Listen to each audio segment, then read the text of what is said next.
Okay. I'm not entirely sure why, but my OBS has decided that it's going to make all the text really small, which is such a strange thing. It's like it's decided that the monitor was only 1440 or like 1080, and so it's like scaled for that. And then because it's 4K, everything's like really small. Anyway, today's stream, the plan is just, I guess, tidy up some of the code because I'm kind of getting annoyed that like there are so many things where I'm like, this just feels clunky and horrible, and I keep just working around it because it's what I'm doing. So I want to finish what I was doing yesterday, which is like when you pick up an item and place it back down. Like when you pick up an item, it should be directly under the mouse kind of thing. So at the moment, like these items work as long as it's at 0 degrees or 180. It keeps it relative to where you picked it up. I should also remove the actual inventory slot from the cursor, because I did just think about the fact that like I am just inserting it and not actually checking if there's space, which effectively means that like I could just have no inventory slots, and then like technically it's the thing that you could do is like have inventory slots of like the cursor can hold some kind of item, but like the actual underlying inventory thing, if that makes sense, like doesn't have this rendered square, because theoretically that square doesn't need to be there, and it, as you can see, it's actually breaks some of the stuff because I have to rescale the UI and stuff like that to compensate. But anyway, these items are teleporting to the wrong place. So this, when I pick it up at 0, 0, which is 270 degrees, teleports to there. So wherever there is, which is apparently like just in the wrong direction. So we can look at the numbers that came out. This is other stuff that needs to be cleaned up. So it said, right, the results of picking that up gave me -3. So it's 270 degree rotation, wherever that is. Yep, 270 degrees. This gave me a min of -3 and 0, 0. So when I picked up, it gave me -4 and -0, 0. So the fact that it went the wrong way means that this -3 needs to be +3. Does it? Yeah. Why do we pick up? So we're doing nothing to it. Yeah, X. So it should have been. Yeah, it should be 3. Why is it not 3? Have I not rebuilt this code? Maybe did I change something and didn't rebuild it? Why the fuck is it not -3? I also need to do my share on Discord. I'm gonna go to Discord, wherever the fuck that is. Like that here right now.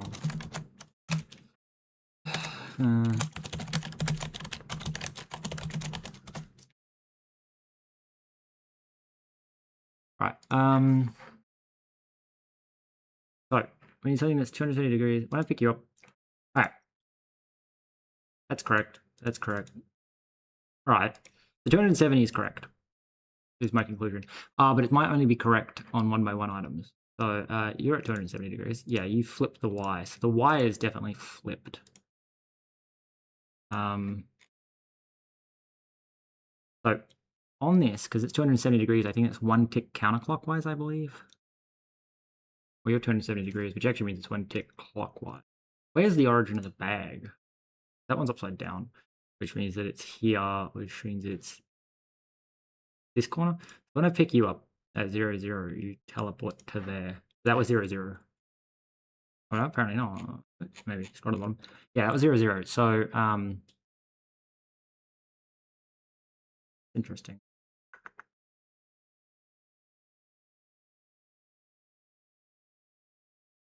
The -1. So the X was correct in that if we pick up this side, it teleports to that side. If we pick up this side, it teleports to that side. So the X is correct. It's just the Y that's wrong. Now my annoyance with the Y is it seems to be that it's the negative of the max, which doesn't make sense to me. Because we're going 0, 0. Right, when I pick up here, that should be 0, 0.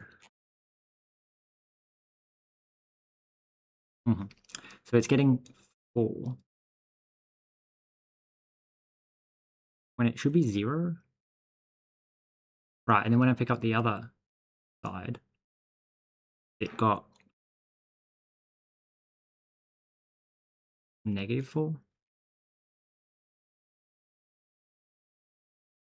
So on both of those, the min was 0.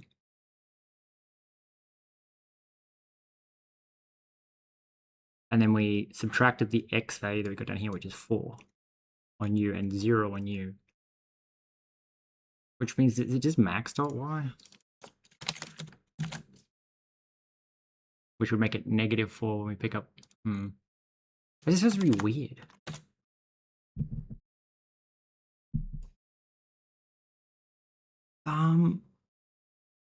Maybe that what that's doing is that it's saying what's the origin corner minus the y minus the x. So actually it might be positive max.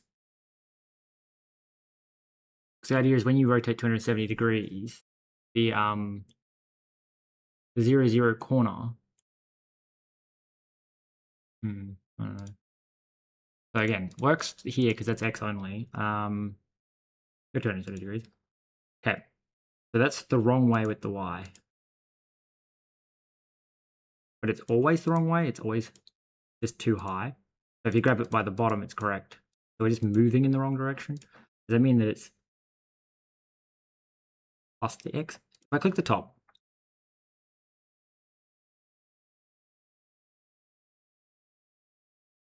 you gave 2, and we said minus, which means that, oh no, it's a max. The negative x, which means that's -2 minus 2. Right, so I guess it's plus x. Very weird. So that means when it's negative max, it's plus. When it's no, because that one's wait, no, that's the wrong one. So it's negative min minus max positive, which would make you are probably going to be max, and then you'd probably be min. It kind of makes sense. You're 90 degrees. You're 180 degrees. Are you 270 degrees? Oh, good. Close the game. Okay, good job, Bram. 90. Wait, again, we have to have something that's bigger. Okay.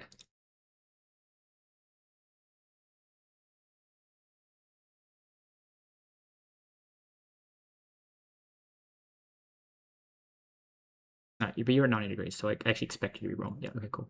What about you? You're at 90 degrees. And something that's 270 degrees, but like not a standard size, like this bag. All right, I think we've got the math right there, which means that I think it's just the inverse of that. So first off, the 90 degree, does it work on a 1? Yes. Okay, so that means that the x is correct on the 90 degree turn, which if the x is correct here, which is bounds max minus plus y, means that you're probably going to be min minus x, negative min minus x, like because that makes it the mirror of u. So you're max plus, and then you're min minus, max plus, min minus.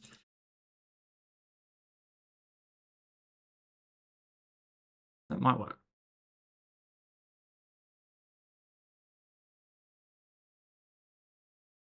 All right, now I just need to find something that's at a 90 degree rotation. No, 270, 280, 180, 90. Okay. Yay, things work now.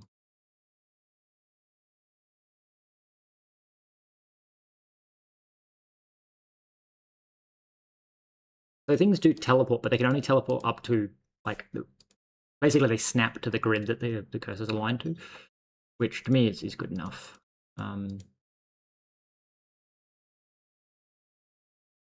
Especially because where you look like you're going to place it is where you end up placing it.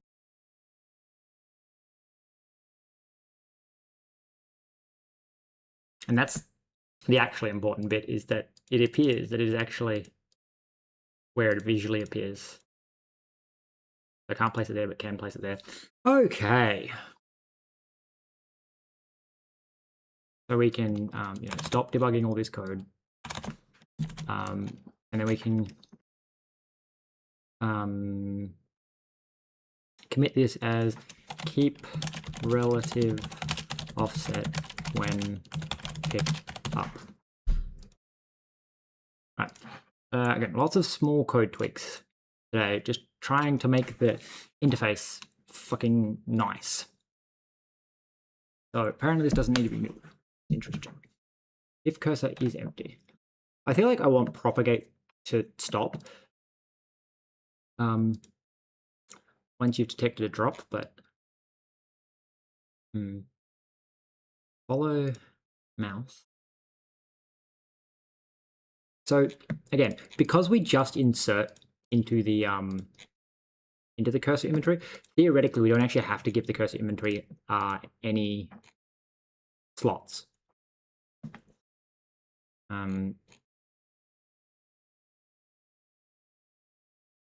Where do we spawn it? It's not under visual. It must be under. It has to be here. Has to be where we set up the inventory. Somewhere like up here, we must like init resource. There we go. Cursor inventory. From what? You are the one that's responsible for actually setting up the cursor, which is new inventory, cursor inventory. So from what I understand, we don't need to add this slot.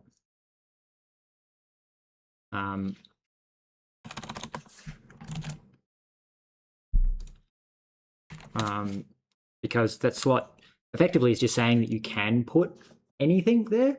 But because we literally just insert in place, we don't even check to see if you can fit it in your inventory. The cursor is able to pick up literally anything. Is this the best thing to do? Probably not, but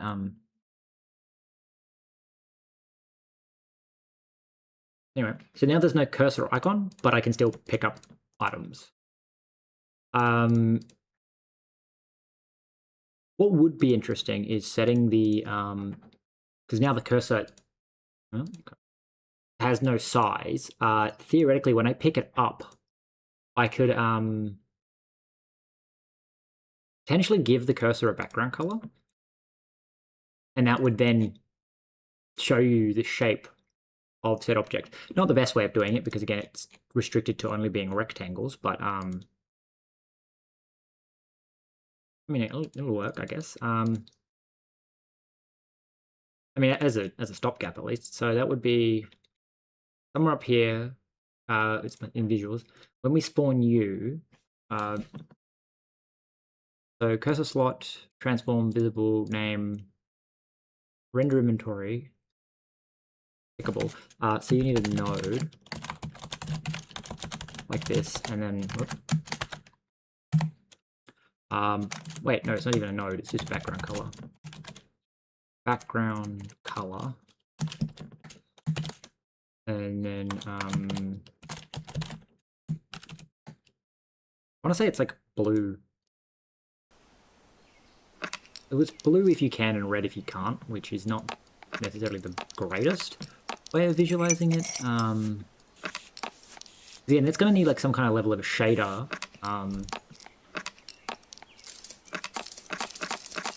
Just so that like I can have different types of things but rectangles. But anyway, for now we're going to say linear RGB A. I'm going to have 0.1 red, 0.1 green, 0.8 blue, and like 0.33 alpha. That should give us a somewhat transparent blue background under the cursor. And the idea of that being that when you pick something up, the item that's in the inventory, in the hand, will effectively represent like the size of the cursor right here, that this node should in theory encompass everything that's in the hand. Oh, okay, good point, good point. Because we move the sprite, relatively speaking, that's annoying. I don't think I can fix that either. Yeah. We're moving where the sprite is in terms of the cursor location, which isn't that big of a deal. The issue is that so what's happening here is basically that because I've rotated it around a point and then moved it, the actual inventory isn't like the sprite and the node don't line up, which is a little bit silly. But how do I fix that?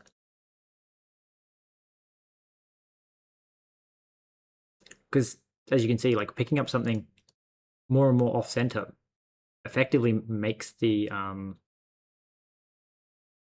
cursor more and more incorrect. Interesting. That would be the thing that needs fixing.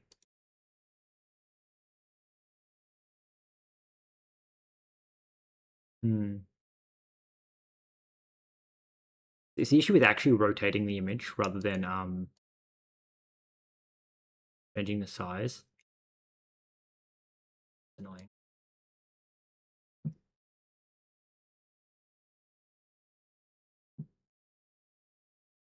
I do wonder if there's a way to do that.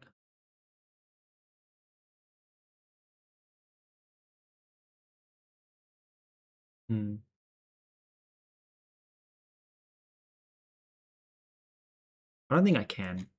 Like theoretically, I could do some like again special logic for the cursor, but the fact that the cursor has to be like that is just so weird because of rotation related bullshittery. It does make me feel like maybe the correct answer is don't use the fucking grid layout.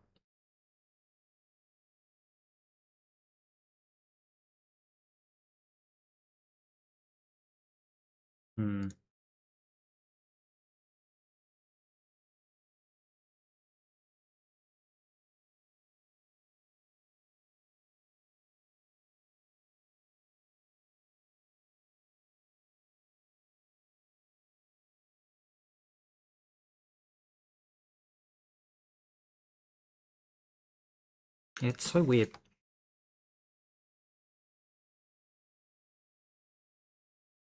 Like I don't think I can really do anything about that. I don't think at least. Like I guess my curiosity would be to go to the cursor where I spawn in the cursor and be like, if I gave you a node and said that your node had like a x of -10 or something.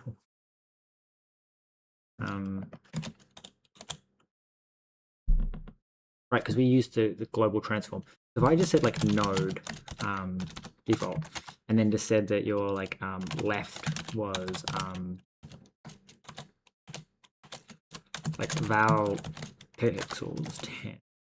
Well, let's say 30 because I think that's the actual size. That should like offset your 0 point by 10, which should mean that everything doesn't pick up in the right spot.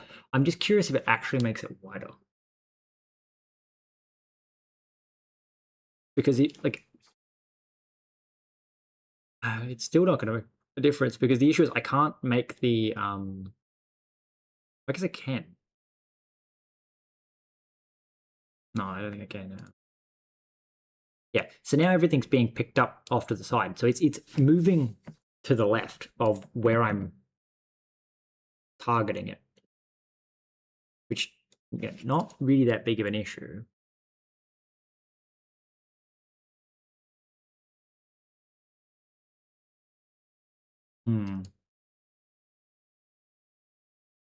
See, the issue is that, like, as you can see, like the phone is too high, and then I'm rotating it and offsetting it because I can't fucking wait. I can because I can scale the image. Maybe.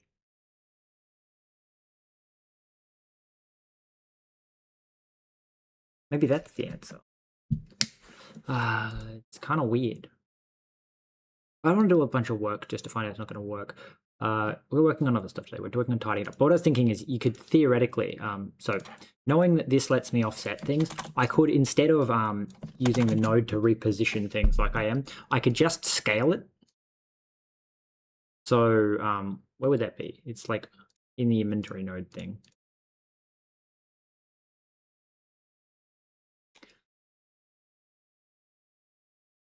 Where is it? Somewhere in here. Somewhere in here. I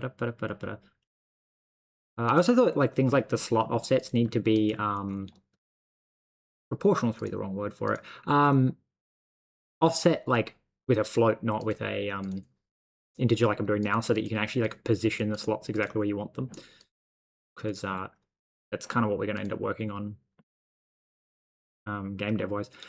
So where do I even spawn this shit in? It's like here. So at the moment, I'm giving them grid rows, which is offset, which is probably correct. Shape to offset. Yeah, we just have to do weird fancy math to get it in the right spot for some reason. The size. So the size is the layout, but we can also go like I think shape dot size. No, okay, shape dot bounds dot size. This would technically be incorrect. Like there needs to be a shape dot size because you have to calculate the bounds and then you have to do the size, which is like a lot of redundant math. But anyway, if I did that, that's going to break the shape of everything, I think. I also think when I set the sprite, I think I overwrite that anyway. Oh no, I've got the code to, but I don't. Okay, fine. So because what I'm thinking is if I do this, where it's offset is shape dot bounds, that sets the size.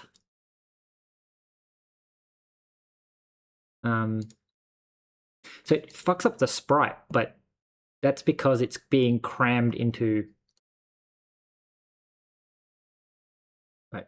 To pick something up that's got no rotation, you were the right shape and size. And then if I pick something that's got a 90-degree rotation, like the water bottle, that should be much more obviously like. I'm actually surprised that the water bottles aren't scuffed. Oh, now they are. Right, because it's only when I pick it up that it does the replies the logic. So you being scuffed that way implies that all I need to actually do is rescale the image. I think.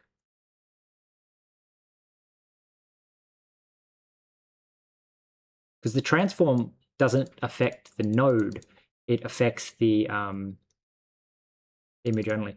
Now, it's a little bit weird that by whatever logic you're running on, this is actually where it's being placed. Oh no, it's because I have to, like, the sprites for the hit detection, but the node's over here. Like, you are hitting it, but you can be placed here. Yeah, okay, so the image is wrong. That's fine. So, and I have to click on the image to detect that it's been, okay. Good. So, let size, shape, bound, size, let mute, offset, shape, dot offset. Right, let's just rerun that. So from what I'm understanding, where the blue is the actual hitbox. No. Where the sprite is the actual hitbox. It's annoying.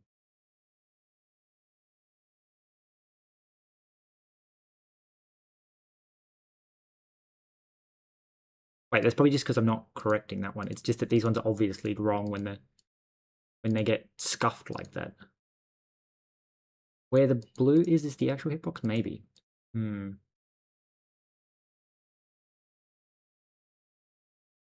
If you click on the sprite, but like where the no, okay, so where's your actual hitbox? Because that's what I'm thinking. If I can easily correct that, that would be good. Wait, I should not be fucking with this while I've done other modifications. Okay, so let's not do that and commit this as added picked up item.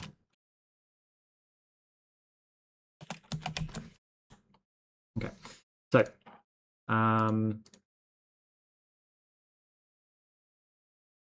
haven't pushed this up in ages. So shape the letter. So doing this is what swaps it. So I just need to do the actual UI transform stuff here.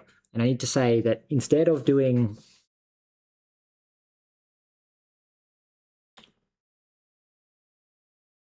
So this is doing a bunch of fancy math to work out how much to offset based on the orientation. But what if instead we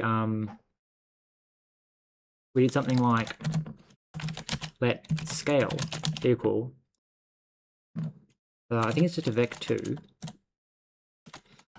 that is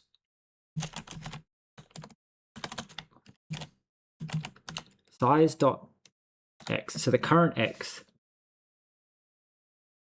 So if it went from being 4 high, 4 by 1 means we need to scale it like that. So that would be, so the new size is now 4, which is then self dot OG equals self dot layout dot size. Right. Dot as vec2. Right. So this one, well, I guess wouldn't it be size divided by OG? So it becomes, it was 4 high. Now it's 4 wide. And it was 1. So we want to scale the x by 4 because it was 1 and it became 4. So we want to scale it by 4. And then it was, the other one was 4 and now it's become 1. So it's 1, so there should be a quarter, which means that if I come down here and said your scale is scale, that should fix the image to actually look like the correct shape. It'll still be in the wrong spot because I'm still offsetting it. But this means that instead of having to I think I just leave it at 0, 0. Because all I do is change the scale of the image. Because what was happening is, as you can see, like this is getting all smushed because this is still using the old size. But like this is effectively correcting for the fact that it should actually be this way. I made it so much worse. It really. That's kind of hilarious, to be honest. So let's find this water bottle, and then let's find it in here, and then we like the annoying thing is none of these are named. We have to. Oh, that's how we track it down the other way. We go. Got to be like this water bottle. If not, we can just pick it up. Visible, transform. So you reckon you're 1 by 1. So that means if I pick this one up,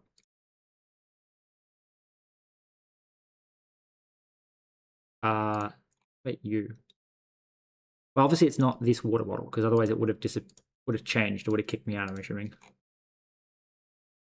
So what are you actually supposed to be? You transform. So you reckon a scale of 4 by 25, which is the wrong way. It should be 25, 4. Maybe? Wrong water bottle. Oh no, right water bottle. Wrong render target.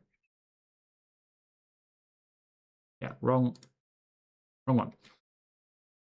This one. Right. You transform.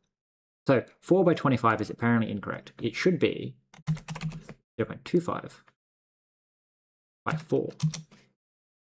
Wait, do that one. One is definitely incorrect. 0.25. Yeah, 0.25 by 20. 0.25 by 4. So I have it backwards somehow. So to flip that, is it OG divided by size?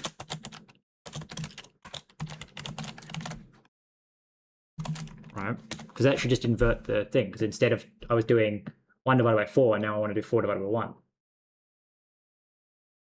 So they should scale it the other way.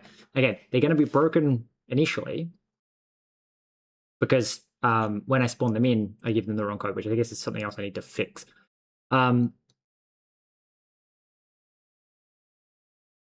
But theoretically, tweaking the scaling is a smarter way of doing it. So when I pick up one of these water bottles, now they look correct. Like, they're still in the wrong location. But, like, they look correct. Which would mean that if I stop moving them, are they actually in the right place then? Like,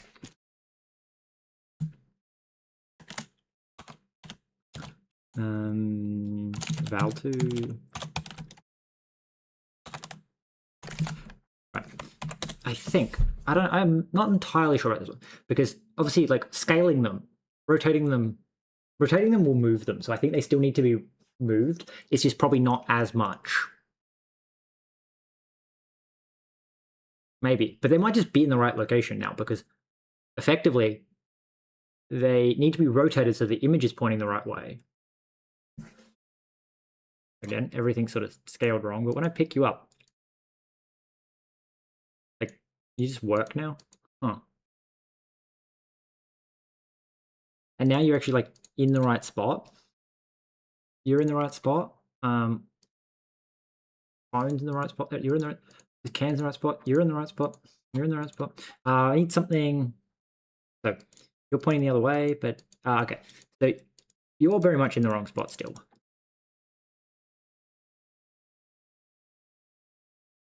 Interesting. But I think that's because I've got other code that's offsetting you, which means that if I stop doing the other code, it'll be correct. What about something that's 180 degrees? Something that's upside down, upside down. So you're correct as long as, yeah, so it's the upside, like the negative code is what's broken now. So I think this actually works better. So it's because I'm explicitly overriding it somewhere. So I don't remember where I was doing that. It's in like, is it the cursor? It's got to be like when we move the cursor.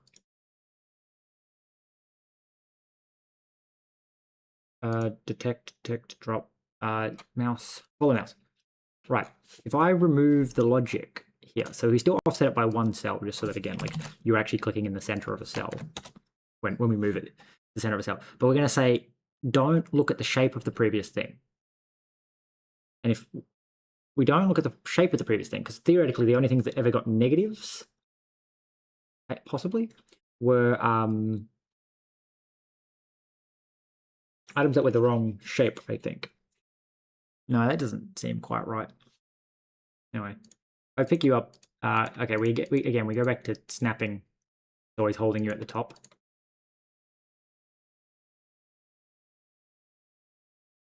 I think we're giving them the wrong offset. Maybe we leave the offset the same. Or we invert the offset. Okay, so it's...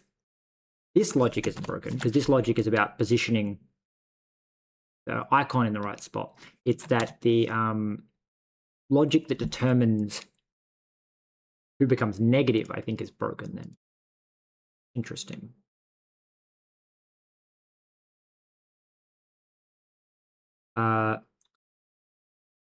This is more evidence that we need to go back to like a unified way of doing this, because the fact that everything's broken by default simply because I have two ways of spawning an item in is annoying. I might just work on that next.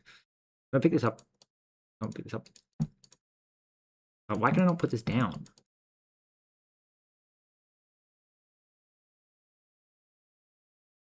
Weird. Okay. Why? Where am I clicking? Attempted to drop item into inventory index 1. Which should be this, I think, because the cursor spawns first, which should be that index 0.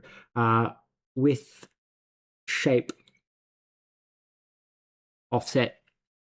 So I put it over there. And put it over there. Somehow it's hitting something when it's over here, which is a little bit weird. Anyway.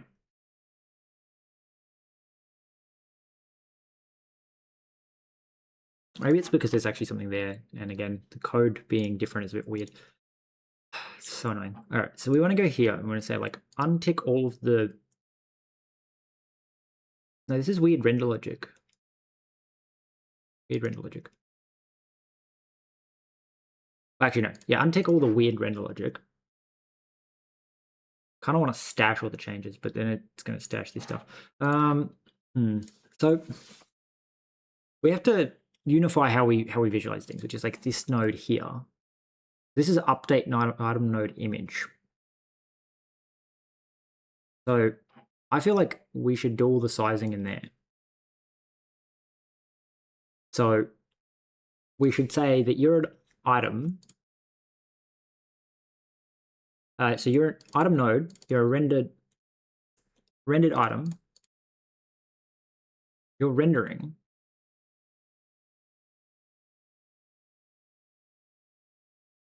I don't like that. Because your rendering, I think, points to the inventory. Yeah, because it's the same as the child of. So either you don't get anything or we do that. Okay, so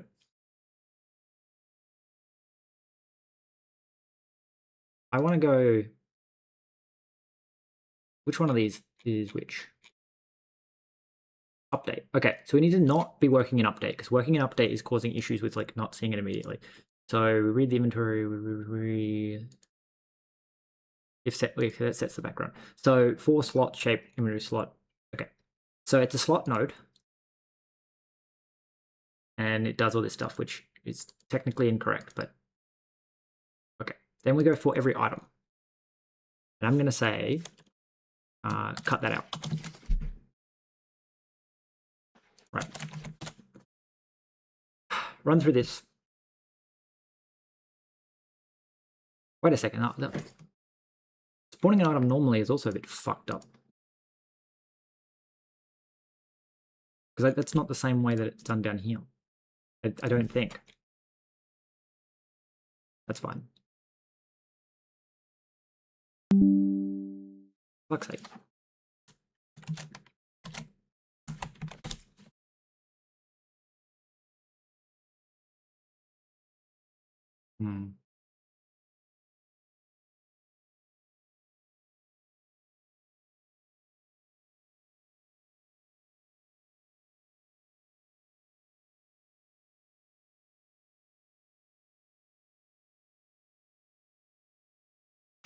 Okay, so what this has done is made everything pile up underneath this because we're not giving them explicit grid locations, which I guess is what I expected it to do. So then next we go to item node. Okay, so this updates item node image, which is that if we changed your rendered item, sure, we need access to your node, and we say this logic. Apparently I copied nothing. What the fuck? Alright, that's very confusing.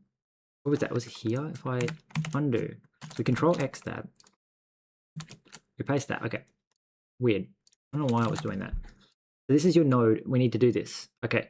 So offset, which comes out of your shape item. So size is size, unwrap or else, item bounds size. I mean, sure. Then let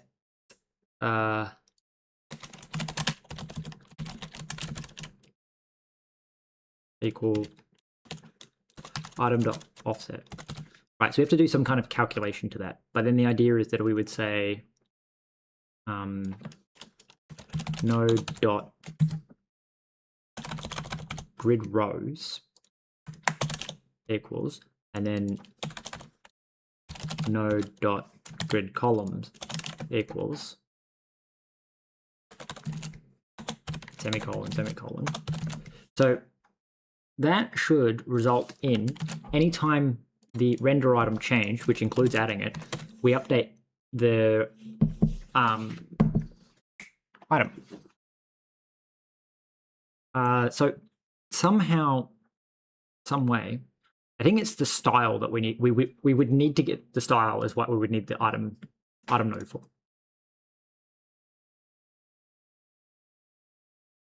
But this should go back to working the same as it was. Nope, it crashed. Why did it crash? Probably because something's not requiring node.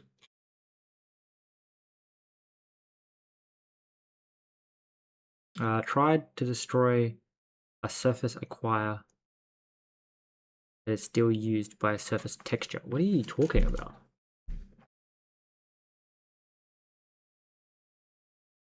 Something. So panicked at. Oh yeah, invalid index. So right, if item dot offset is negative bit mask dot x dot is negative offset dot x minus equals 1 else offset dot x plus equals 1 if item dot offset dot y dot is negative offset dot x dot offset dot y minus equals 1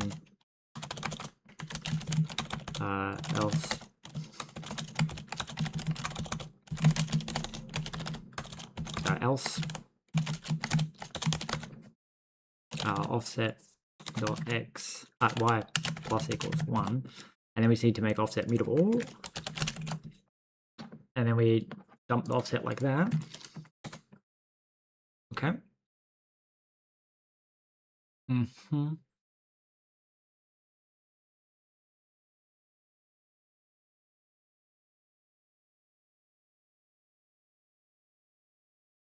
Something else is complaining now. Oh, because it fucking did it again where the IDE just decided that E was what I was fucking going for. I can't even blame the AI. It's not even working. It's just the IDE decided that I typed the letter E, and therefore what I wanted to do was import the constant E from the F120 128 crate. Anyway, so this should mean that item offset. Oh wait.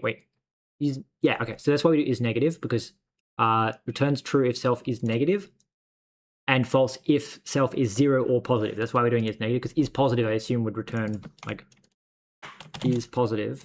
I'm assuming returns false if 0. So we have to add 1 if it's 0. So yeah. All right. So that appears to have put all the items in the correct locations. Now, unclear why they're so scuffed still. Interesting. Anyway, that should theoretically mean that we no longer need to specify anywhere what something is. I am still curious why you're so scuffed though. So you have to like track down one of these water bottles.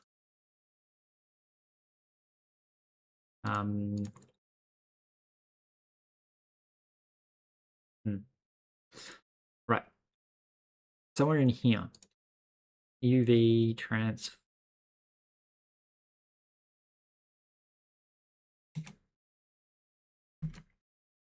Well, that's interesting. Well, it's not 1, it's 0.25. No, you're supposed to be 4. No. You're supposed to be 4 and you're 0.25? No. Unclear. 4. 1. No. 1. Wait, what?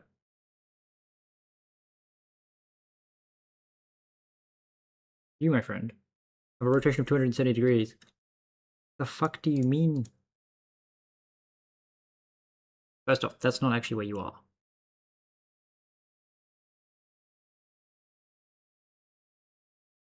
Alright, we have to go back to like filling the whole thing with shit so that I can actually see where they're supposed to be. But for some reason, it was working. Maybe I'm setting their spans wrong. Oh, wait, because it wasn't this. Their size, shape. Okay, wrong size. It's item, let size equal item dot bounds dot size. Okay, that should fix it as long as the image lines up with the size. What we need to do is map the shape effectively. Because what's happening is that it's using the size of the image, but it doesn't apply the rotation, which means that it scuffs the scale. Right, you again are still in the wrong location. I think you're also in the wrong location. You're definitely something scuffed here. All right, but I think it's because they're not being offset correctly. So if we go back to here and we go back to, okay, we just turn all this back on. That's why you keep this random bit of code. This will fill the entire thing with tarps, batteries, and lighters so that we can see effectively exactly where the items are supposed to be because there's a big empty space, and therefore work out why their image doesn't line up with where they said they should be.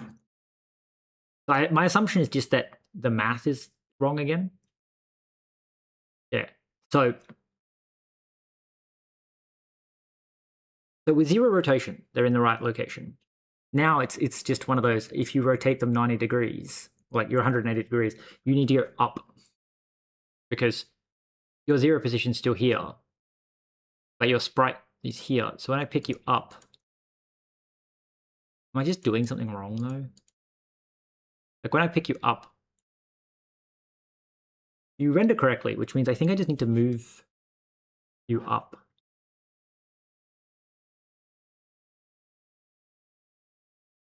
That's interesting.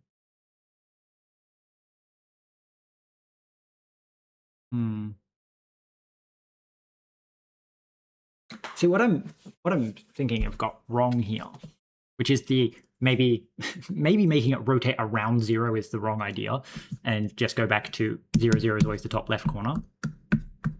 That might just be the smarter thing to do. I think what's happening here,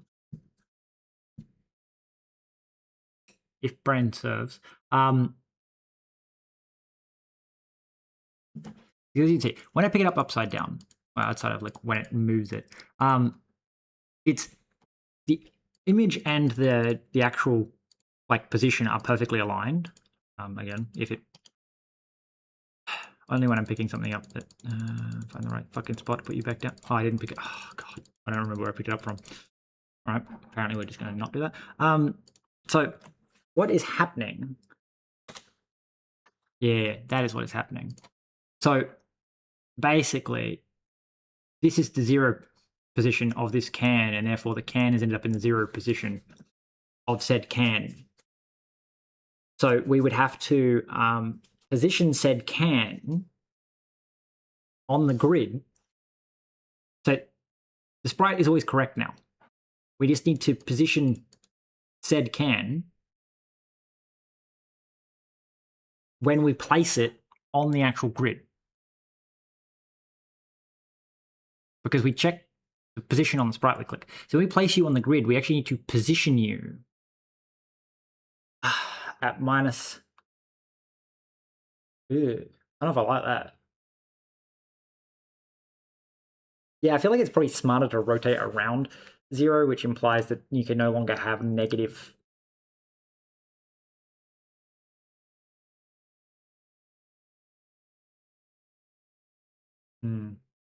Because what I'm feeling is wrong here is that, like, effectively, obviously we still need negatives for the cursor, but like if this stays 0, 0, then we can just place it here, which I mean isn't necessarily the hardest thing to do.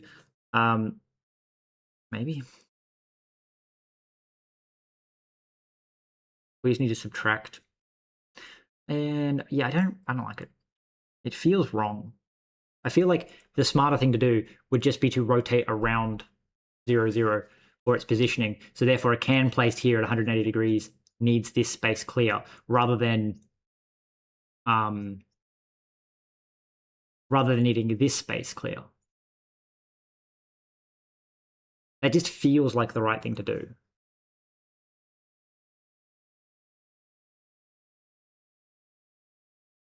Because I think with this one, this is 0, 0, 0 maybe? Yeah, I feel like 0, 0 always being the top left corner is probably just actually the smarter thing to do. All right. Just fucking change the rotation code again. I don't even know how to do that, I guess. What is it under? Like, it's under like inventory. All right, you get moved in here and renamed to mod, thank you.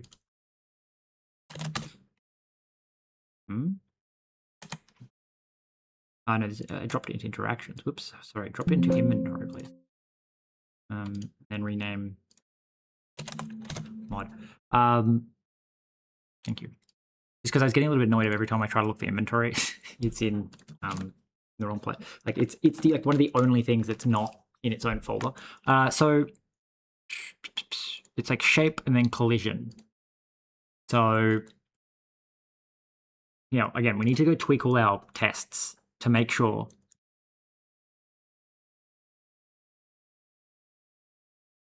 Wait. Your minimum 0, 0, your maximum 0, 0. This is a box. Surely these tests fail then.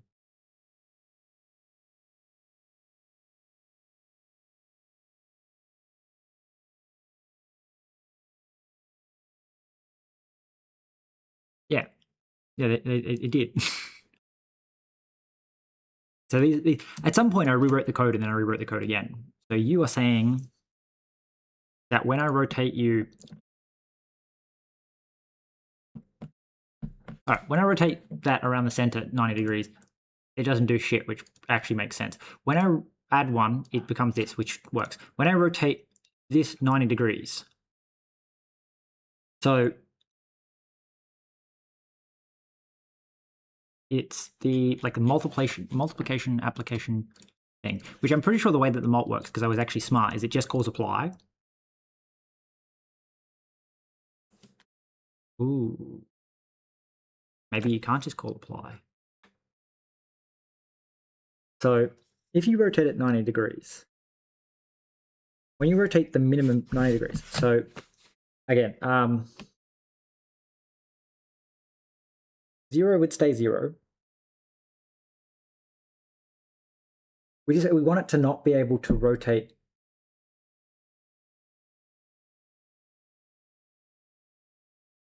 Effectively, we just want 0, 0 to always be 0, 0. So what does that mean? Probably just don't negate things. So if you passed in 0, 0 and 2, 2, 0, 0. So I think if we just don't negate, so x becomes y, and then this one is just returns itself. And then this one returns yx. So we flip, if you rotate 90 degrees, we flip x and y. If you don't, okay. So that should make all those tests pass, which ironically I left set up, which is good because it means that I know that if they hadn't failed, then I'd be kind of going like, oh, well, fuck, how do I test? Like, I'd have to go write these tests, but I'm actually pretty sure that these tests are, if you rotate it 90 degrees, 0, 0 is just always the minimum.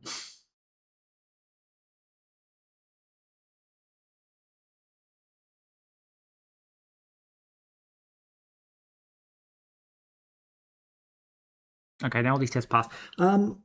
Now, my issue is that I'm pretty sure this is actually saying that it rotates around the lowest point. It rotates around minimum. No, it doesn't rotate around minimum. Because if you rotate...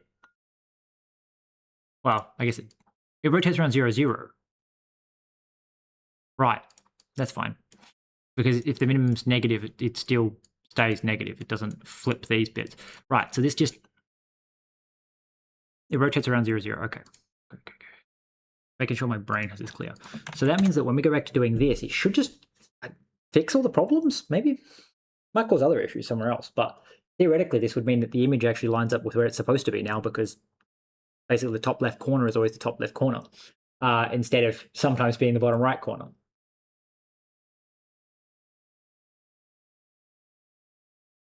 Like, I don't think any of the other logic changes, because again, we just tweaked how it picks where to rotate. Okay.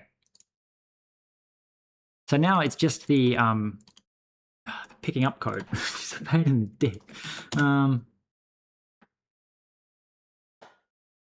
So yeah, okay. So I now know that visually everything is where it is supposed to be. Like visually everything is actually lining up correctly. Right. So next is to go.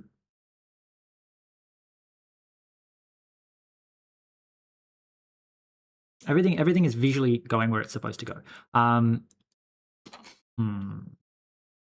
Okay. So visually, in.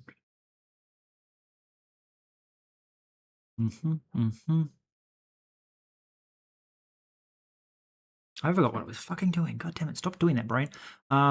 So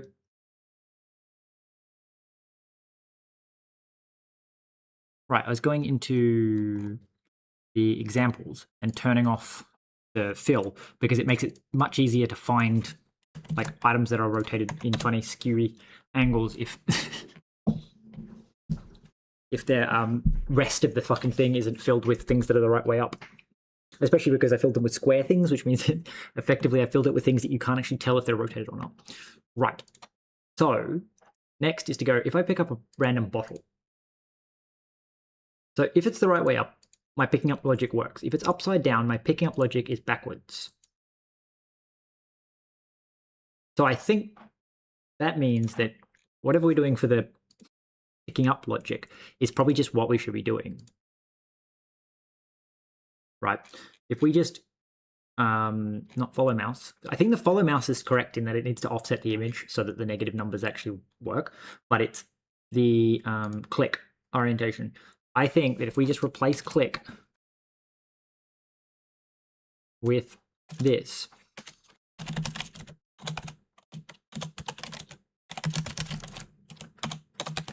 that this would actually resolve my issues because it works at 0 degrees rotation, and then everything else should actually still be correct because that's what we need to offset it by, because we're no longer doing that whole, oh, I would turn 180 degrees, we're upside down, because the 0th position when we click on you is still your 0th position. I don't know, maybe not. Size layout. Because these ones use bounds checks, which I think the bounds checks might be smart. Like, okay, so upside down still flips. You still flip.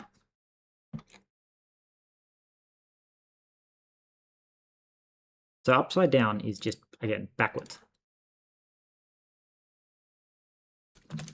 Right, so, but it's not just negative.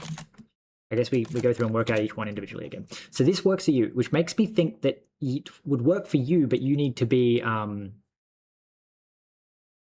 like maximum minus. Click item, entry with item. This is where you clicked, and then this is where it said it was going to go.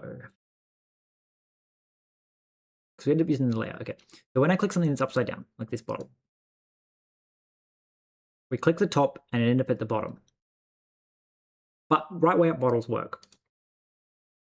Right, which means that clicking 0, 0 still needs to return 0, 0, I think.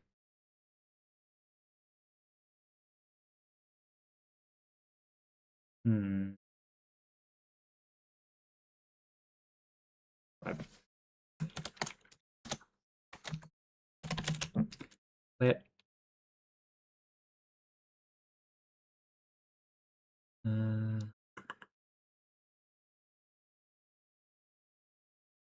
P equal that. All right. So P equals that. And then we need to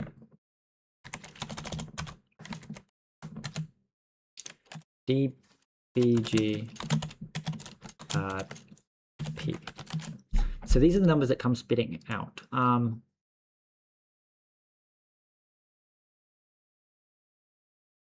and then you just return P.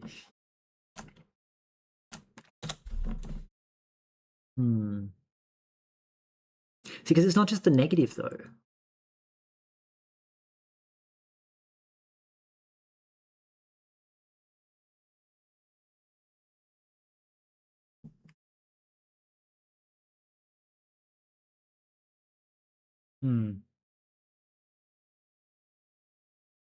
So when I click you, you're 0, 0. When I click you, wait. So you work. Wait, is it like, no, you just actually work. I am very confused about why only upside down things don't work. It implies that the math was wrong at some point. Like the 270-degree rotation works. You definitely just don't work. So why not? Why not? I think it's because it needs to do the same thing here, where we need to say that you return. I think we're going to say like dbg size dot layout dot size, something like that. But I reckon what it's going to be, it's going to be like ivec2, and it's like it's not.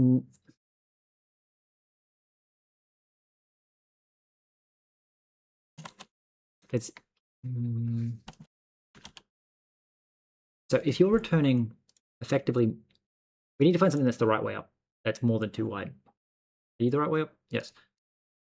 So you work completely fine. Okay. I was a bit concerned that like it might be that like this negative results in it backfiring. So I'm thinking it's got to be almost certain, because again, rotating by 180 degrees doesn't actually do anything. They're going to say like let bounds size dot orientation bounds.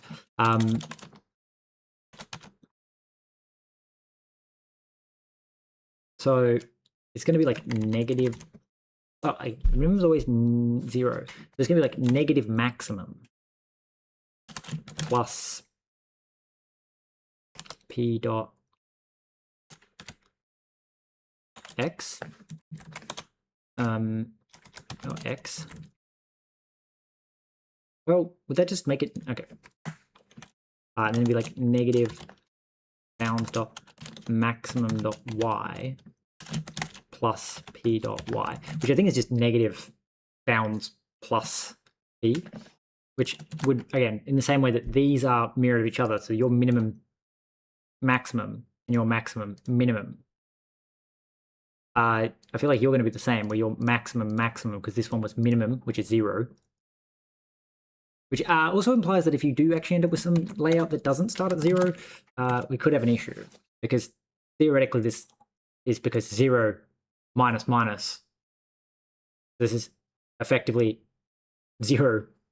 Yeah, 0 minus minus, whereas this is minimum minus minus, and this is maximum minus minus, plus plus.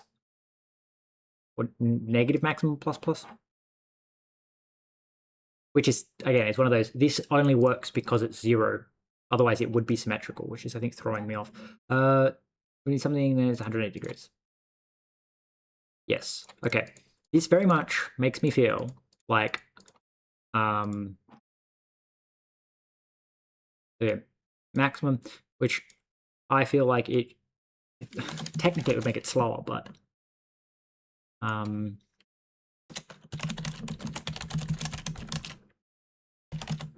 size dot bounds. Well, this one technically we can save some stuff because we don't do multiplications on these ones because it's the same. And then we say like let p equal p equals this, right? And then you return bounds dot min minus p, and then you return p minus bounds dot max.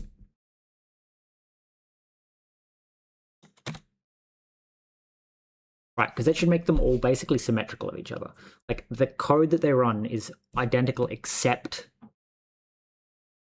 this piece here that like effectively works out how you need to shift it depending on like its rotation. Maybe. This still feels like it shouldn't be this way.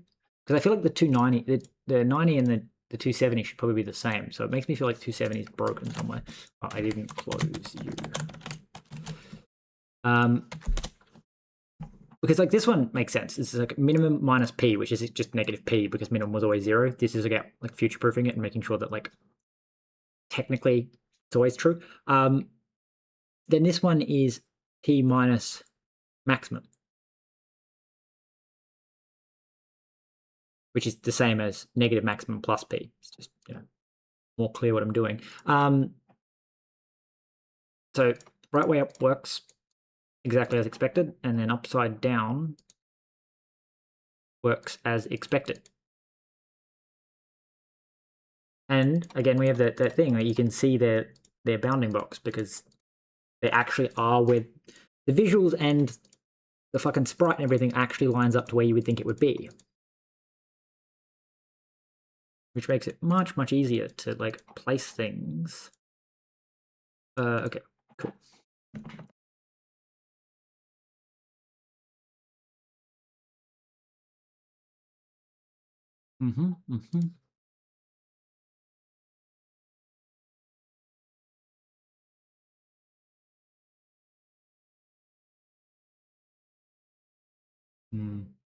This is going to have that weird situation again where you like when you spin something in your hand, it's going to spin in place, but that's fine.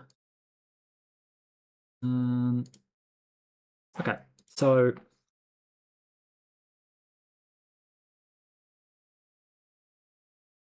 I guess we do all this and we say, I don't know what I did. We swapped to true UI rep.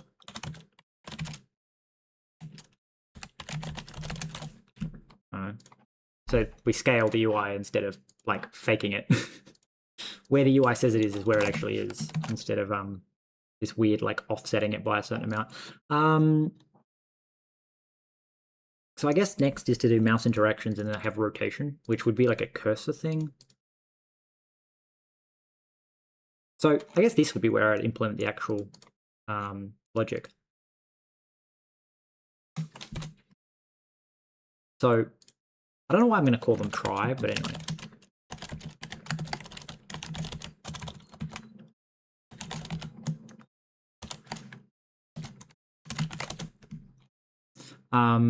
Because again, try doesn't actually really indicate anything at this point. So this is our interactions, maybe? No, this is a move cursor. So there's try rotate, which is applying to the thing that's in the, okay, so we should probably do something like cut this and paste it here so that this code's kind of together. So there's the pickup struct and then the pickup function and then the drop struct and then the drop function, which means that we go hash derive event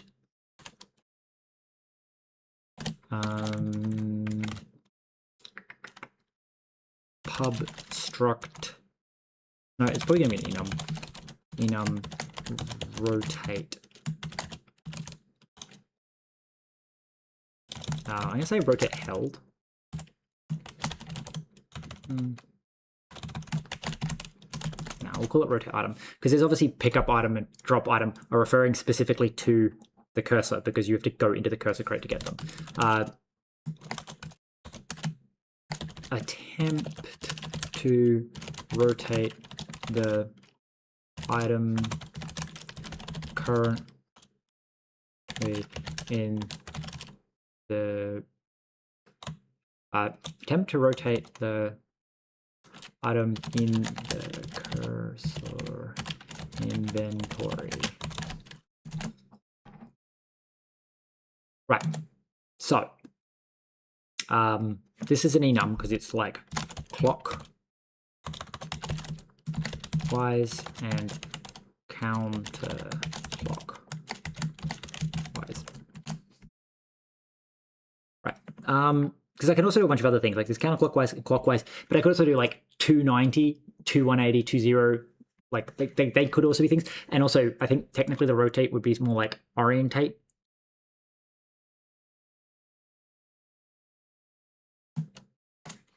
Because again, the reason it's called orientation and not rotation is because theoretically there is also like mirroring and stuff that can happen. Move item. Where is that? It's in like inventory, shape. Yeah, orientation. I get a cursor and I go, I'm going to call this orientate.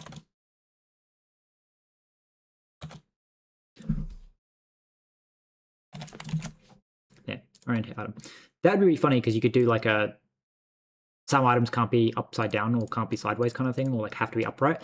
So you do like bottles without lids couldn't be turned upside down. That'd be kind of an interesting mechanic. To have like as be part of the inventory system is that certain items are restricted from being in certain orientations, so that you have to have them a certain way.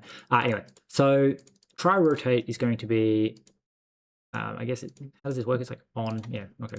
So event on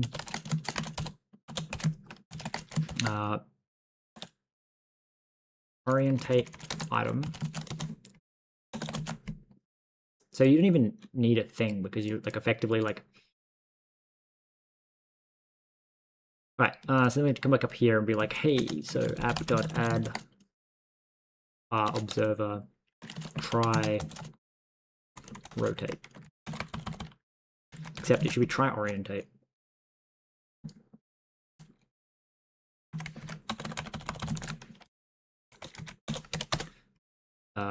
What the fuck? How did I turn caps lock on? What the fuck? Why are you not letting me put a lowercase? Oh, okay. Right. So try orientate. We obviously need access to the cursor, maybe.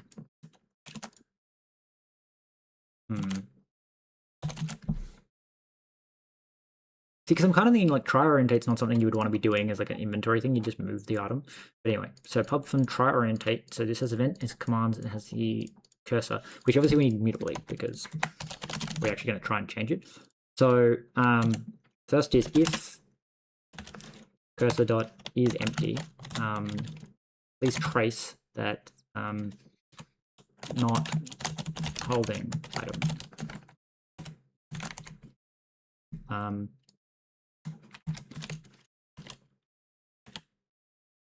Cursor is empty. Because in theory, I can actually like tweak the logging so that it can like not include some of this stuff. Right, cursor is empty. And then return. So can't orientate an item if the cursor is empty.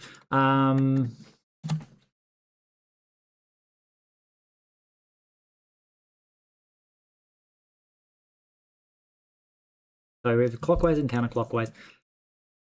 So otherwise we need to get the item, I think, I don't know. So I guess we can get the last item. It's just a function that I have on my, wherever the fuck I was. Where is this like cursor? So we go like let some item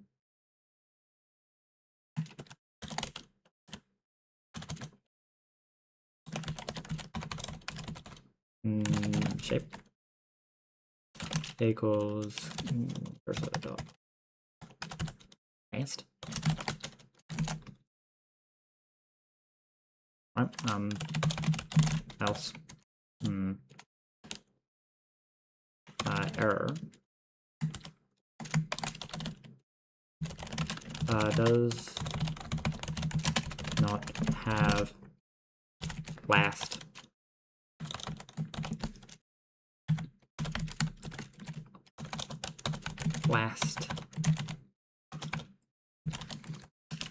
item when it is not empty. This is a bug.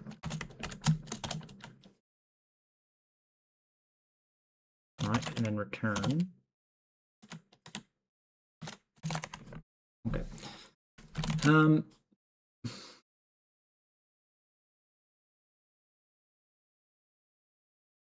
So we get the item, which I actually don't think we care about, and the shape. And then we match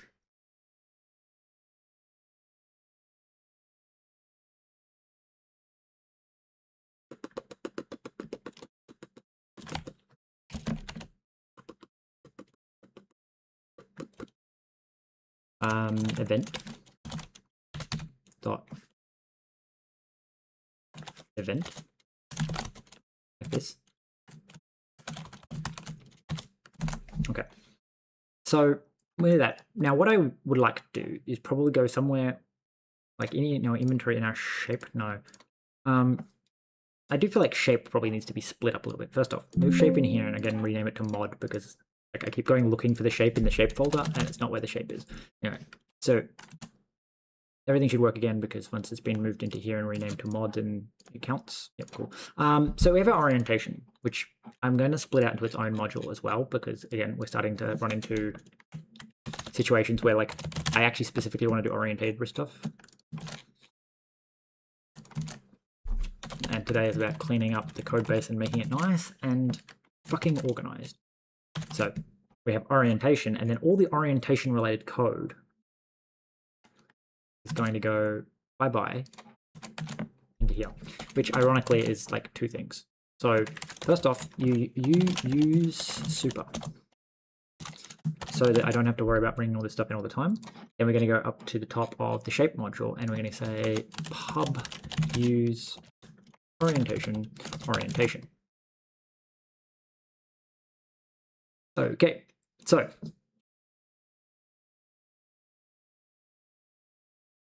this applies itself, which is fine.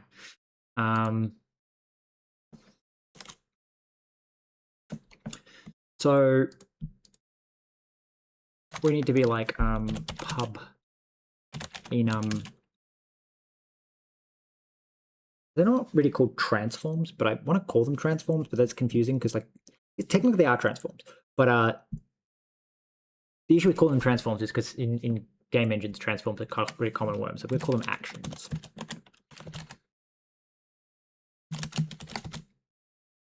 We could call them operations, actually.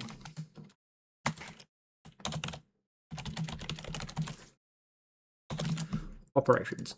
So there is rotate clockwise, rotate counter clockwise. Right. So the idea is that because of the fact that we will actually have multiple like rotations and orientations, like mirroring means that like it's not just grab the next one to rotate clockwise and grab the previous one to go counterclockwise, because if you're mirrored and rotate, it's different than well, technically different. It would still probably do the same operation, but it would return. I guess it's not necessarily the next one in line. Maybe not. I don't know. It might actually be. Anyway, pub.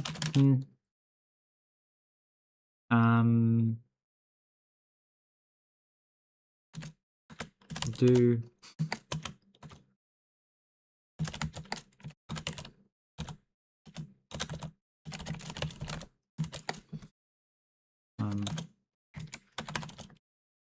I want to call it apply operation, but I feel like apply it.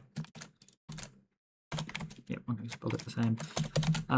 Apply operation means I have an apply and apply operation. Anyway, this is mute. I guess this takes in self and returns self, like so.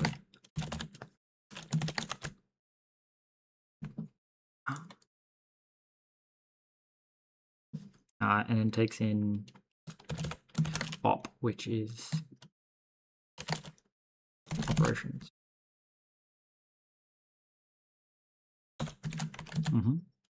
So then we're going to match self. And we go, okay, so can we like, use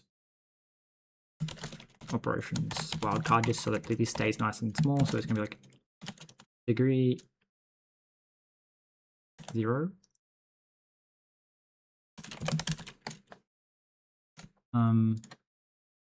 Oh wait, no, operations. Orientation, sorry. Degree 0 becomes degree 90. Oh, we have to match the fucking right. Yeah, okay. Match op.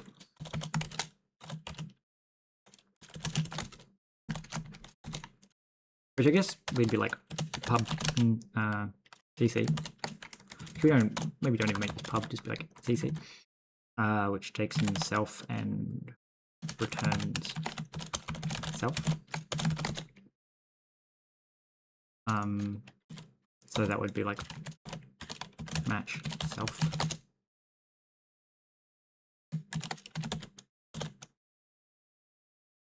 Right.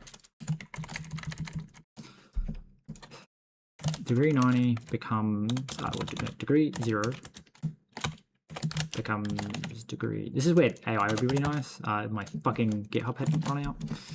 And they refuse to let me have more, so it's annoying. You become 180. This is where I feel like this should actually be a bit mask, because I'm going to put a lot of effort into maintaining this, and honestly the bit mask would be so much smarter. Anyway, degree 270 becomes degree 0. Right, so this is clockwise. Actually, yeah, 100%. Don't fuck around. It would be quicker for me to add bit flags to my library than it would be to implement the code. So we're going to go here. We're going to say bit flag equals whatever version of bit flags is available. Just say 2. The hope is that they don't break something. Anyway, I have to wait for stuff to recompile. But the idea is that bit flags will let you declare something as a certain thing. Now, I think it will break my enum iterator, which is kind of, I guess, fine. Because what we're effectively going to do is keep a count, maybe? I don't know. We have to make a custom iterator. Okay. Anyway. We have to go something like bit flags. I don't remember how to fucking do this. It's like struct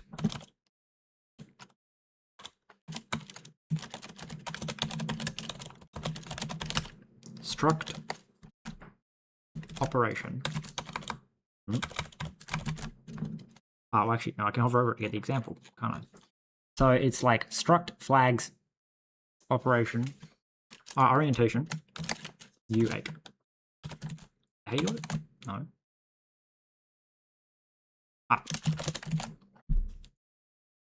Fucking da.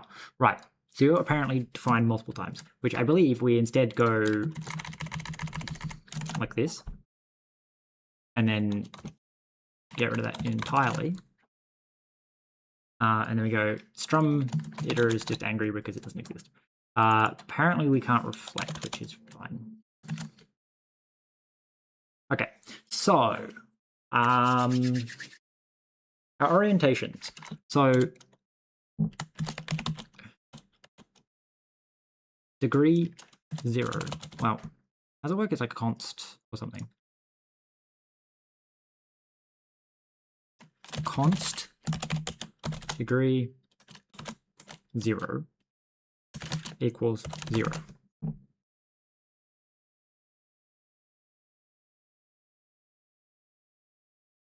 So there's 4 possible rotations, which means that we need a total of 2 bits. Const degree 90 equals 1. Const degree 180 equals 2. And const degree 270 equals 3. Right. So there are our rotations.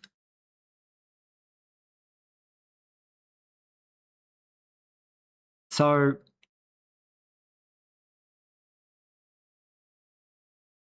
down here, instead of doing that, we're going to say something like, you take self in, and you say self dot 0?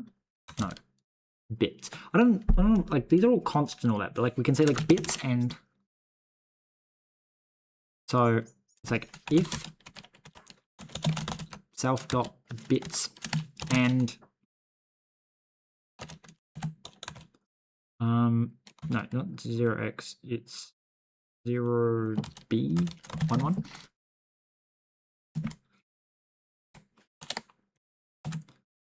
is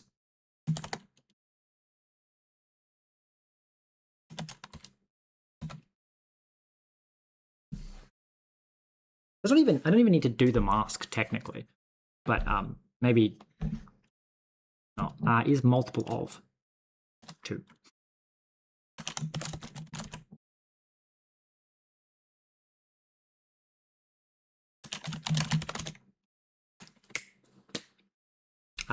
Wait a second. Not multiple of 2. So otherwise just return cell. Because again, we didn't apply an operation if it's a multiple of 2. 0 and 2 are multiple of 2, which is 0 and 180 degrees. Don't apply a multiplication. Don't apply. Otherwise, return ivec2 self dot y self dot x. I feel for some reason that there's a cell. That there's actually a function for doing that. There's like a function that like just returns the reciprocal or something. So like if we say like cell dot recip. No, okay. I'm just gonna look that up. Function that flips x and y of a vector. What is that function transpose, apparently?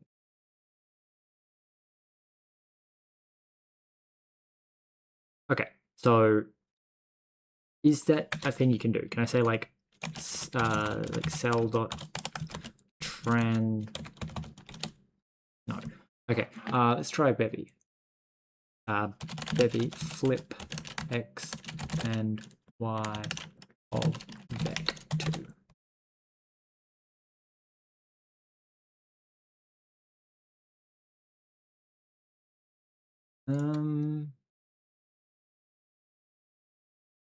No.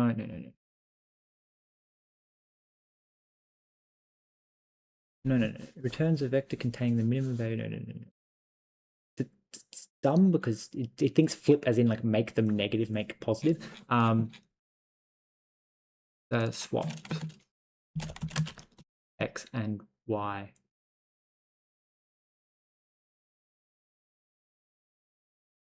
Wait, what? Surely that's not a thing. Cell dot y.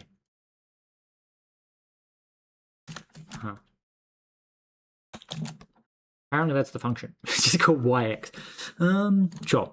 I'm gonna actually look what it does. I'm assuming it just reconstructs self and it's just inline. All right, fair enough. Right. So this is like if is multiple of 2. Theoretically, I don't even need the and because is multiple of 2 is literally just checking the bottom bit.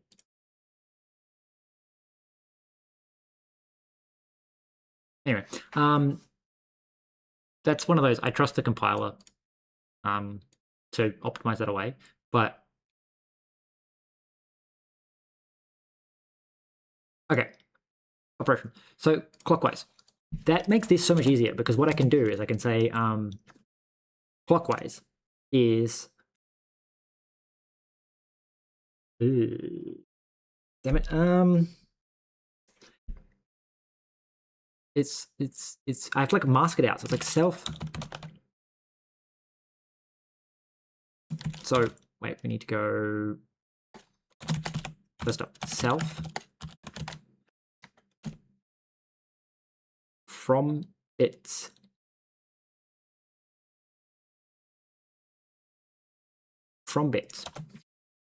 No, we need one of the other ones. From bits retain.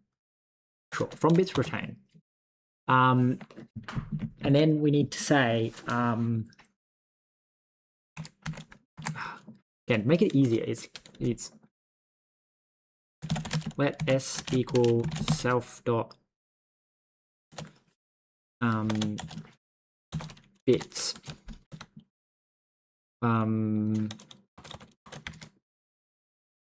ANDed with 0B11. So only the bits that matter. Well, actually, not even that. We can say bits plus 1. Oh, don't know where this took me. Right. Where the fuck is my mouse? Okay. So bits plus 1 is saying, like, get the underlying bit representation, which is just a U8 in this case, and we add 1. So if we're 0, we go to 90. If we're 90, we go to 180. But if we're 270, we go to we would go up to 4, which would set the next bit, which would, like, if I set something else, I actually like going like 0B, 0B, 0B, so you'd be 10, and then you'd be 0B, 11, 10, and 00, I think is the orientation. So you are, does it not like that? Anyway, so this is both the zeros, this is both 1s. The issue is that when you add 1 to this, it would become, it goes from like 0B, 11 to 0B100, which is not a valid thing. So it would be like, if you rotate past 270 degrees, you now flip. And it's like, no. So what I'm doing is I'm adding 1, which would make it turn into this, and then I'm just ANDing it with this, which means we only take the bottom 2 bits, which sets this to 0.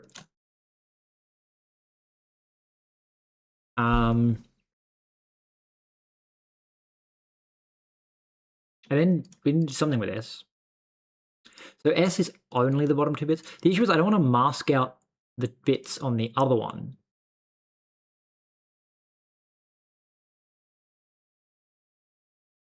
But I guess we kind of have to, which is like, so it'd be like self dot bits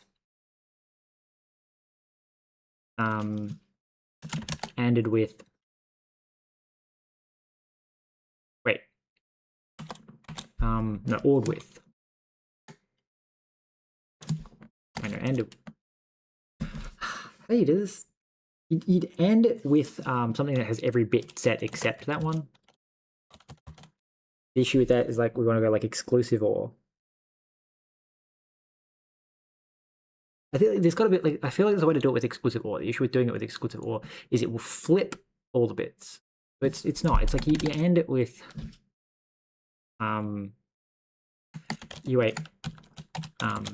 max minus 3, which is don't set the bottom 3 bits. And then ORed with S.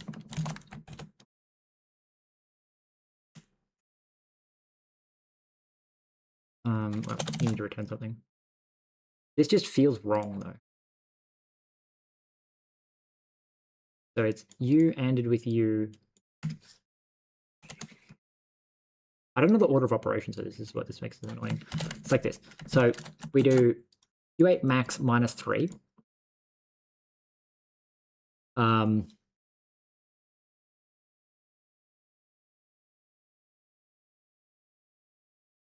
Actually, it's probably a smarter way of being like self dot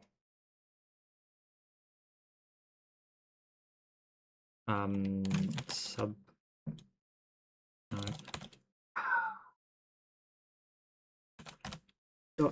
there's a thing like union. No, it's not the union. A bitwise OR operator of the bits of self and other. The bitwise OR. What's the opposite?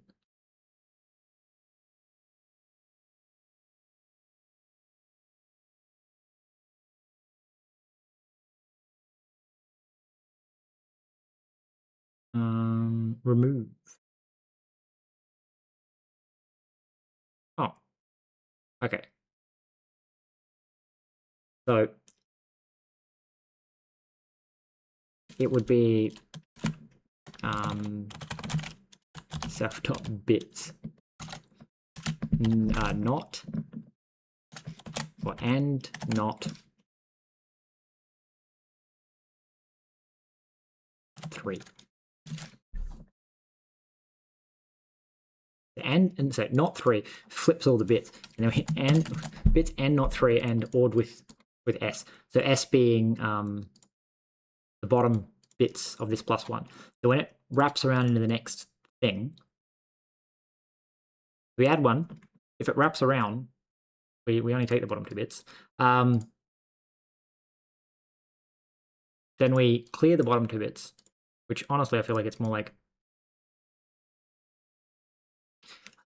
The issue with this is like leave it to the compiler is almost certainly the correct answer. So it's like self dot remove operation orientation degree 270. The issue is that I happen to know that that is all the possible degrees, so it'll clear the bottom 2 bits. Then remove. So remove takes middle reference to self. So self.remove, and then I guess you just return self. And we just hope that the compiler can do that. So we add 1, and then we say self dot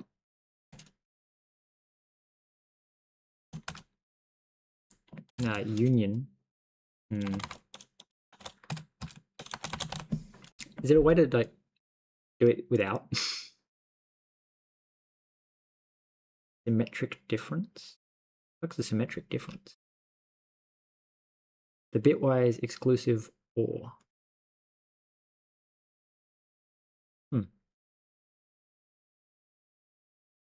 Symmetric difference.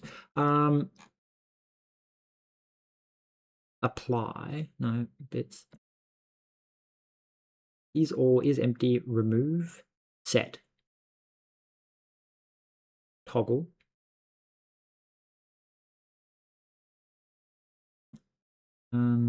So it would be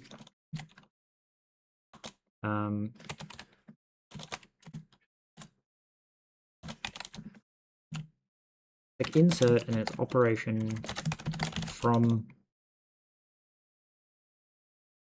I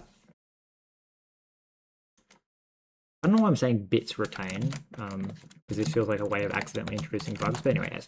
So we remove the all rotations.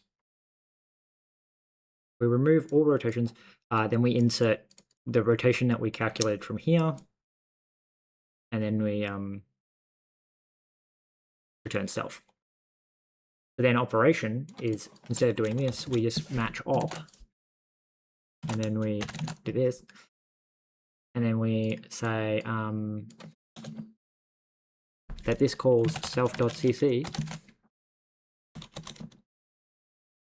Wait, sorry, this is CW. This is clockwise. Then CCW, which also takes in mute self and returns self, and it says let s equal self dot. It's this one actually. Oh, and it does matter.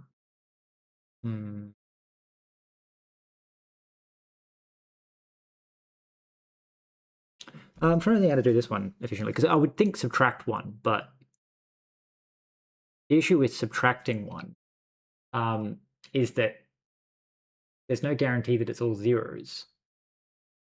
I guess that no, because you have to mask it twice then. Because you could do like self.bits and 0b11, right? Which is saying only keep the bottom 2 bits, and then we subtract 1, which would return self, please. So this would mean that if you gave it 0, we'd have to, well, first off, like saturating, no, wrapping neg,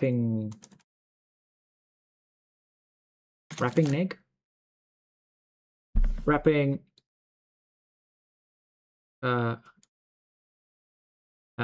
negation, right? I don't think that's correct. Oh no, wrapping negation. wrapping sub. Right, wrapping subtraction 1, which means that if you subtract below 0, you wrap around to 255, which would then give us, effectively, if you 0 minus 1 would give you all 1s, and then we end that with 0b11. This seems like a terrible way of doing it. There's definitely a better way of doing this anyway. We say self dot remove orientation. So again, remove all possible rotations, self dot insert orientation from bits retain S. So we effectively mask it down to the bottom, subtract 1 if it wraps.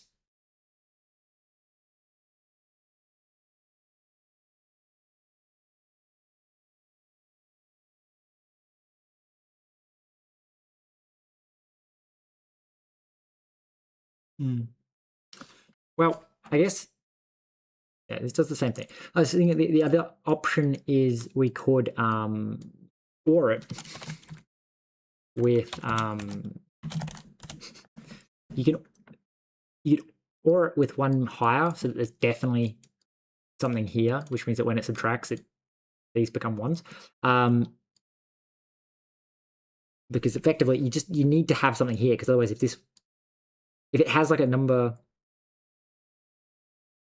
maybe not, no, because if this is 0, no, this is unnecessary. If this is 0, 0, it doesn't matter what numbers are up here. When you subtract 1, they would become 1, 1, and something this way would become a 0. Doesn't matter where it is, something will become 0. It's just a number of 1s that it'll add, which means that it's just bits subtracting, wrapping subtraction. We're doing wrapping subtraction so it doesn't crash, and then you just end to get it back to being 0 to 1. So if we didn't do a wrapping, then like subtracting 1 from 0 would obviously underflow, and it would. Yeah. So instead we wrap around. So even if you do 0, it doesn't actually matter what it. Yeah, okay, that makes much. Which effectively makes them the same. Except I should probably do the same thing here, and also makes this slightly more clear, like, well, not clear, like less brackety, is we can say self.bits dot wrapping add 1. So the wrapping add just makes it clear that we're taking the bits, we're adding 1. If that wraps us all the way back around to 0, we don't care. Then we're just taking the bottom 2 bits. I'm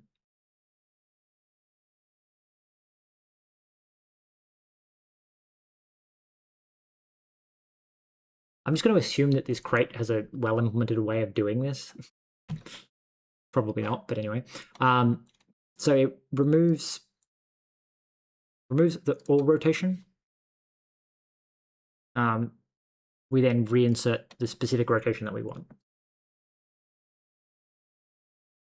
And again, this is just about like hopefully the compiler catches this, because theoretically the more optimal thing to do would be for me to take the bits, end it with 0, 0, and then OR it with the result of S, and then do the from bits retain there. Like me masking and resetting it is probably would theoretically be smarter, but that's why I'm doing retain, is because I'm pretty sure retain would be faster because it doesn't have to OR it at the end with the like every bit set that can be set.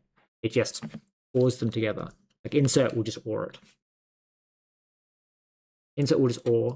From bits retain, I mean, we'll just cast it, whereas from bits, so it's from bits like truncate, would obviously have to then do an and with a constant, I assume, that is all the bits set that this thing would make. It makes 1,848 implementations, which is scary. Because I feel like that's going to add a lot to compile time unnecessarily. But anyway, so CW and CCW are our 2 operations at the moment, which then we call this, and then we say self.ccw.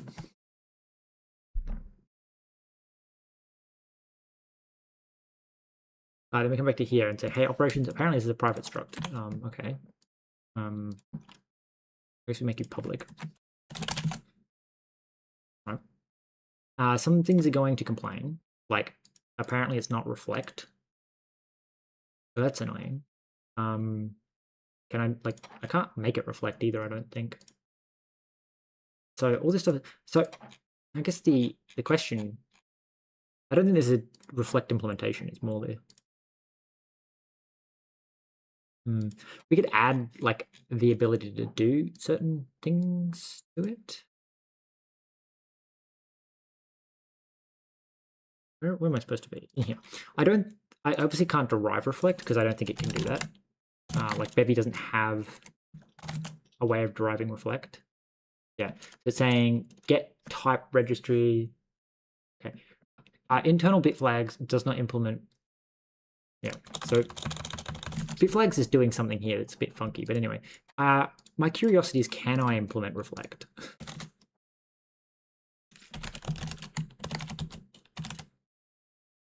For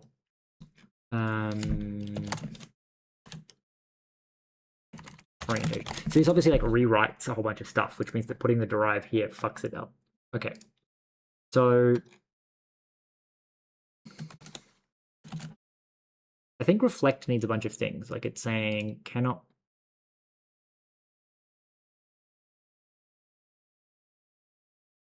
Consider annotating with derive reflect the following other types.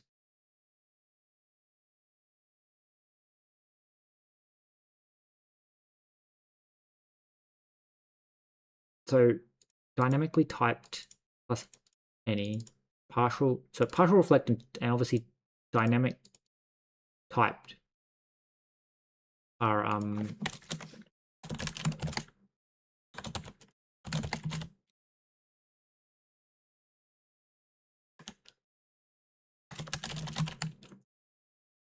orange.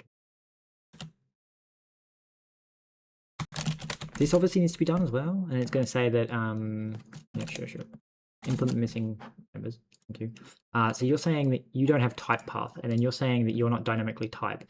Okay, so we're going to say impl type path for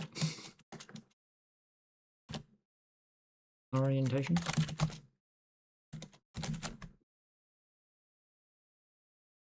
Okay, so you're still complaining because you don't have the dynamic thing. Impl dynamic. Are you saying it doesn't have dynamic typed?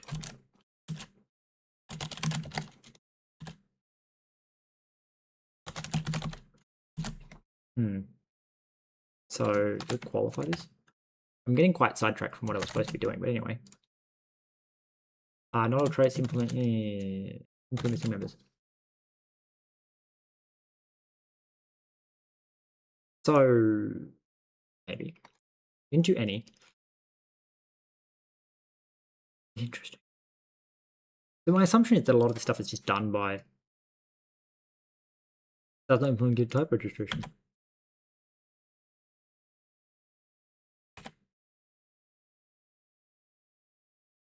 Like, what do you do?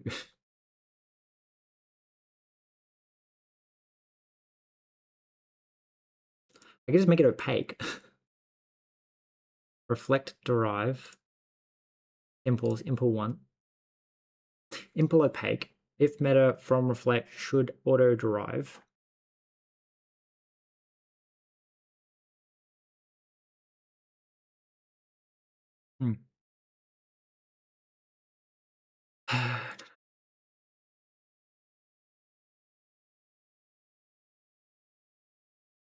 Yeah, I don't know if I feel like doing that. Yeah, I really don't feel like doing that. So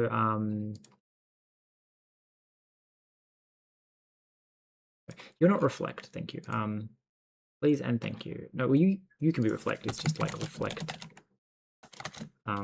Ignore. I kind of wish I could have like some kind of way of just sort of saying what it was, but you know.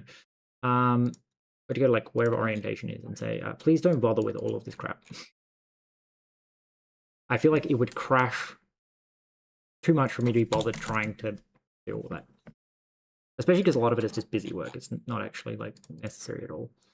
It just means you can't rotate something in an inventory. Anyway, so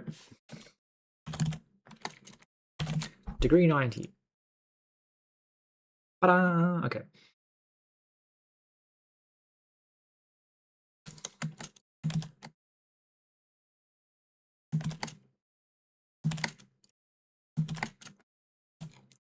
I feel like I should go back to calling it rot 90.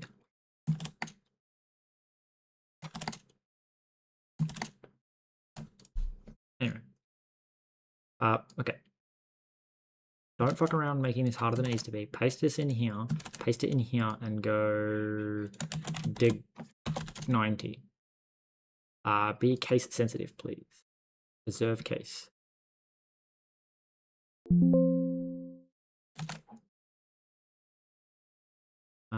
Next is to go 180, 180, and then again replace 8270 with 270 place, and then 0 0 with. Right, so that should have fixed most. That should have fixed all of the things, but I think what's missing now is I'm matching, and matching doesn't work when it's not an enum. Somewhere I am matching on. Yeah, match size orientation. Ooh, that's not good. We'll get there. That's funny because it's saying it's 128.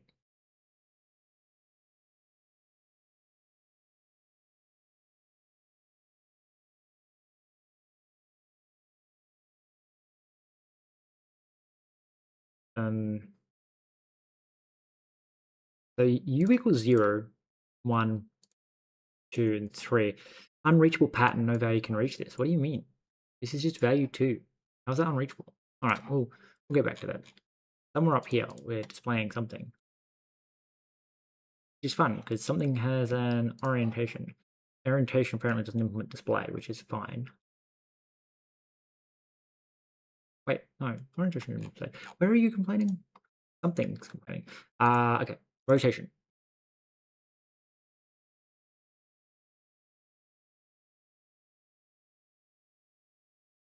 So this is fun, because effectively what this turns into is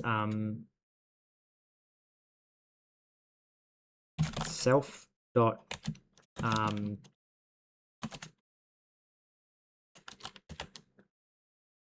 dot orientation dot bits as F32 times by 90.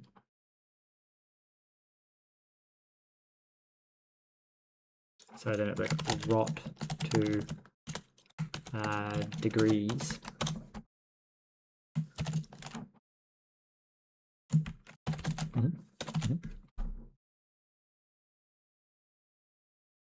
Now, theoretically, we'd actually probably want to say self.orientation has degrees as a function that can be called on it that does this bit for you. Oh yeah, definitely. Okay, never mind. Because doing the bits is like, well, we still have to mask it and cast it and all that. Anyway, so we're going to say orientation and cut that bit and say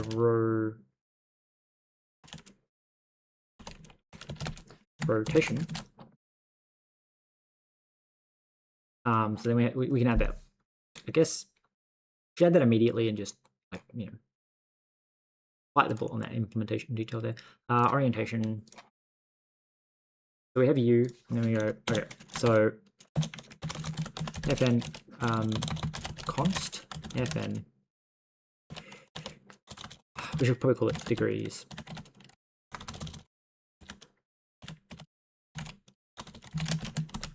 I can't print spell otherwise, which takes in self and returns an F32. And it's self dot bits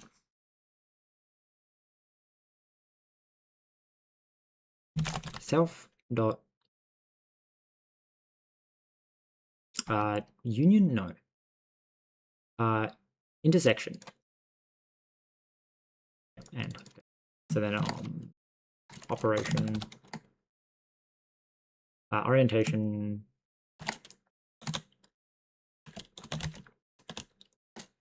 rot 270 dot, don't call degrees again, dot bits as F32 times by 90. Yeah. So I have to go like get the correct spelling. Apparently I think I had the correct spelling. Anyway, degrees.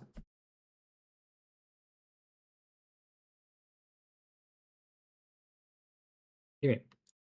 Oh, sorry. Degree 270.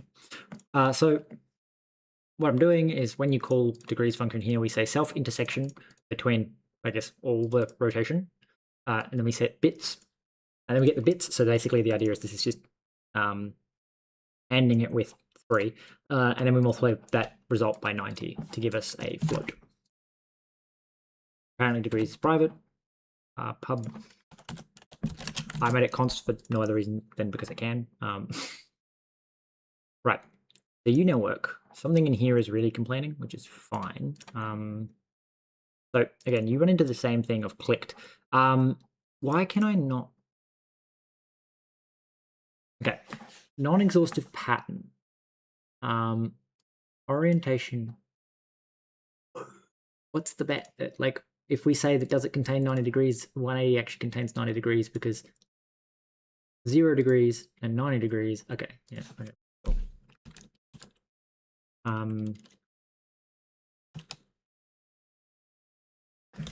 Intersection with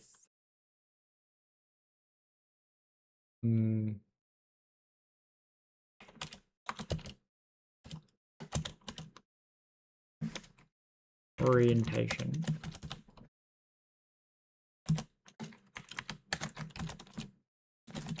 bits. I mean, I should just call bits in 3, but anyway.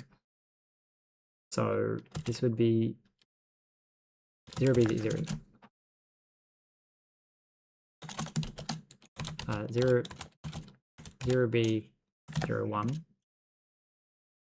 Your 0b 1 0. And your 0b 1 1. And then I guess technically we're just going to leave this as everything else.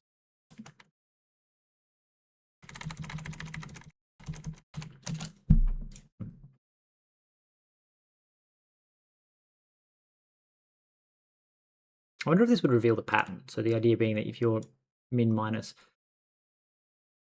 like, what this bit being set does something. This being set, well, whether it's minus or plus, I don't know. Anyway, that should work the same. I feel like this probably needs to have some kind of way of doing this, because this is a little bit, I know how it works now, but I may not know how it works later. It's not exactly clear how it's doing what it's doing. Anyway, so we do need an orientation iterator. Orientation iterator, this function, yep. So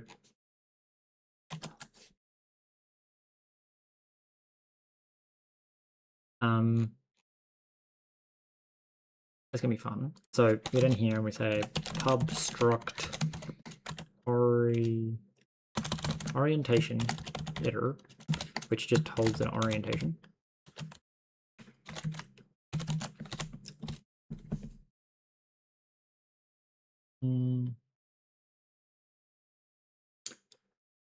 Okay, then we like pub struct. No, we are impl iterator for orientation iterator. item, so type item equals orientation, and fn next is equal to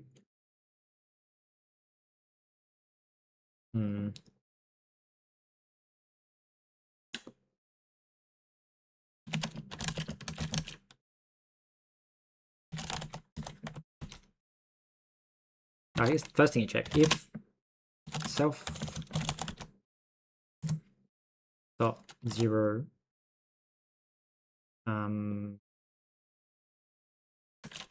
is greater than 4, is greater than 3,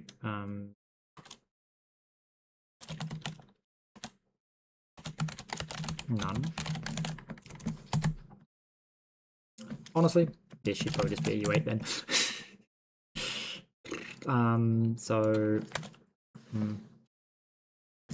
I am recreating this old game that was made in Flash in a more modern engine, Bevy specifically, and I'm doing it in a way that I'm like writing a crate, like it's basically plugins and extensions that other people can use because I don't own the rights to the game. I can't open source the game, so I'm instead doing I'm making a plugin to do the inventory system that I can open source, and then I'm going to rip the assets from my copy of the game and make the game using my plugin. It's like a kind of interesting way of doing things. And specifically right now, what is happening is I'm redoing my orientation logic so that instead of having to have an enum for every possible combination of orientations, which is at the moment 0, 90, 180, 270 degrees of rotation, but it's also going to have mirroring and stuff like that. So instead of having an enum for every possible orientation, I'm using bit flags, which is basically the first 2 bits are going to tell you effectively how much to rotate, and then the next 2 bits will tell you flip X, flip Y, and then so on and so forth. And presumably there's 8 possible things that you could modifications you could make. And so I'm making an iterator, which is a little bit dodgy way of doing it because I'm gonna have to put a test in or something to make sure that this always returns the correct things. But effectively, if self.0, the iterator is just going to check to see if the number that I'm holding is greater than some random threshold and return none, and that random threshold is the number of possible, the highest possible value that can actually be valid. In this case, if you get more than 3, it implies it's done. Then we say output is self to 0, and then we return. I guess let me just say sum O. But then we just say self dot 0 plus equals 1, and then we just say no. It would be operations. Something like not operations. Orientation. From bits. Yeah, the issue with this, this is a const, so if it's self is greater than orientation, there's weird things you can do with Rust to make sure that you don't accidentally compile things. Anyway, so this isn't constant apparently.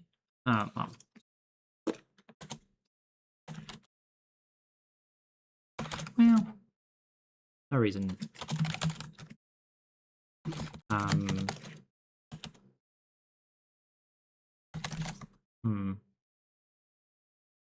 that doesn't work. I've been coding in Rust for it's 6 years now. I think I looked up recently, and it was because someone else asked how long I've been doing Bevy. This is my project, as in I've written all this code from scratch, but it's not my game. This is just a game that I have on Steam that's written in Flash 13, and it's got a bunch of weird quirky shit because it's written in Flash. So there's things every single sprite is basically the same size over here. In that when you look at the sprite of the person wearing the clothes, it's actually this is the origin point up here, I think, of where it is. So they've just positioned it within this space so that it's in the right spot when you equip it. There's not like it's not positioned here. It's positioned here, and they just filled it with empty space. I can show you. Like, apparently, this is just like a thing that you had to do with Flash, but it means that like all the buttons and stuff like that. So we go like to items, and but all the buttons in Flash and stuff are like actually just like they have every possible button combination sort of thing. Oh. Okay, I can see what you retracted. I didn't get a chance to read them. Anyway, yeah, so I've been coding in Rust for like 6 years, I think it was, because like it was like Bevy's 0.3 came out very shortly after I started learning Rust, or like when I started like actually wanting to learn Rust, as opposed to just like being like, oh, that's a cool idea. Yeah, but it's like when you're wearing the clown mask, the actual image is just bigger, so that the clown mask is in the right spot. It's a bit hard to tell because you can't see it. Like it's more obvious here. How the clown mask's like here, and then the pants are here, and so that like when you overlay these, they're in the right location when the image is in the same location. Whereas like the item is smaller because the item actually gets put. So there's a bunch of just like weird quirky shit. Like there's also stuff like you can craft anything as long as you've got some time units left, and it will subtract that, but you can't go below 0. So it's like it doesn't make sure you have enough. You just have to have any amount. And then the amount that it subtracts is based on like the complexity of crafting. So like there's annoying like metagame stuff of like you have to craft things in a specific order because the idea is the most expensive thing should be crafted last, because as long as you've got any time units left, you can craft it. Whereas if you craft it first, it'll take same as like if we go back to the map where you can move around. Like moving into forest takes 2 moves, but if you craft something and you only have like half a move left, you can still move into a forest. If you move into a grasslands, it takes 1 move. So there's this thing of like you want to move along the grasslands and then into the forest on your like last move, because you can move as long as you have none. Yeah, so my idea is just to like re-implement like a lot of the stuff and just get the base game, you know, in a state that I can play it in my own time without it being just frustrating.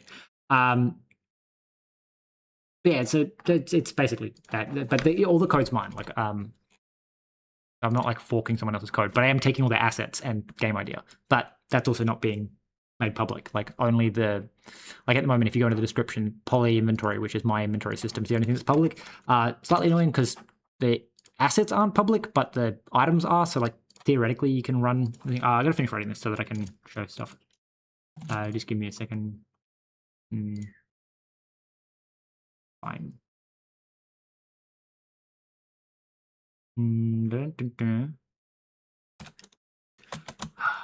So no, I keep back and forthing like what I want to do. So like bits, right? So if self all bits is greater than, so return none, because that's saying like you've actually overflowed into everything. Let O is from bits self 0. And then self plus equals 1, and then return O.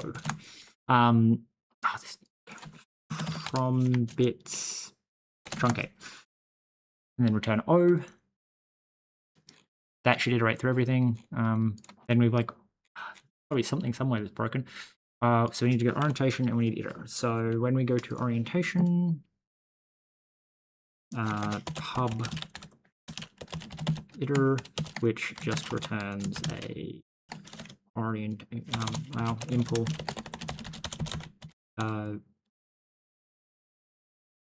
iterator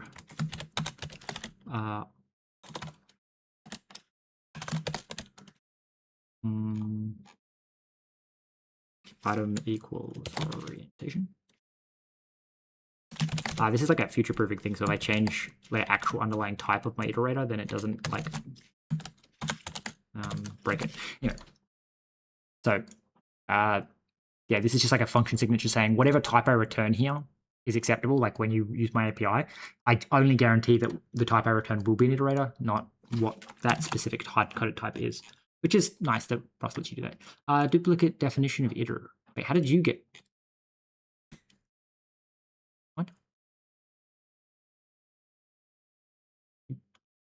Never mind, apparently you implement a trait called iter. What do you fucking mean you implement a trait called iter?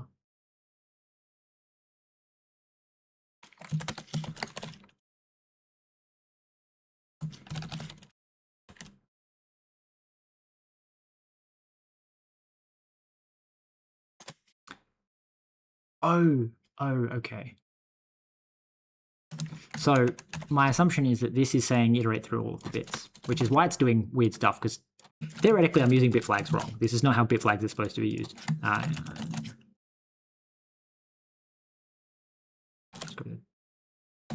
I'm trying to just get this to work so that I can show stuff off, because I'd rather show stuff off. It's much more fun that way. So you're saying iter orientations and iter orientations. So the issue with the iter is it will iterate through each of the set bits, not maybe it'll iterate through all of the constants that have, but I don't think that's how that works. Anyway, so if I just run my example of what I've got so far. So this is just the inventory system. Like, this isn't me building a game outside of, like, you know, obviously my examples of declaring certain things and I'm copying game assets for like shapes and stuff. But like theoretically, you could drop this into any game, and it's a somewhat unopinionated inventory system. Some of it, I feel like I'm making it too opinionated in that, like, there's a cursor at the moment, and the cursor is, you can turn it off so that it's not driven by the mouse. But if you've got the mouse control turned on, there's like, you can't see it because I removed the icon from it, but like there's a little hidden inventory, like invisible, that follows the mouse around, and then when you pick something up, it moves it into that inventory, and then you put something back down, and it drops it out of that inventory. But the idea is that the pickup stuff, you could call it from anything. It doesn't have to be the mouse click. You could just, like, when they enter a certain area, just call pickup, and it just teleports, and like and it will put it into the cursor inventory. So like when they go into a certain place, you could like lock an item into their hand. I'm trying to think what else. I wanted to like nested inventories and stuff, but that's all future stuff. The tooltip, again, it's sort of an opinionated thing just because I need it for debugging purposes, and so I've made it into the crate. You can turn it off with that option, but like it's kind of like locked in the way that it works. And the information that it displays, like, you can't control that. What else is there? Yeah, that's kind of it, I guess.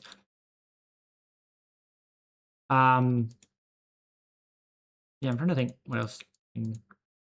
At the moment, it's like no right-click menu or any of that kind of stuff, which again, is hard to do that unopinionated in that, like, I feel like the right-clicking stuff is more like it should add a context menu, like a component that you can specify, and then it does whatever you want it to do. But again, the inventory system with all of its features turned on should effectively be like the inventory system here, where you can move things around. Like, I haven't implemented this yet, which is like a space. There's like a quick move back and forth, and there's pick up, and then you can shift click. So shift click will pick up one. The alt click, no. If you have it and you shift click, no. Well, there was a way to like take half of a stack, but apparently not. Not alt, not control. Can I control click things down? No. So this is what I mean. The game is a bit clunky. So yeah. Another thing I want to fix is the fact that, like, technically, me holding the sleeping bag doesn't count as sleep maybe on the ground. So if I put it on the ground, it actually gets warmer, which means that at the moment I have enough clothes that it doesn't matter. But like in the game, the reason I'm freezing is because of this. Like if I take this off, it goes blue when you're too cold and you'll go hypothermic. But like when I was running here, I found the sleeping bag. I had to keep putting it down, ending the turn so that I didn't get colder, picking it back up so that I could take it with me.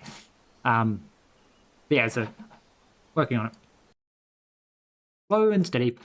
In theory, you'll be able to do things like the way I want to set up this inventory, because I don't actually know how this, if this is how they've done it, but so this obviously this inventory is copied pretty easily, and this stuff.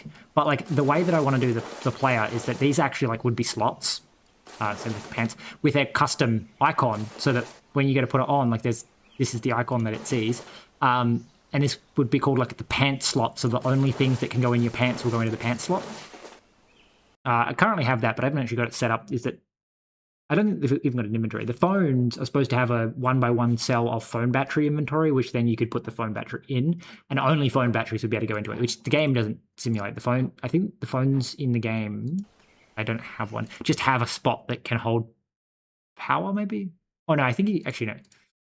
I think it does do that way. It's like there's certain items that can hold certain other items, like, I don't have any on me. Like water bottles, if you pick them up, there's certain items that can go into the water bottle. So I'm trying to replicate that behavior and stuff as well. Kind of got very distracted about what I was working on right now. Today I'm also just trying to tidy up the code because I've started to decide that it's really hard to use because everything's named very similar. Like there's add item, spawn item, add item at, and I'm like, it's just, and it all does the same thing, but like duplicated code-wise. So I'm trying to tidy that up. Hence the improvements of orientation related stuff is that I decided that it's a bit silly to have the orientation do what it does. The way it does it.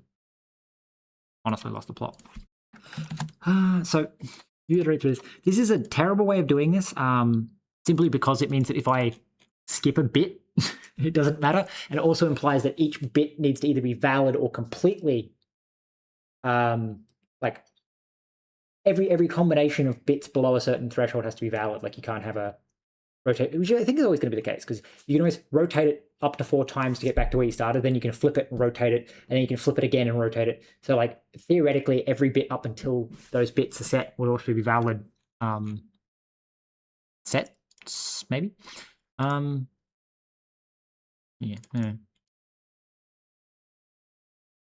You set you. So when we play an operation, we say clockwise, you clockwise, and counterclockwise decks you. Cool. So I guess we go back to adding our rotation code. I don't even know. Oh, I iterate through every orientation which means that there should be some orientations that probably get skipped for that particular iteration thing. At the moment, it rotates everything, even though technically I don't have to try 2 orientations. Because everything's a rectangle, technically rotating 180 degrees is the same as rotating, not rotating at all. But the idea would be that, like, in the game, everything's a rectangle, but my implementation, again, to not be opinionated, will let you have shapes that are not rectangles. So you could have like a rectangle with a notch missing, or maybe something that's like 4 or 5 different spaces. So that, like, technically then rotating, if it's got a notch missing, rotating 180 degrees will actually change where that notch is. And also same with like mirroring, where it's like, I don't have the item. There used to be I had a pot for examples, and then I think I died trying to get to here to look at what this looked like for other things I was working on.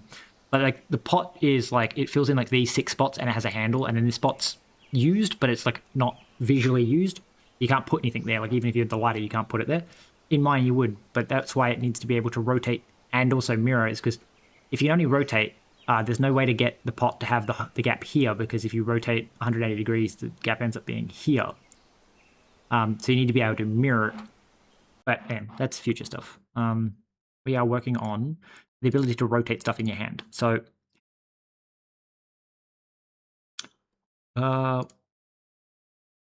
brain has completely switched off, completely been derailed. Cursor. So, okay, try orientate. So match event clockwise. So that would say that let new equals, and then it's something like shape dot orientation equals shape dot orientation shape dot orientation dot operation, which would be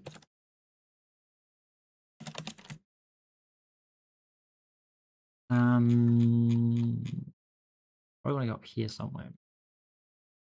Be like use crate. It's not rendering, it's inventory, isn't it? Inventory shape. Right, so I'm just like not exporting it. I don't know if I want the is in the prelude, because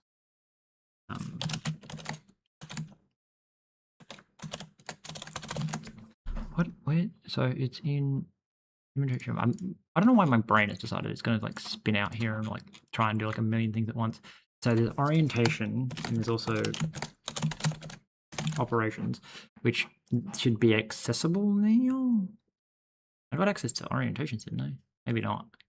That's shape, and then we go up a level, which is U. Right, this is inventory. Inventory, inventory exports everything that shape does. Okay, so that's good. Go back to here. Okay, inventory, and go operations. Right, and then we want to say operations is rotate clockwise. And then this one is shape dot operations dot operate operations rotate counterclockwise. So then that should give us our new orientation, and then we can very annoyingly go to the inventory. I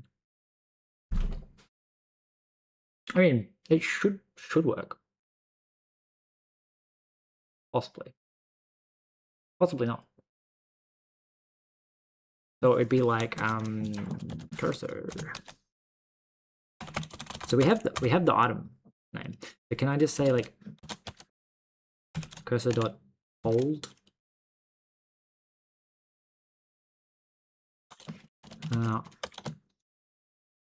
Item. Origin. That's annoying.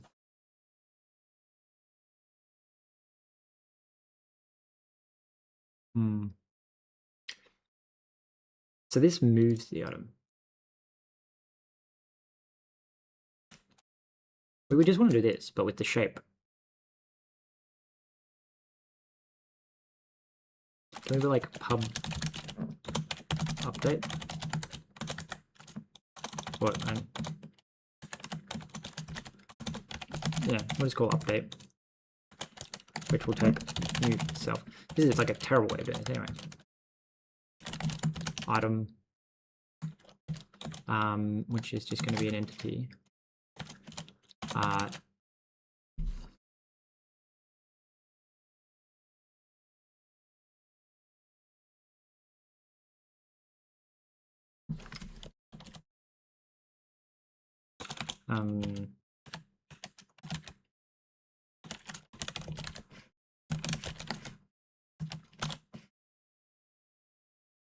Orientation, something like this, and we'll be like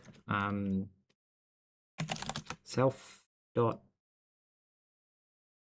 manager dot open inventory self dot inventory dot inventory. I think a reference to so that it works. So let's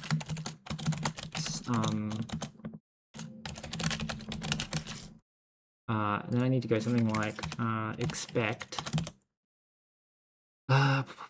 cursor inventory in always exists.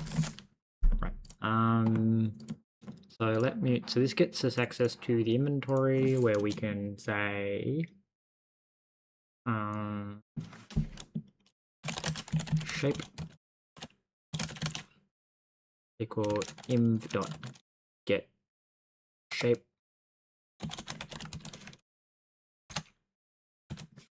item. Now I don't think this is going to quite work, only because when we update the shape of an item, we explicitly ignore any item that already exists. So we're going to get the shape for that item, else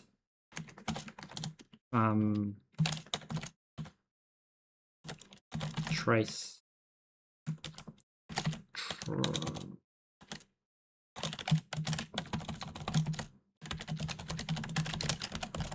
update item not in hand, maybe, and return.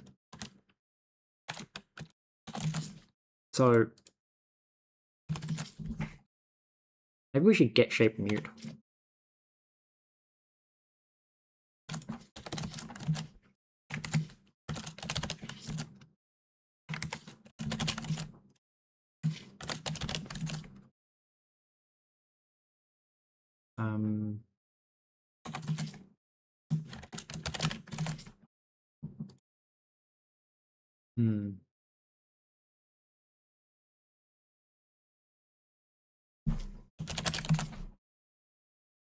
Okay, so get shape mute does that, which returns us the shape. So we need to like get shape mute. Then we need the shape. And then we say like shape dot orientation equals orientation. That'll update the orientation. Now, presumably, we'd have to have some kind of access that like checked that. But I'm just going to say, hey, if you request the shape mutably, I guess technically, if you get to here, we're just going to say like self dot oh, this isn't in the inventory. Can't even do it. Right. It's interesting. I was gonna say, like, because of the way that this is working, we're just calling get shape mute on that. But this is on the inventory command. So we can go back to the inventory commands, wherever the hell that wandered off to. So we just need to, like, hey, like, get shape mute. This is just a thing that you can do. Manager, inventory commands.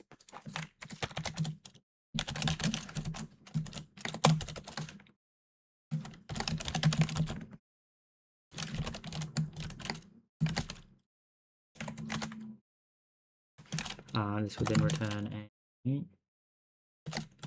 option mute shape.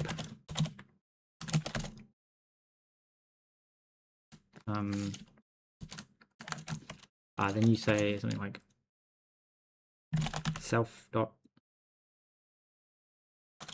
I guess, let out equals self dot current inventory dot get shape mute the item, and then if out dot is sum self dot modified equals true.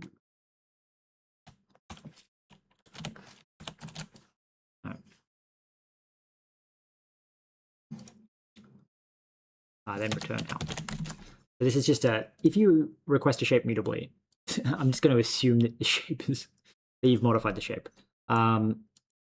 Technically, I could do some kind of fancy thing of returning like a mute shape, and then mute shape will check to see if it, if you access it mutably, or if you just use it immutably, it doesn't update it. But anyway, so update will request the shape mutably. If it exists, trace and say attempt to update item and it's not at hand, and then shape orientation. So that means that if you do happen to mutate the orientation, cursor hold, but not hold, it's cursor dot update. So we have an item, and then we have new. Now the thing with this is it will trigger that the try orientate. Command. So this will trigger that the inventory has changed, but it won't actually do anything at the moment because we don't re-render items that are still in the inventory. We delete the ones that aren't that have disappeared, like that are no longer in the inventory, and we delete things that are no longer in the inventory and spawn things that have been added to the inventory, but we don't touch the ones that haven't been changed. So,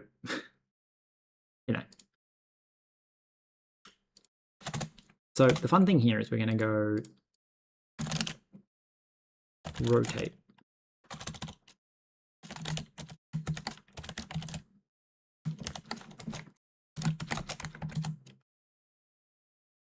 Which is going to be like, we don't want to throw lots of issues. So we want to be like,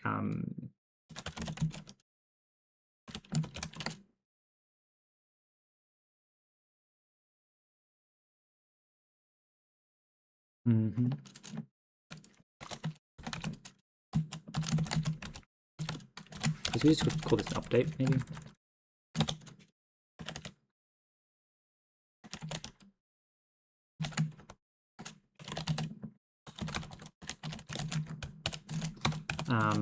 Right. Something's a cursor. This is the inventory cursor versus the cursor inventory. It throws me every time. And then we went like a Q mouse wheel.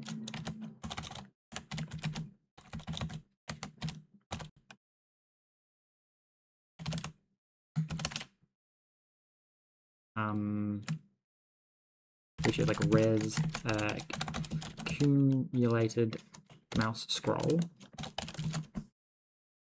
I don't know if my mouse does the sideways click. So then we also need like mute commands.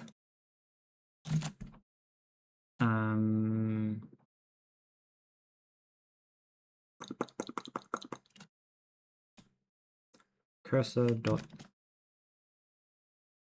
So it's like if cursor dot is empty, return. So we don't care if you're not holding something. Then we say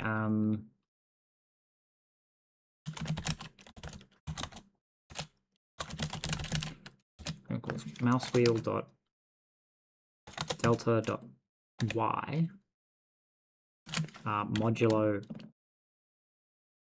4. Can you modulo an integer? Possibly. So we grab the. Do you tell me what though? Yeah, you tell me the units, but I don't care. So tracks how much mouse is. So we say and then we say if rock dot is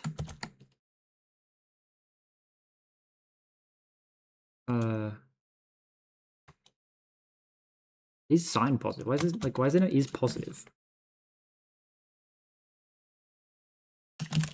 As I32, please. Can you then modulate by 4? And like is positive.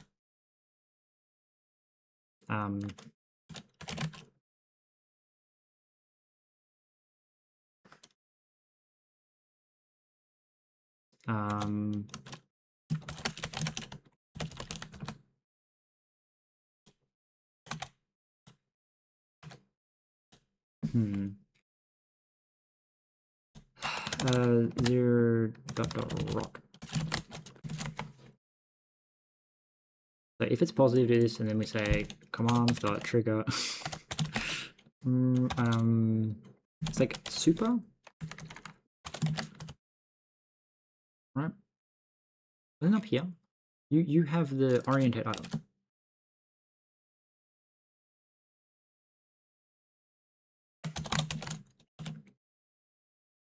Orientate item. Clockwise.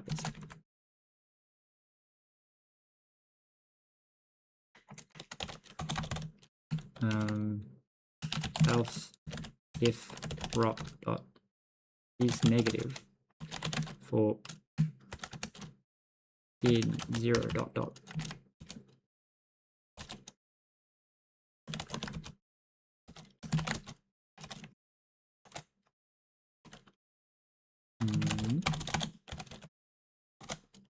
This feels like I should probably have like multiple like you can specify just the number of counterclockwise rotations to please make.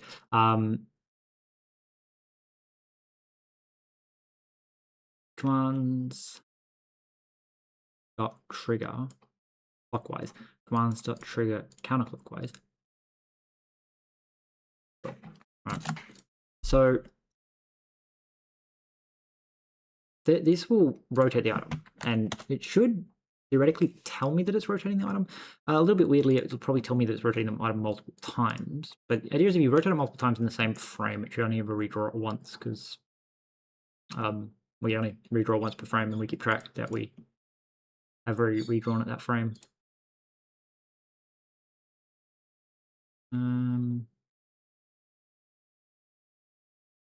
So when I pick something up, so receiving inventory, asset event. So it's change updating. So it's detecting it. It's just not visible entirely because, again, we don't re-rotate items, which is fun. I don't remember where we do that. It's probably in...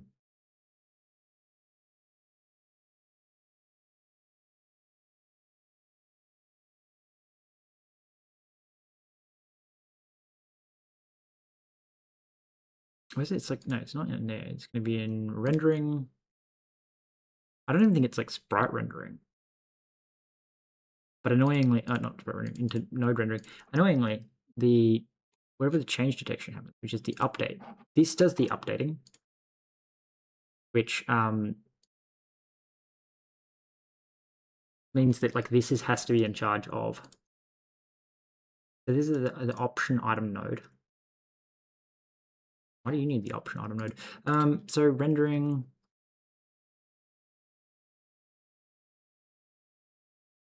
This is like new slots, we don't care about. New items. Okay. So one thing, we can get rid of this because we now do that in the right place. So this is new items, but we do need to also run through existing items, which is where we do something like this. So entries, so this is every item in the inventory collect. So we say for item in item nodes. Where the fuck do you get item nodes from? Oh, this is all your, okay, this is all your nodes. You go through every item in the node. We say get render item for target node. Get item. Okay, and then we remove already existing items from the set.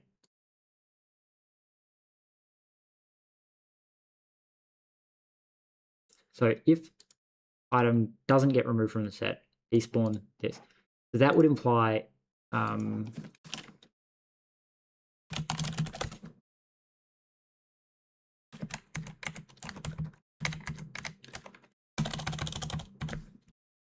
if it doesn't get removed from the set, despawn it. Now this probably doesn't need to be warned. I can probably trace this because again, I'm pretty sure in future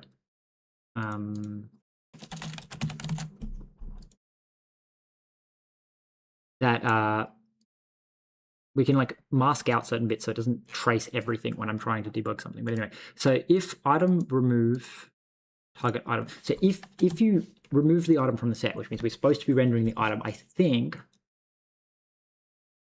weirdly, well, we have access to all the item nodes, correct? Yeah, this is rendered item, so mute. Now, I'm gonna say we could do a with and without right rendering thing, but like that would require a little bit of weirdness. Anyway, so why I'm thinking grab this mutably is like I think in theory we can just do that.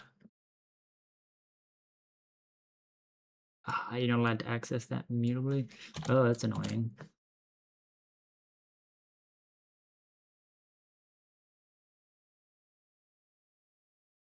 Why am I using? Well.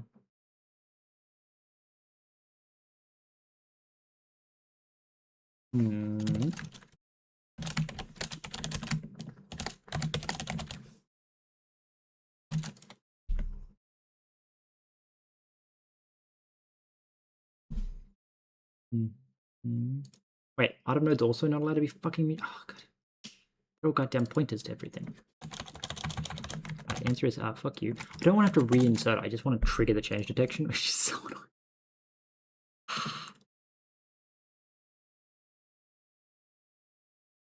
Goddamn Bevy and its relationships.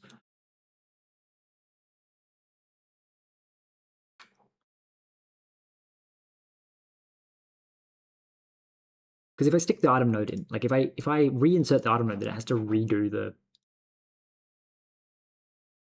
path.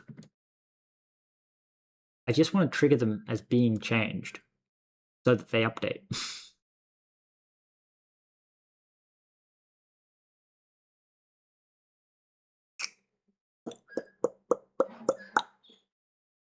So you're a UI transform, you're an item node. You're the rendered item. So you're checking to see if the rendered item has changed, which again annoyingly results in I don't want to have to specifically do this for the cursor. So effectively what we're doing is saying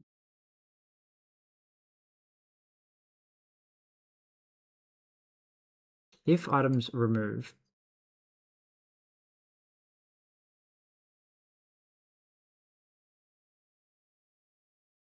so despawn these ones. I'm wondering if we don't despawn them and we just mark them as free and then we can do it. And then so you would go item, well, no, do we have actually commands? Commands dot entity, and that would be item dot get target from something. Target, yeah. insert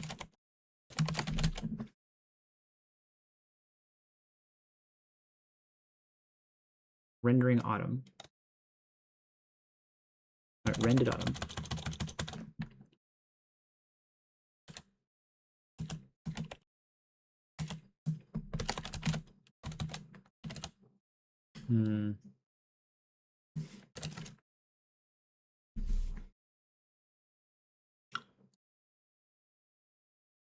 It seems like a really dumb way of doing it anyway.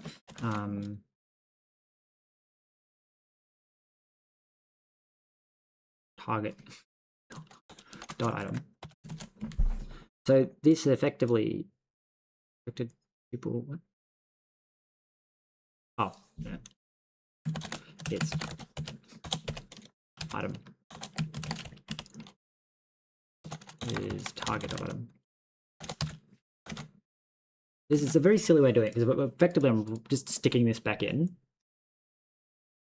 to do nothing more than trigger the change detection, which, I mean, sure. As I'm saying, like with this, theoretically, I could, instead of despawning it, I could put it on a queue of like to be used. And the idea is that if you move multiple inventory things around, like where I'm despawning them here and then spawning new ones here, I could just reassign them. Anyway. So this works because when I run this logic,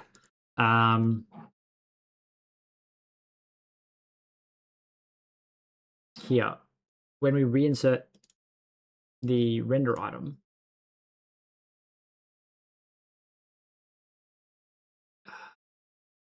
yeah, when we reinsert the render item, we end up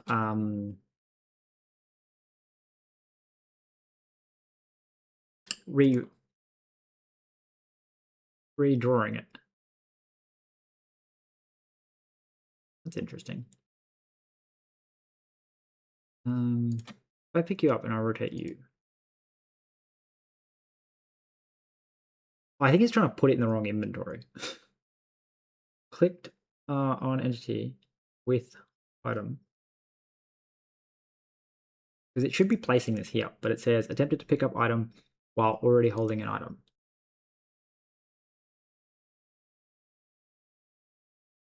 So, wait, attempted to pick up item while already holding an item. Clicked on entity with item 2013. Why is it not attempting to drop the item? Oh, because again, it's not. That's annoying. Because the item's not in, like, not parented under the thing. It's not propagating the click, which means that you should probably not block below, which means that you could then end up clicking on that.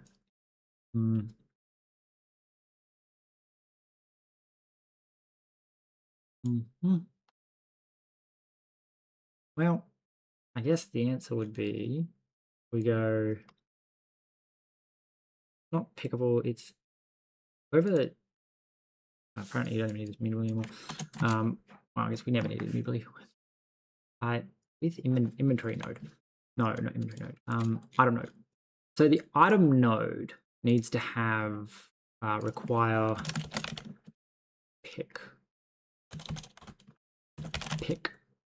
pickable, right?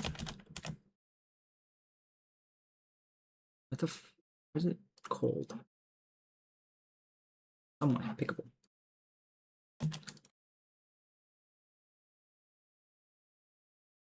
Item node. Oh, yeah.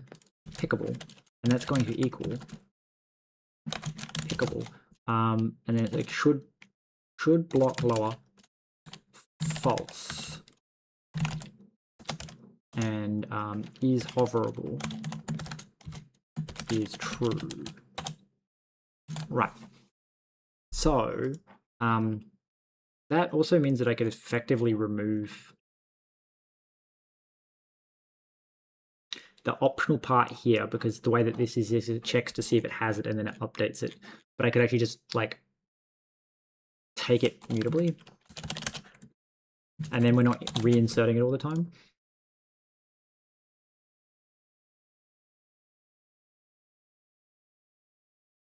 Maybe. Wait, do I even need it mutably?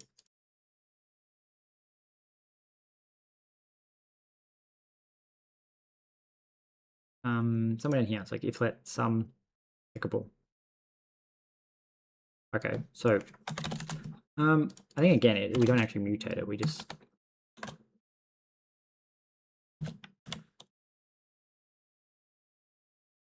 we don't even need to do that. We just why was I doing it? Something is specific about like no, I guess leave that as the optional pickable, because that's like an inventory thing. It's like saying if the inventory is not pickable, then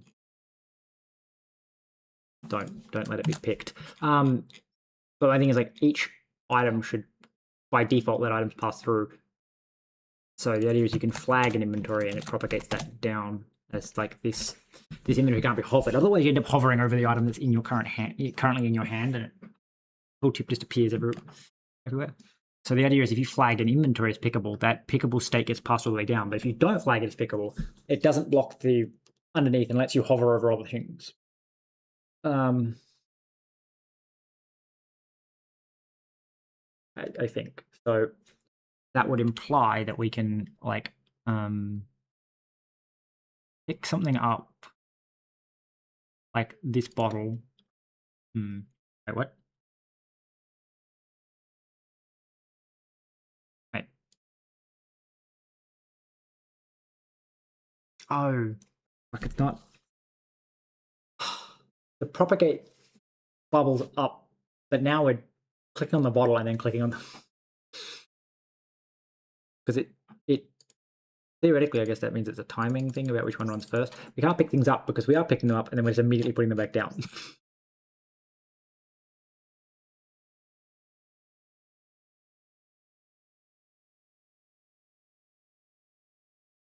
Okay. Annoying.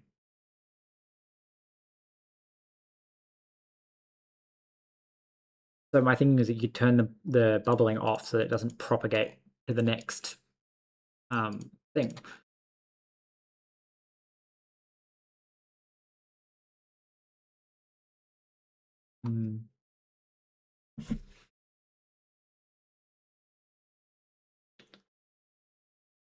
Yeah. Okay. So one of the options is to child parent like we could parent the items into the slots, but I don't think that's a good idea because theoretically the slots are allowed to overlap each other.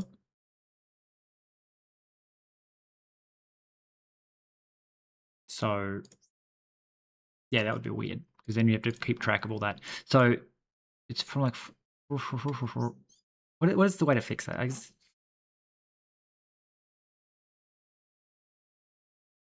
The issue is again because the inventory runs first. We pick up the item and then place the item in the same frame, and there's no way to turn off the propagation because they're not in the same hierarchy, and then because the event propagates up the transform, yeah, there's no way to. Okay.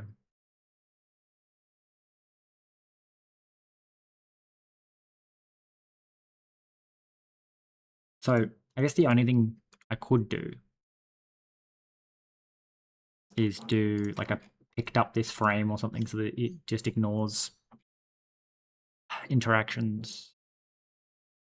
Where would that be? There would be interaction cursor mode. Inventory cursor.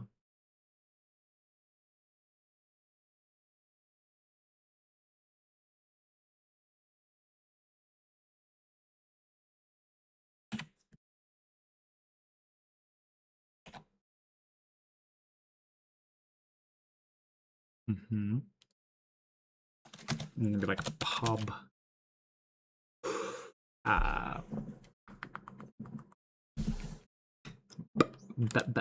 Pub. Well,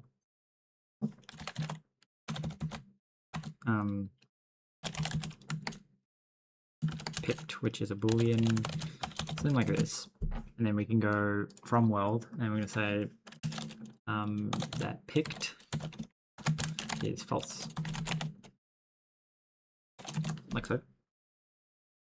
So picked is false. Then when we pick up the item, so I guess when we call hold,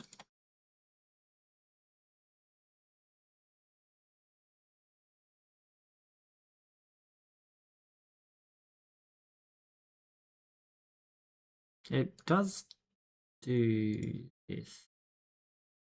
My interesting thing is when you call hold, it then triggers move item insert, which I guess always succeeds because it's an insert. It's only the try that the fit that wouldn't. Makes me think that I should probably insert the item inventory and then the shape should be 1 by 1 and be any or something. I don't know.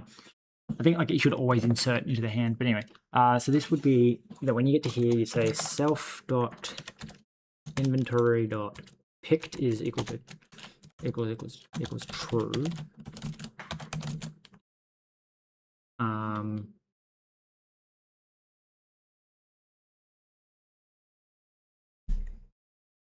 I don't think there's a drop, is there? No. Okay, so then we're going to say if self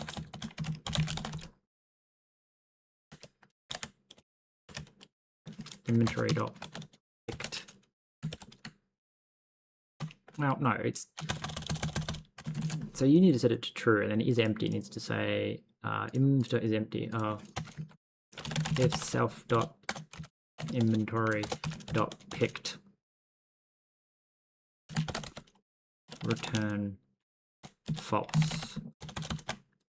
Again, this is a terrible way of doing it. I just need it to work. So it's basically if you picked an item, then you are considered not to be empty. Wait, no. True. If you just picked up an item, you're considered to be empty.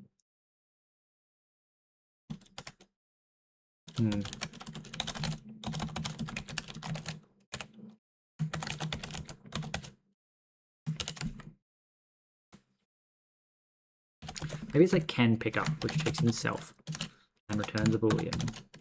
Because is empty is different to can pick up, which is going to say self dot inventory dot picked. I guess it's like not and self dot is empty. Right. So then we go to, I guess, the mouse. Detect drop. So if cursor is empty,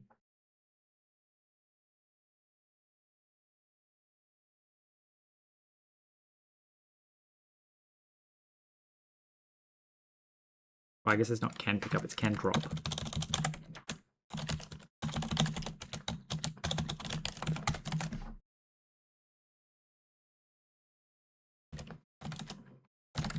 If cursor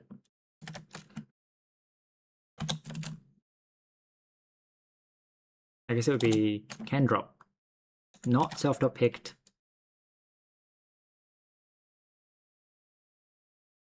What the fuck, brain?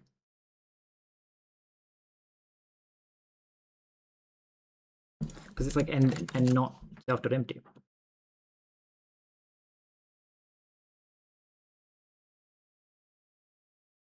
I don't know.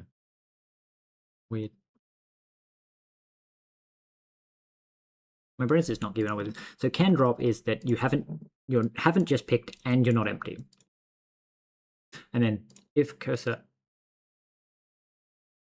not can drop, it's a lot of negation unnecessarily, I believe. Return.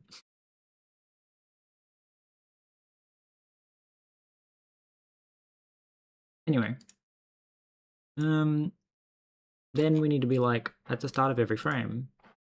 That'd be a cursor thing.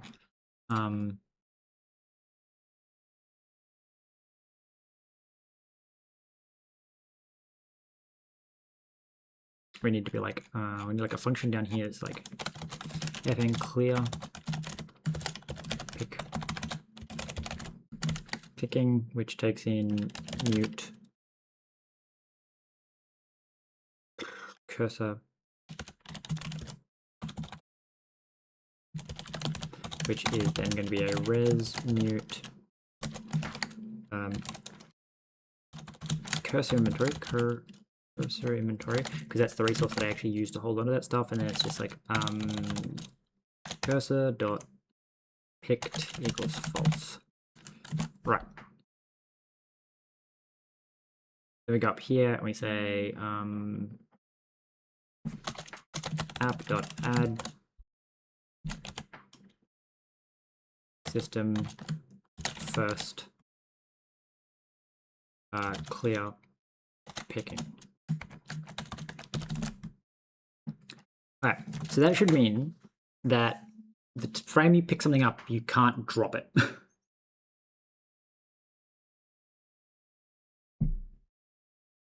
I think I'm also going to probably end up with the same problem of the frame that you drop something, you can't pick it back up.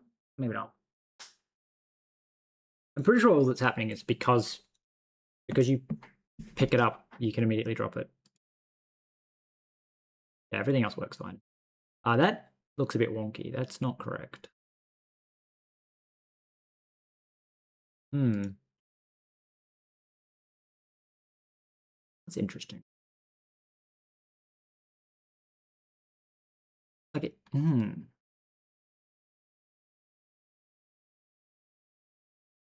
Why are you so wide when...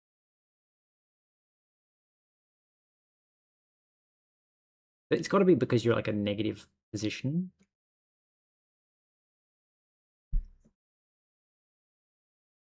That's interesting.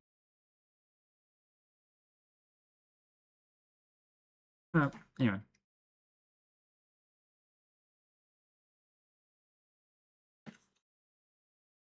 I'm curious, like when we move the mouse, because we move this. When we insert you, yeah, we inserted a negative position. Right, this is rotation, follow mouse. Does follow mouse actually look up where the item is located? Okay, which...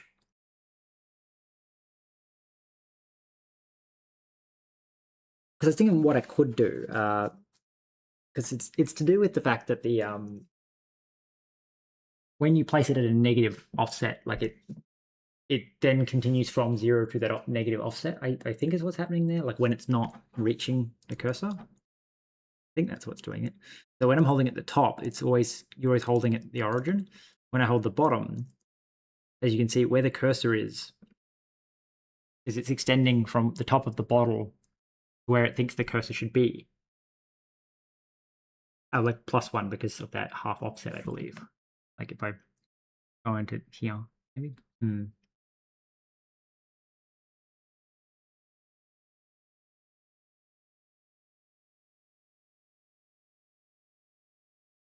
That, or for some reason the bottle's ending up being wider than it should be.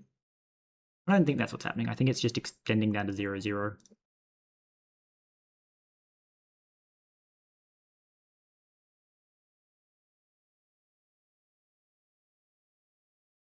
Because what I'm thinking is maybe don't keep the offset. I mean, it works well enough.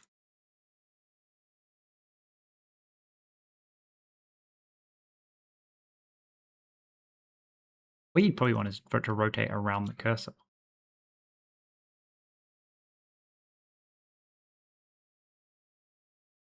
How would I make it rotate around the cursor?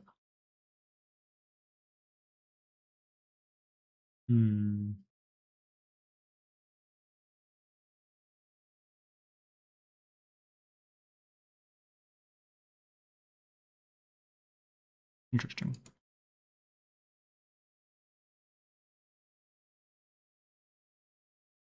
I mean, something tells me that there's definitely a way to make it rotate around the cursor. I just need to, when I apply the rotation, wherever that's happening.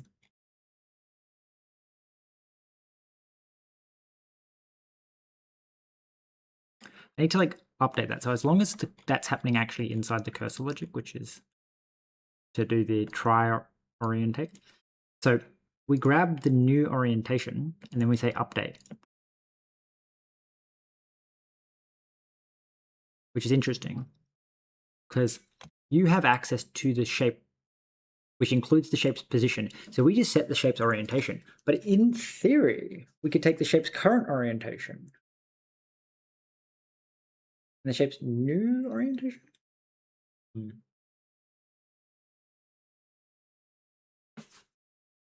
then we could like reposition the shape.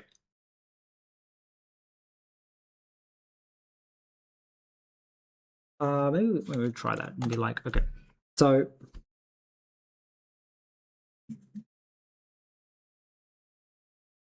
to rotate around the mouse. So I guess we would just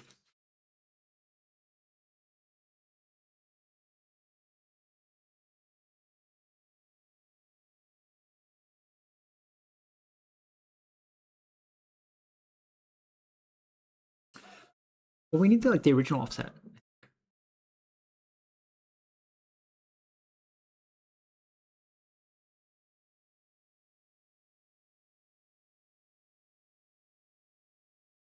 I can't picture in my head what we're doing. So we have to like effectively we have to take the shape,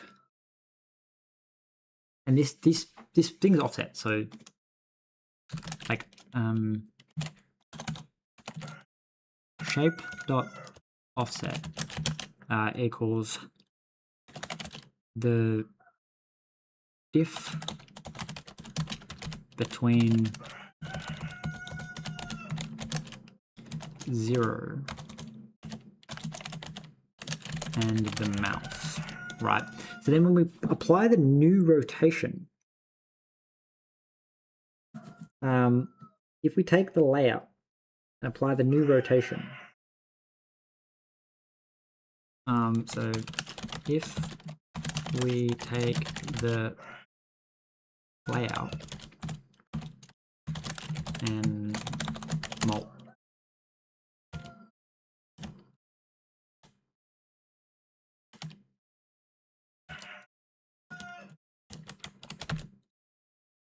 if we take the layout mult orientation, I guess mult new orientation. If we take the layout mult the new orientation,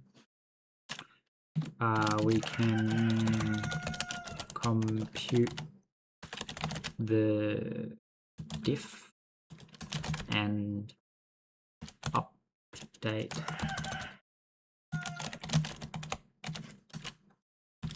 offset to keep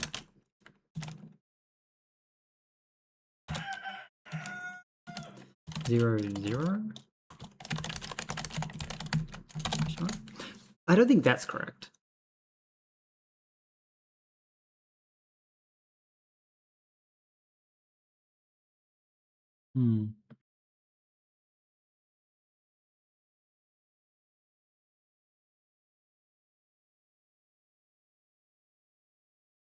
I think the trick here is one, the offset may always be negative, maybe.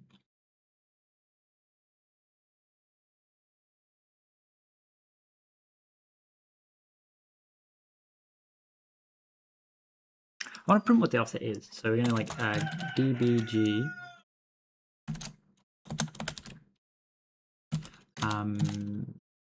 shape. Right. If we just debug the shape,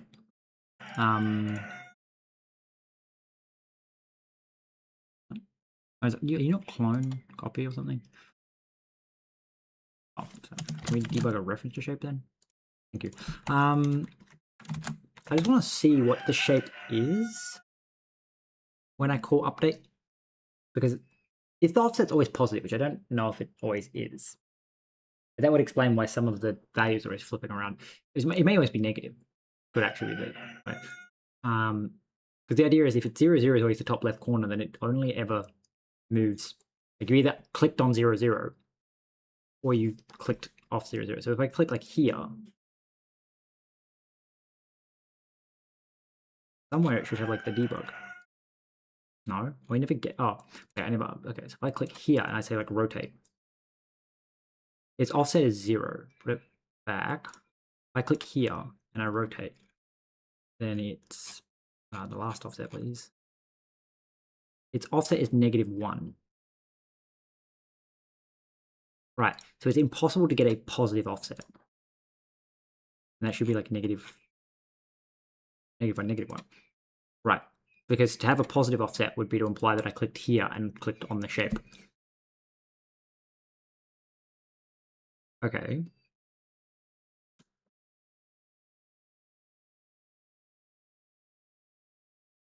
So,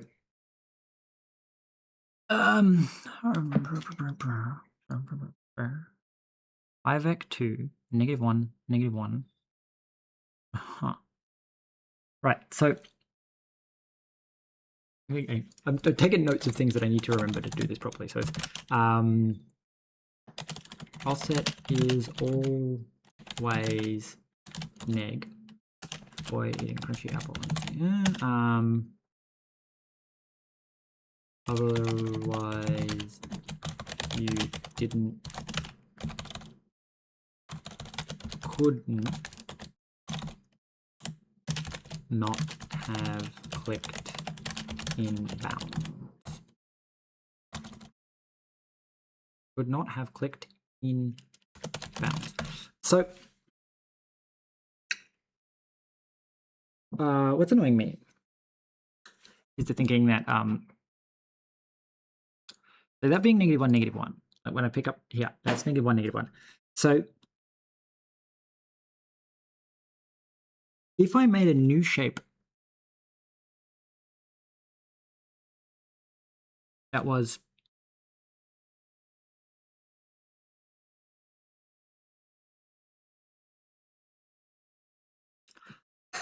I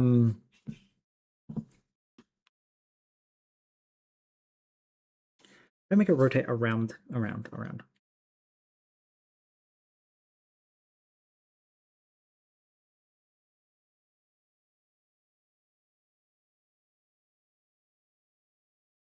Like,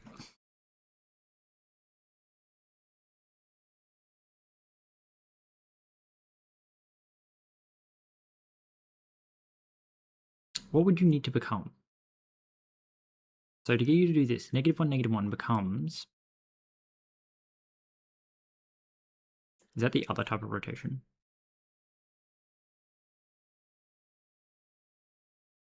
-1 becomes 0. Wait, that's -1, -1.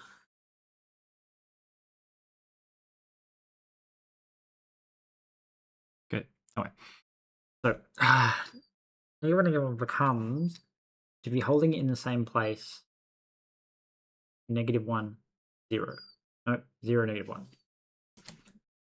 So let's say something like, yeah, noting it down. So -1, -1 becomes 0, -1 on a 2 by 2.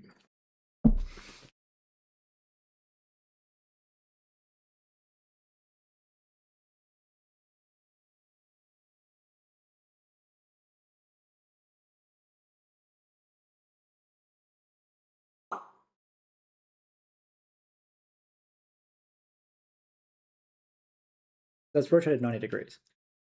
And we rotated 180 degrees. So it needs the other type of rotation, I think.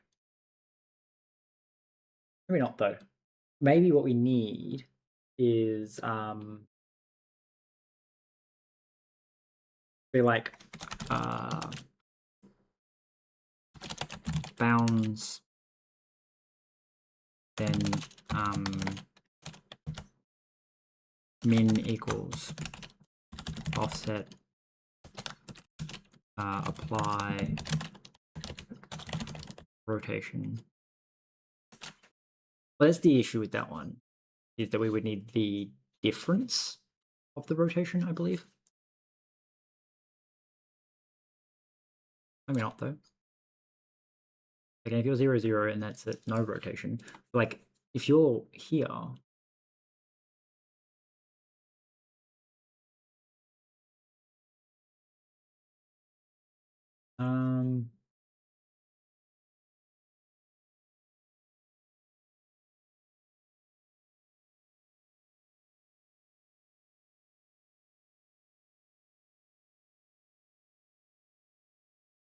Like, yeah, I don't actually think it matters.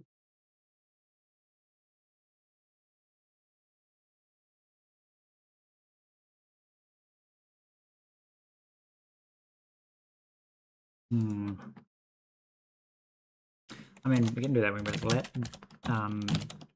bounds equals shape dot bounds.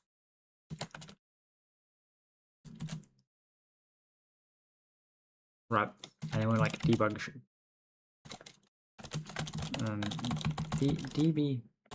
db the bounds. So this should wait. This might just give me the right number because the bounds takes into the offset. So your bounds in a 2x2 shape should be like -1 to 0.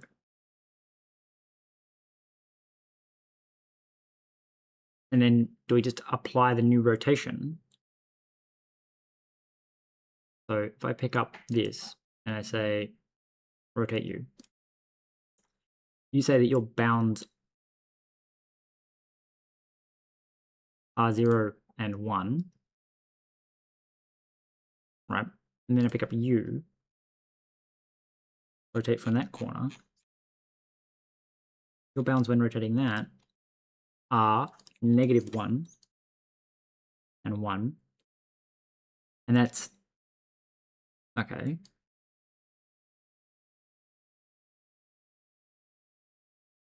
So that would be the original bounds, which has the original rotation.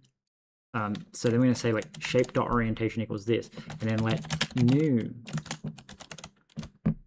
bounds equal shape dot bounds.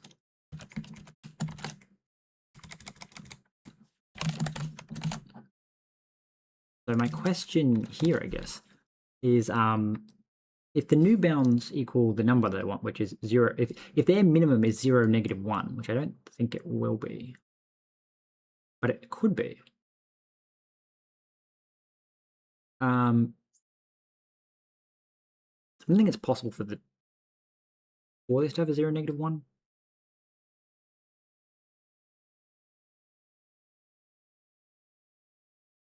We need a 2x2 battery. So pick it up here, rotate that.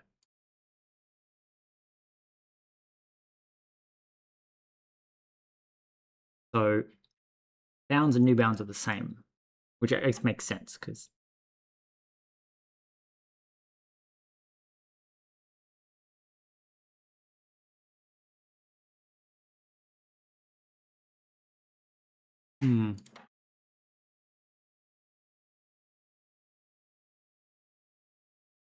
what if I said like layout dot bounds, which is the bounds of the layout without the rotation, and then bounds.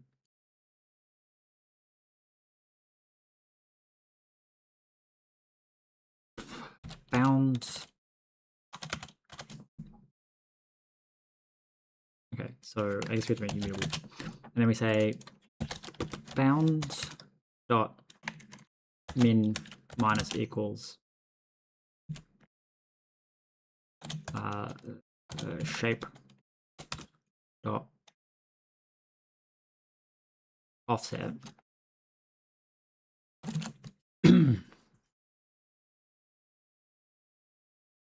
Because again, it always has to be negative, which means minusing. Well, I guess it would be minimum plus offset because offset's always negative.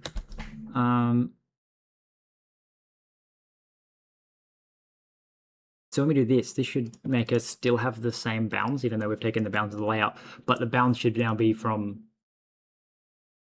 -1 to 1.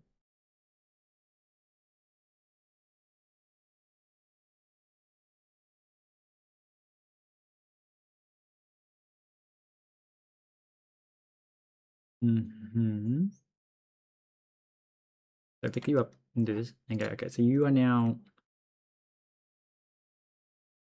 -1 to 1.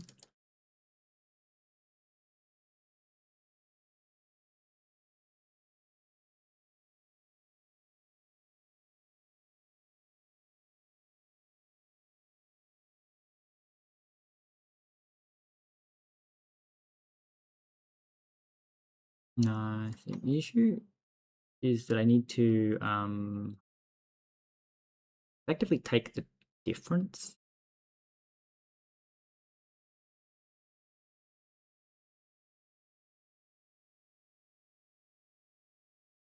Yeah, I need to take the difference because like basically the way that I flip and swap things depends on the specific, like if you went 90 degrees more positive, we effectively just need to know the amount that you changed by.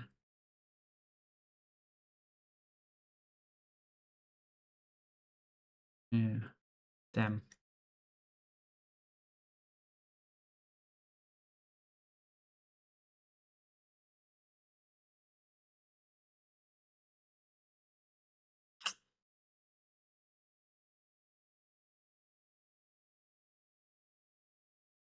I don't know if it's worth it. It looks goofy as fuck, but like, I want to know why you become this shape.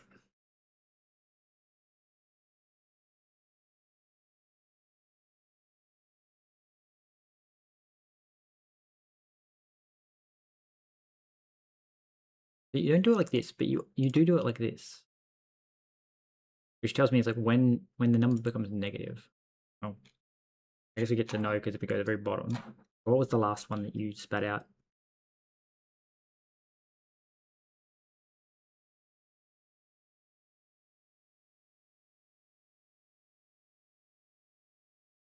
Offset was -3.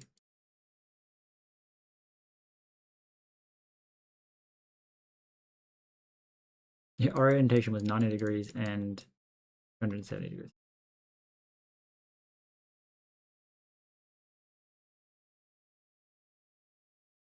That's dumb. Anyway.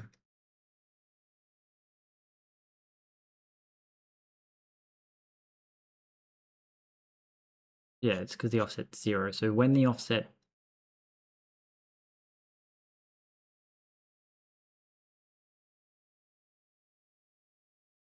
Wait, no. You don't care when the offset's 0. No, you do.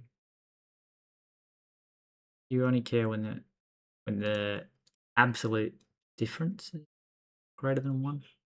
Yeah.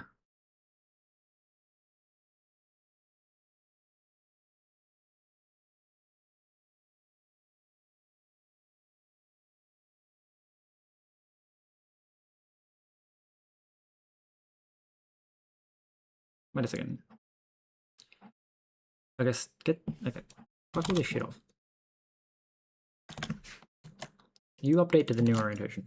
My thinking is like just to fix the thing, because again, I don't actually care that the shape's doing what the shape's doing. It's that the bounding box is wrong when the shape is doing it.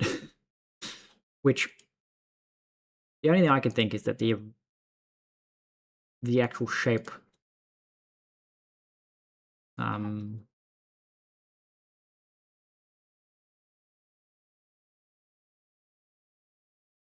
it's gonna be when it's a negative.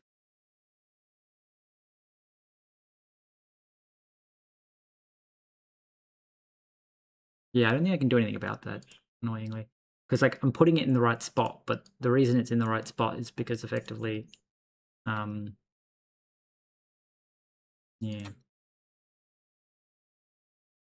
When it goes up there, like that the corner that's just touching the bottle there, that bottom corner is actually the 0, 0 that I'm offsetting by, I think. And so that's why it's stretching up that other way. Yeah, I think. I'm not entirely sure. But like it appears what is happening is that like when the number is negative, they don't like it. Wait, but I'm offsetting whether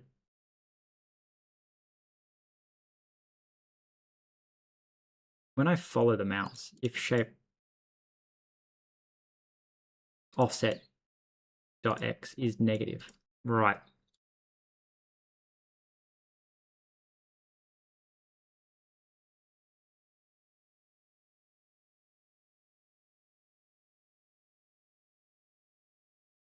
Damn it. I can like my brain is saying there's something in the fact that like I need to know that the shape's position is negative to render it, but like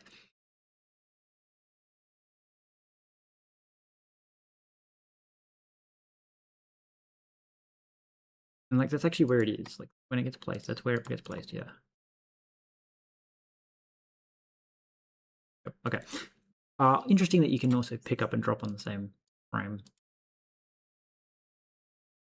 if you happen to click on a thing while dropping a thing.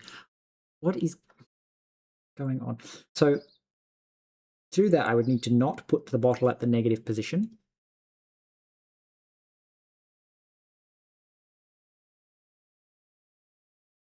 Which annoys me.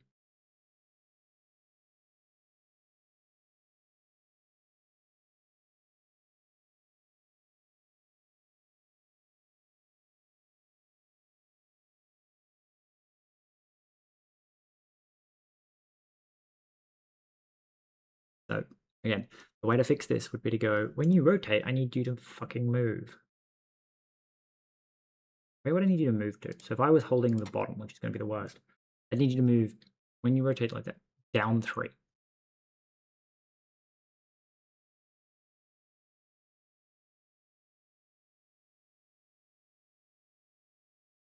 It's so annoying. That's the difference in your...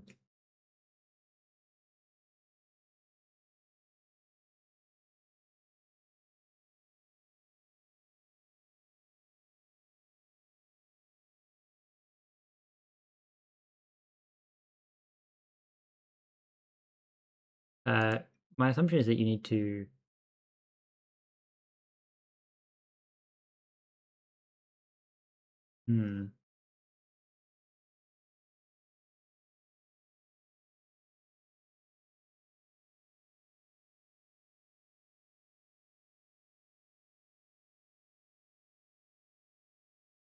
It's the current offset.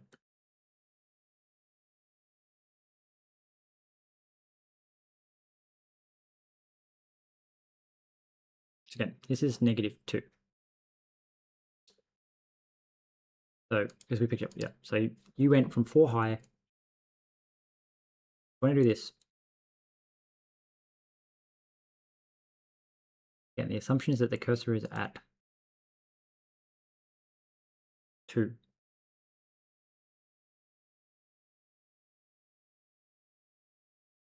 Which means that you actually need to go down 2 over 2.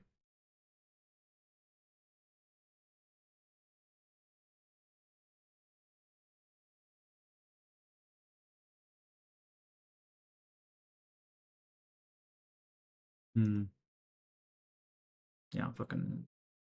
There's definitely a way to do it. I just can't be bothered. It's not really worth like such a little tiny difference.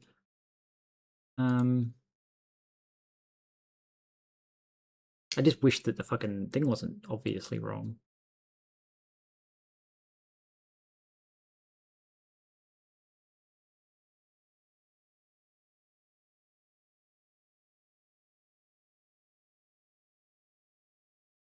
So unbelievably obviously wrong.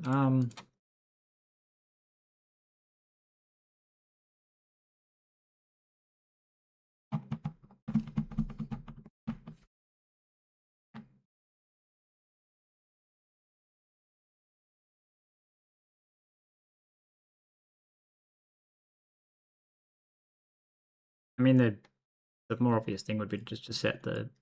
If it's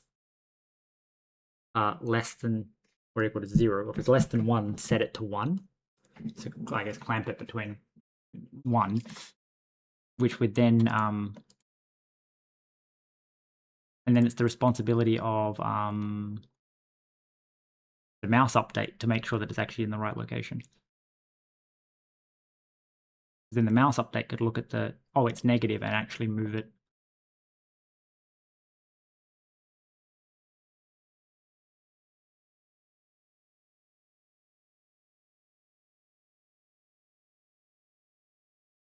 Or no, because then it's not actually in the spot that it's going to try and place it.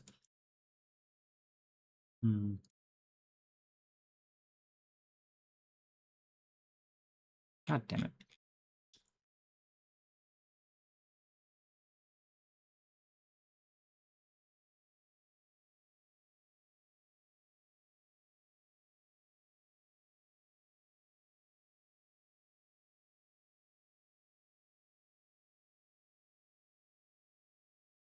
This is the annoying thing, is I know where I clicked it to know how much to offset it by.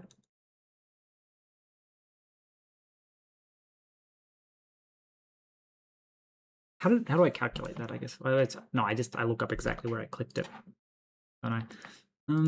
Well, no, because that's part of the magic.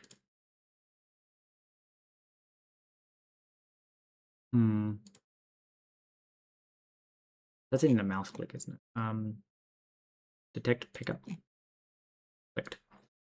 So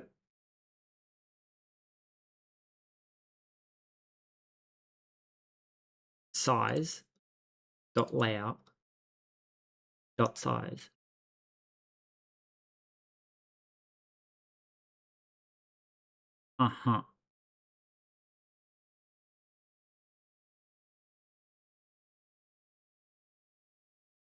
Right.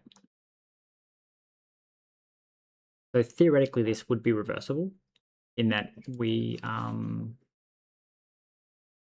which we're ignoring. Yeah. So we know it's reversible because P's P here, which would mean that you could invert the direction to work out what P was, and then rerun P forward with the new orientation. Oh, that's just horrible.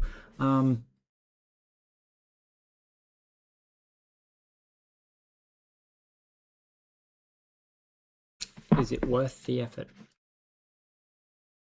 So copy this and take it here, I guess. No.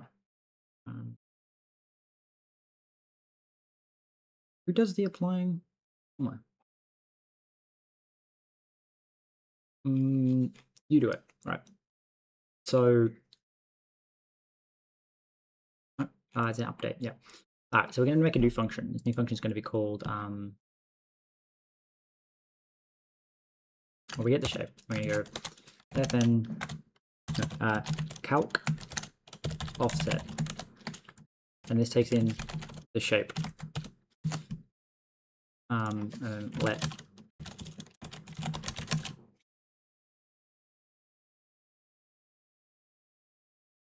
and then I guess we need the orientation, and then shape dot offset equals offset.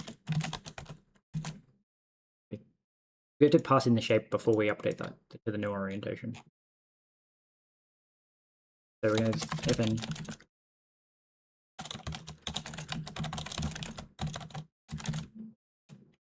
calc offset, which takes in a shape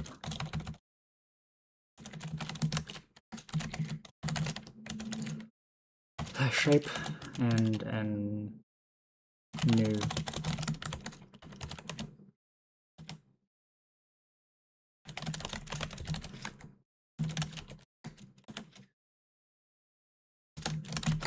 orientation. Paste that in.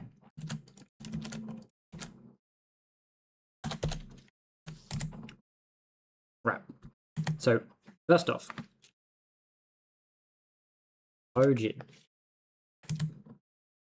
We have to calculate what P was, so we have to reverse this whole fucking thing.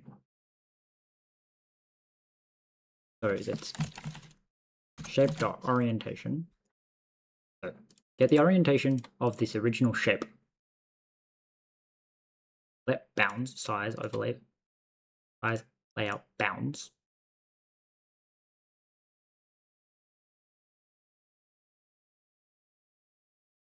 Okay, so that would be shape.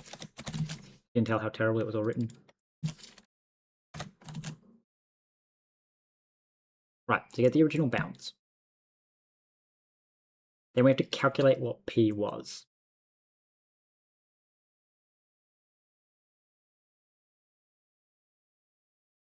Now, we know what this is. Shape dot offset equals this. So to calculate that, we so we're trying to calculate P. Right, we need to know what P was. So negative bounds max plus P dot Y. So that would be I vec 2. Right. So P dot Y. So bounds the negative that value plus Y. So we rearrange and we say that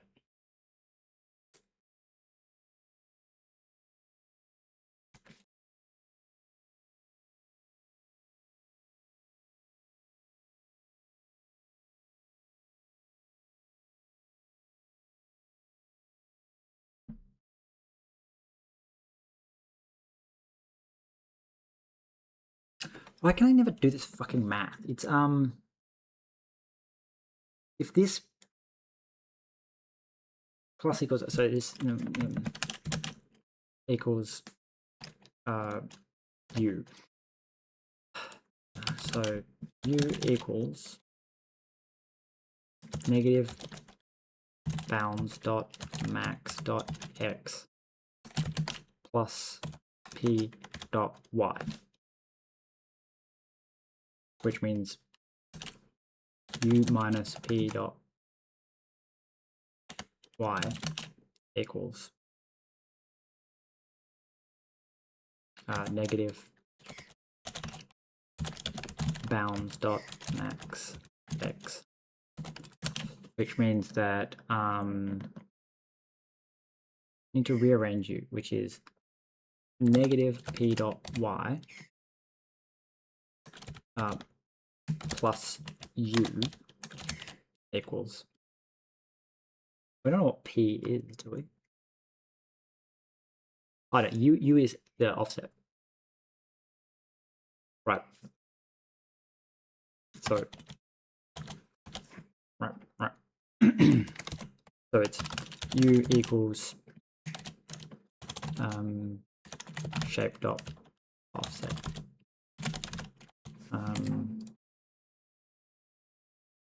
S dot x. Right. And then so u is equal to this, which is the same as u minus this is equal to the negative of that, which is negative P dot Y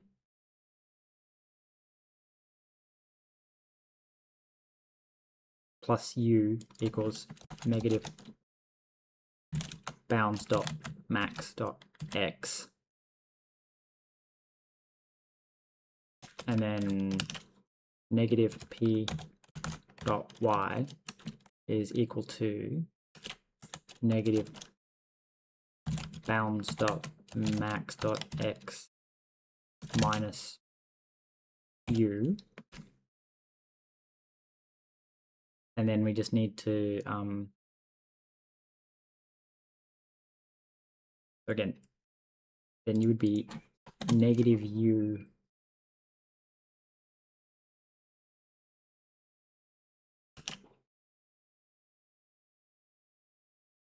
need to multiply by negative 1.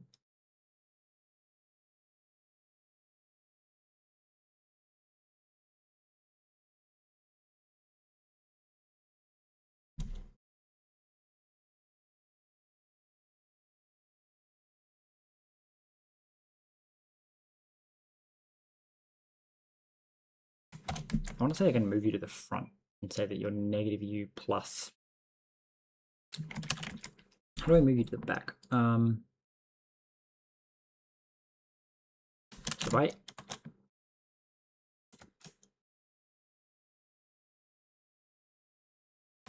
Plus bounds dot max dot x. I can kill this one.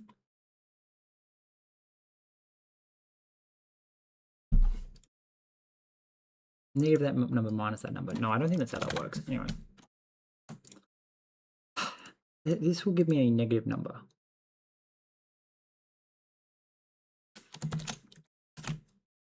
times -1, which does that.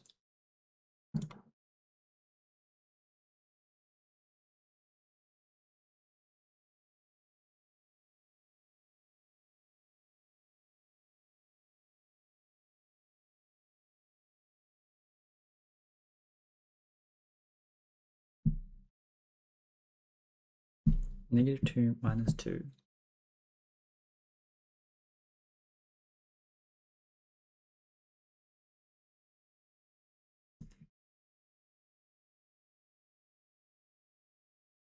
Right, so I think that's negative, we could say like negative u minus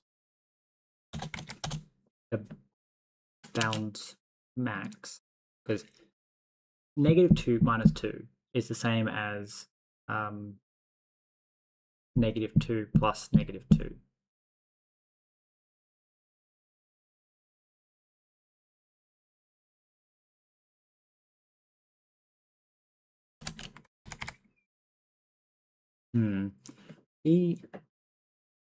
I think I'm missing something about like when you can negate things. So multiplying by -1, which is what makes that positive.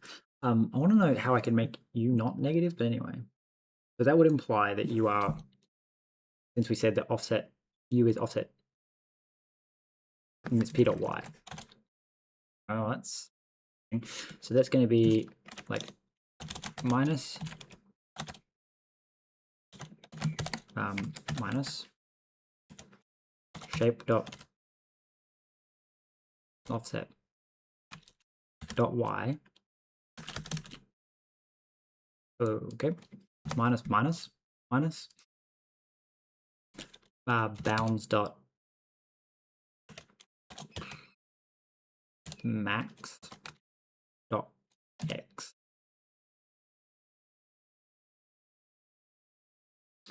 That's horrendous.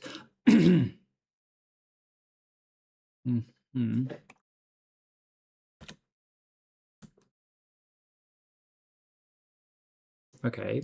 And then v equals shape dot offset dot y. And then v equals negative bounds dot min dot y minus p dot x.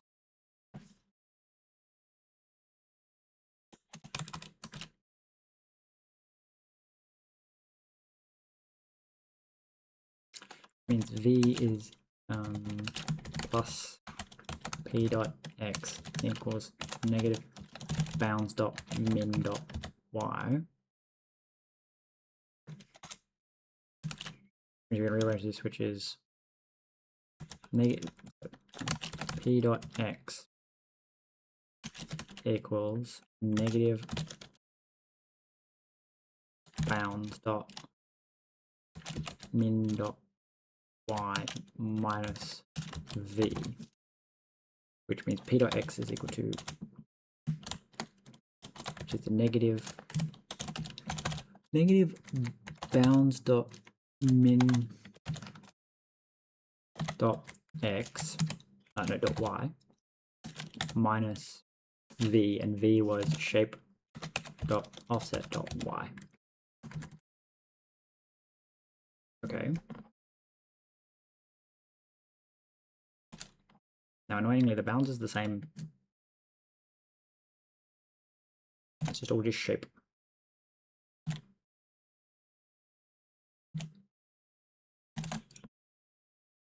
All right. So, since we already know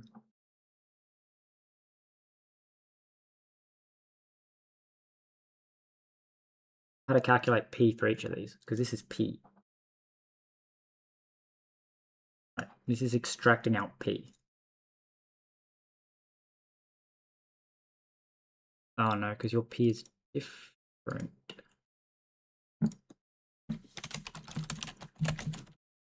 Shape dot offset equals p minus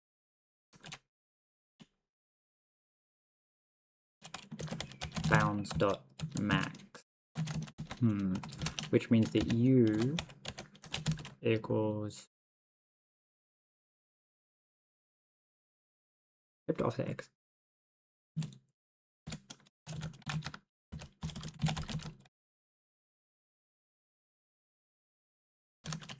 Which is u equals p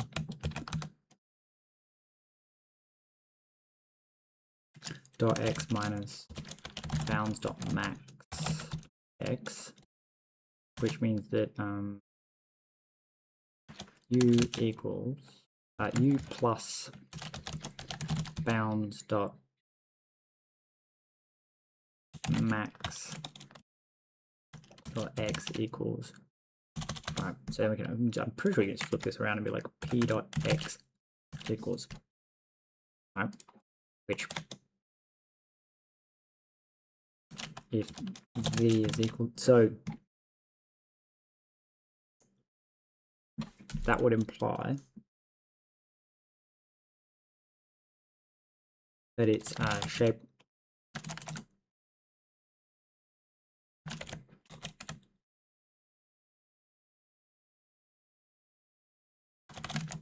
brain, why are you doing this to me? You.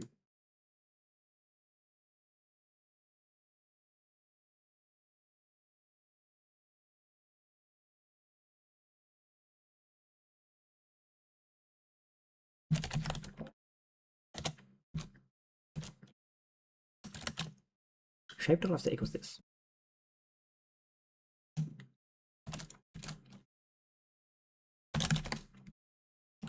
What equals that?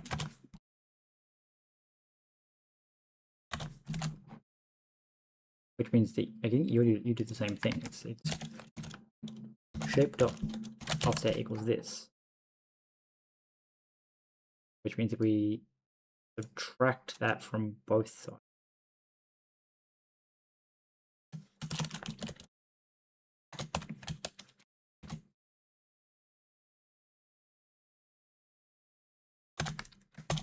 gives us negative p, and then we invert that.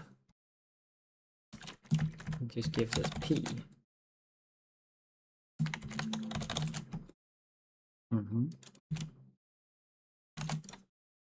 Okay. This one's not returning anything, so that one's just wrong.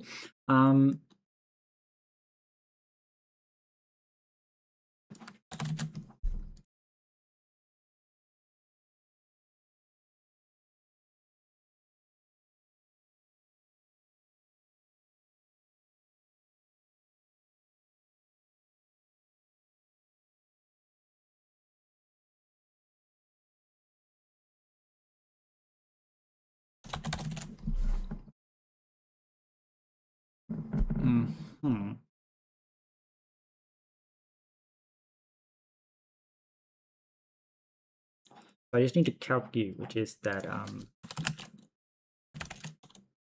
shape dot offset equals this. You go away because you don't do anything, right? Which means that can we just do this so it doesn't do red the whole time? We need to be like, well, it was probably shouldn't have removed all the comments on the other one.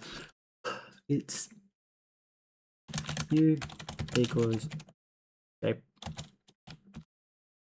offset dot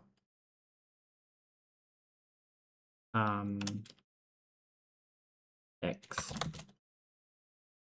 which u equals negative bounds dot min dot x minus p dot y.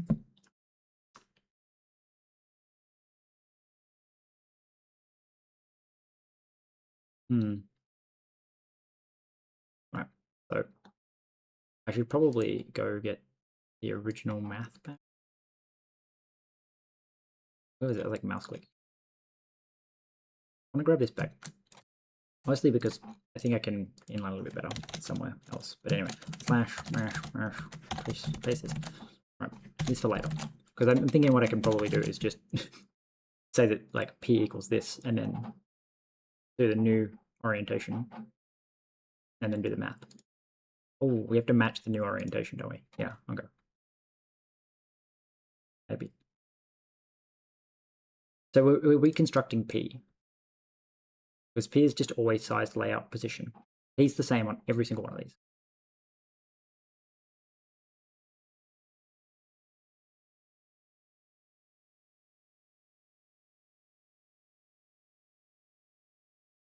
Okay. So that would mean that U equals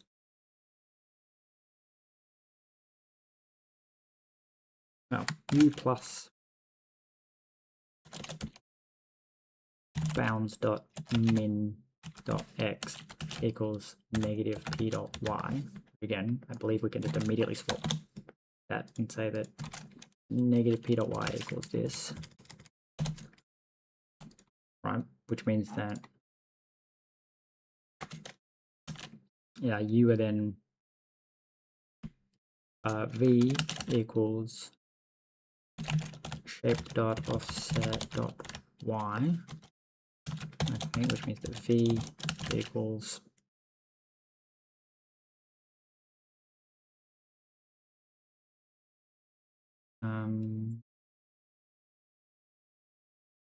negative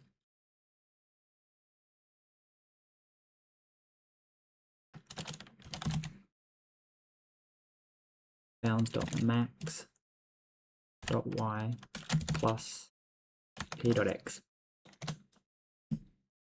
which means that v equals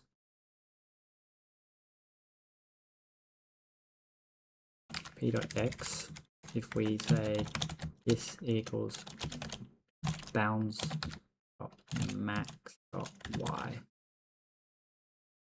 Right, which again, just immediately flip that to this side, paste that, and then equals that. Right, which means that our p dot x is equal to our shape dot offset dot y plus our bounds dot max dot y.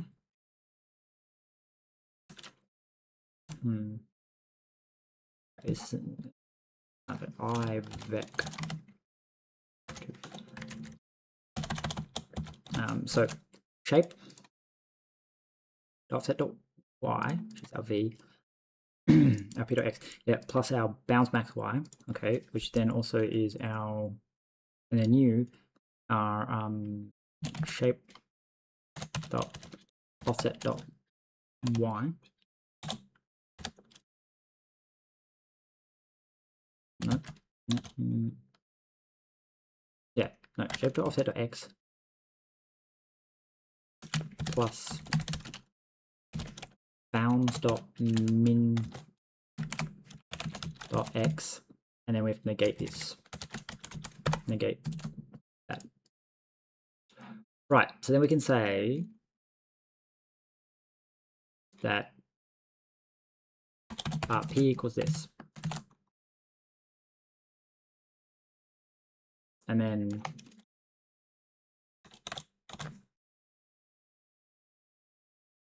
we say orientation intersects bits clicked.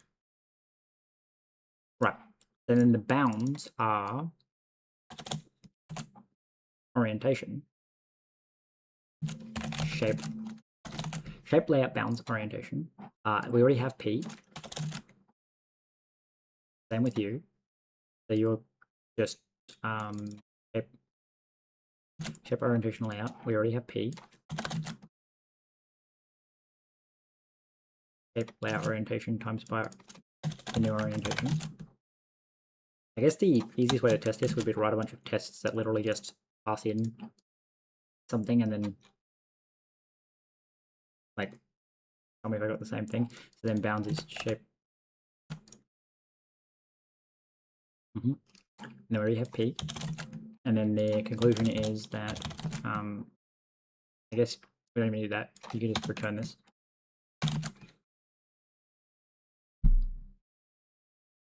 This returns an IVEC. Right. So, I mean, the easiest one would be to say,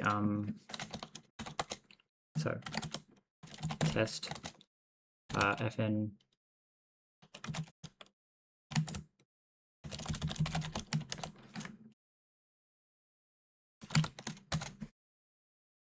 if we call it test calc offset, then we say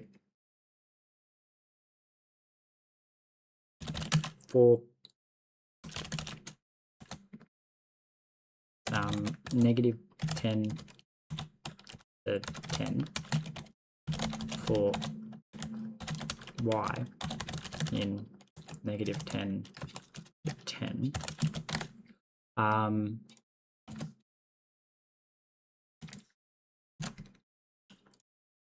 So we need to like lay out a shape.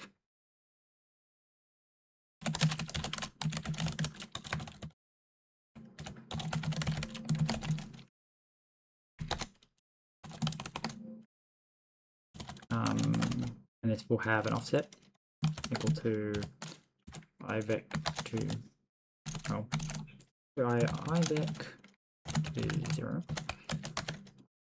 Orientation is just orientation empty, and layout will be layout rect UVEC to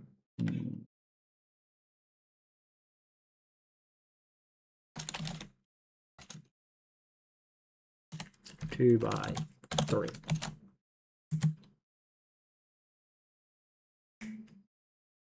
So the idea is that if I pass in the same offset, I should get the same offset out. So we want to assert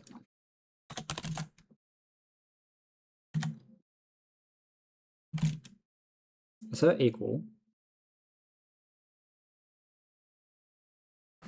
So actually, first thing we do is we say let shape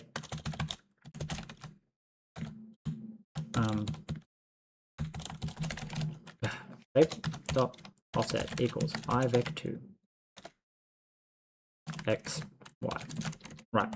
Assert equal calc offset for shape. I guess we need to run it for orientation. For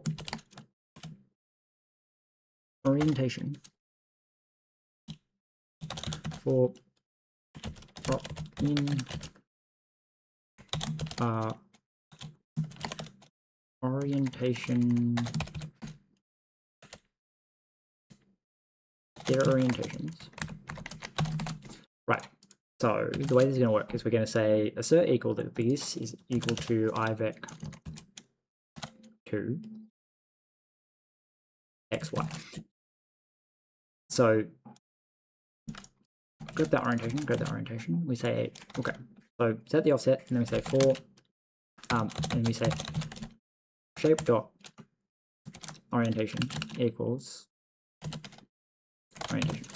So what this should do is iterate through every possible offset from -10 to 10, where we're going to set the shape's offset to that and its orientation, and then we're going to try every orientation and assert that the offset that we calculate is the same, because the idea is that we're saying, if I have you at a rotation of 0 and I pass you to this function saying that your new rotation will be 0, I expect you to spit out a rotation of 0.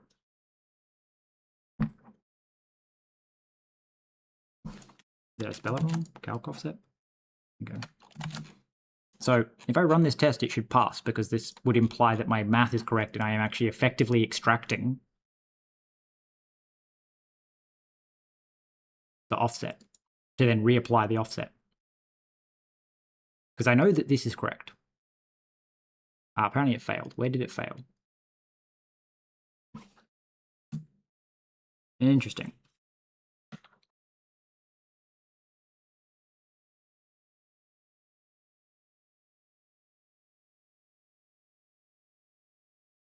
Damn it.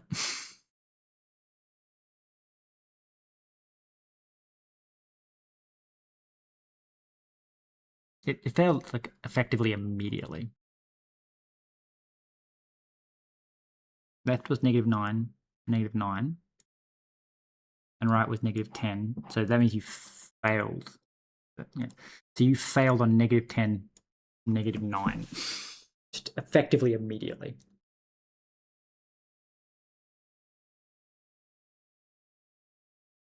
God damn it! What did I do wrong?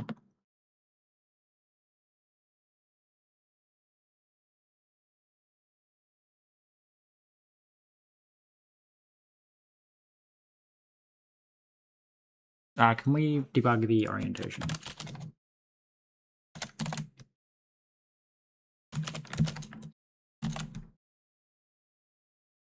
You don't implement display. I'm going to make you implement display.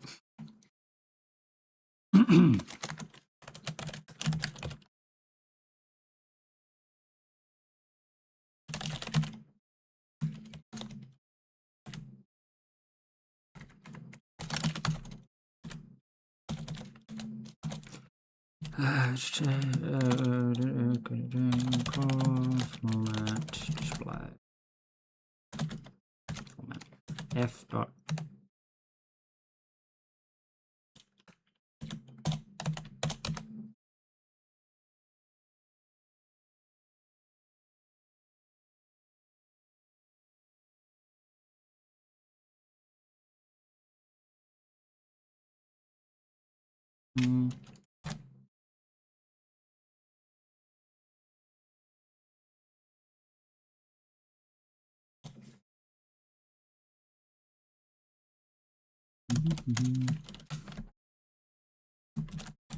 Orientation dot field. Oh, okay. So we can say let s equal. I guess let new s equal, and then we're going to match.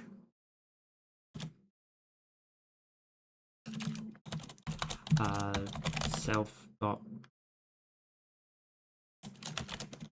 bits and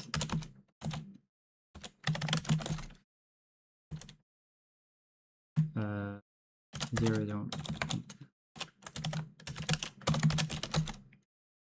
s dot field. Well, I guess that makes that pretty easy. So the field is rotation, and the value that we are printing here, and then f dot finish, s dot finish. Sorry.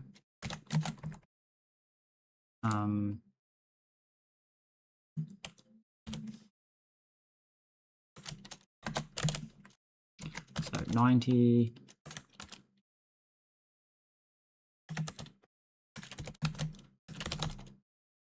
Um, 128.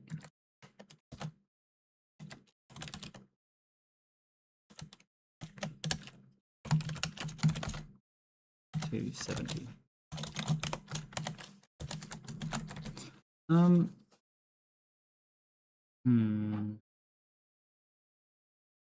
What are you saying that value has to be something that implements debug?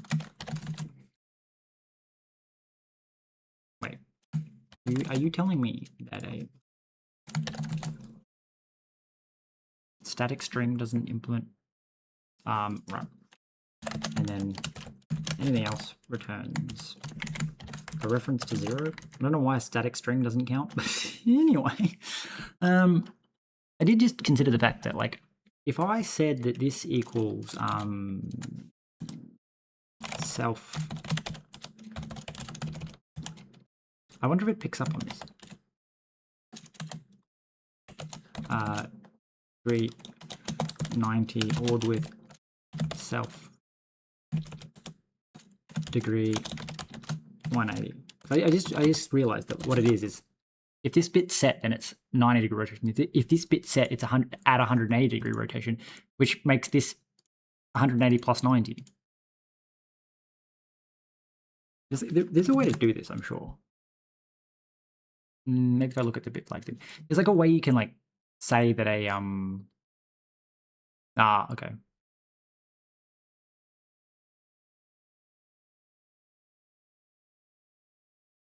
So I think they're just helpers because I don't think it detects the AB. Maybe it does. Because that would save me a lot of hassle with this. Debugging stuff is if I could say self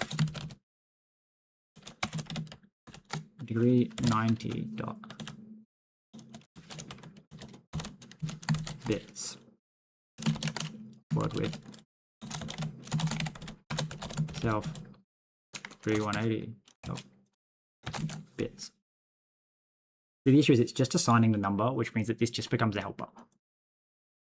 Anyway, like I don't think it detects that this is a thing that exists and therefore something that can be printed. So now we display the orientation.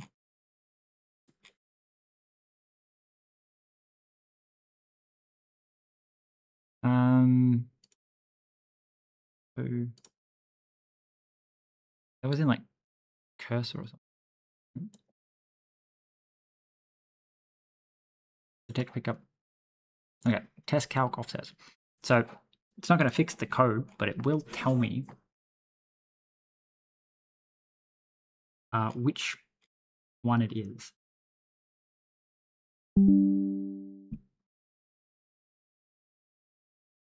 Okay. But you don't fucking stop me from executing my test. Because I don't actually know which orientation failed.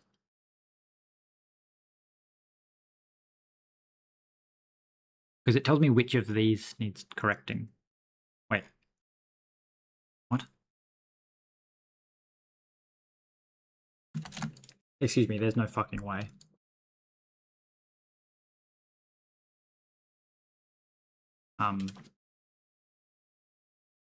There's no way.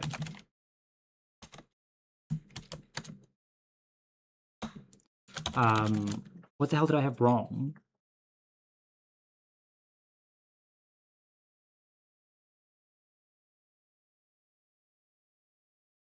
Okay, well, I guess we just tested, like, in as much as like we run the code, because according to that, it fucking works. Well, it works in as much as if you pass in the same orientation, you get the same orientation back out, which implies that the P that it is calculating is correct. Then we just calculate the new layout and apply the same P because that should offset it by the correct amount to reset. So that basically we know where you clicked. We retroactively work out where you clicked. Yes, as I thought.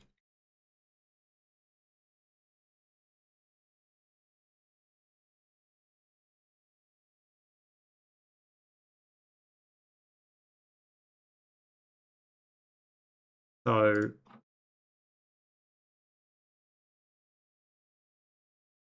something's gone terribly wrong with that. And the only thing I changed,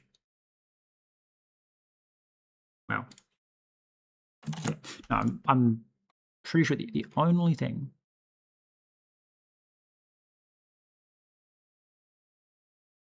is that I changed what that value was calculated to be.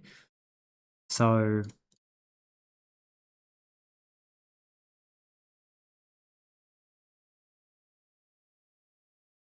where is that? That's inventory shape orientation.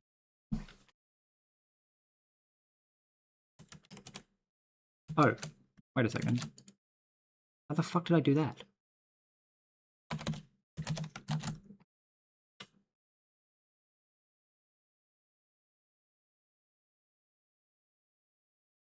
Had I always done that? Surely not.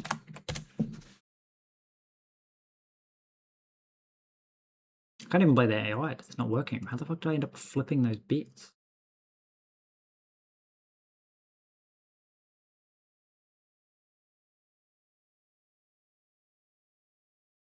Really not. I'm going to check because I think I committed somewhere in between. So it's like shape. No, orientation is entirely new. Because it doesn't have a commit where it's okay. So something went wrong at some point. When did it break? Pick it up. Is it counterclockwise that broke it?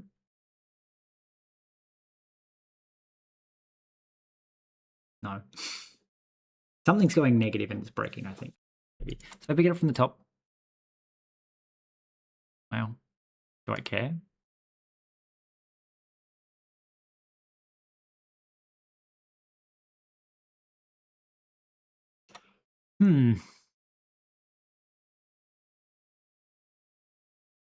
So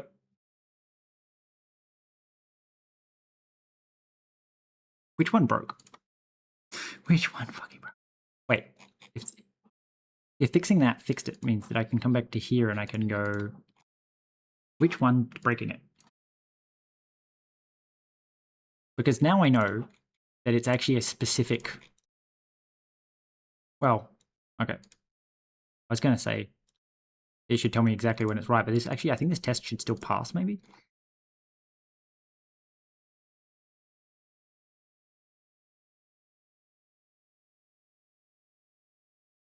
Why the fuck is it?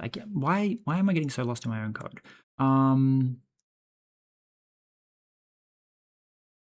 Cursor, run this test. This will tell me like what orientation, because we say shape.orientation equals this, and then we calc offset with our shape and our orientation, and it spits back what the new orientation is. So which one failed? Rotation 90.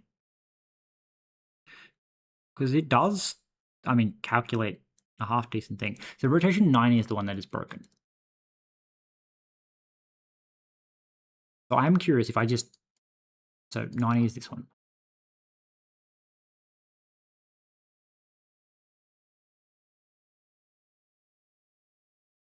It's U. Bounds times orientation. So I'm just going to comment that up there because that's, so shape dot offset equals, and then we're just going to say for now, because I know I'm specifically testing for this shape dot offset, right? Because if 90 is the one that's broken, then we'll just skip 90 and see, do all the others work? Because that just implies I fucked up the math, which is the first one I did, which would explain why the math was fucked up. Yes, okay. So that means that as long as I skip 90, it works, which would imply that 90 is actually the one that's broken, which means I just sort of fucked up my math. So we're going to say U equals shape dot offset dot x. And so that would mean that U equals negative bounds dot max dot I didn't see a message. So perfect. I haven't tried any of the languages but Rust. I've done JavaScript and I've done Python and I've done C. I tried C++. I couldn't fucking work that shit out. And I've done C, and I've actually done a bunch of programming in C#, which was the language I actually originally learned. I just don't like them. And like I know there's other languages that like are equal, like Zig, and that's like got the reputation that I probably would enjoy them, but I find it really annoying to switch between languages because I just end up typing the preferred language or trying to do it like the way of whichever language I was doing most recently. So switching between languages just annoys me.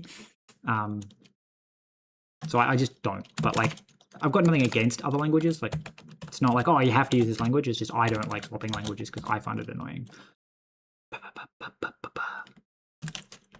U equals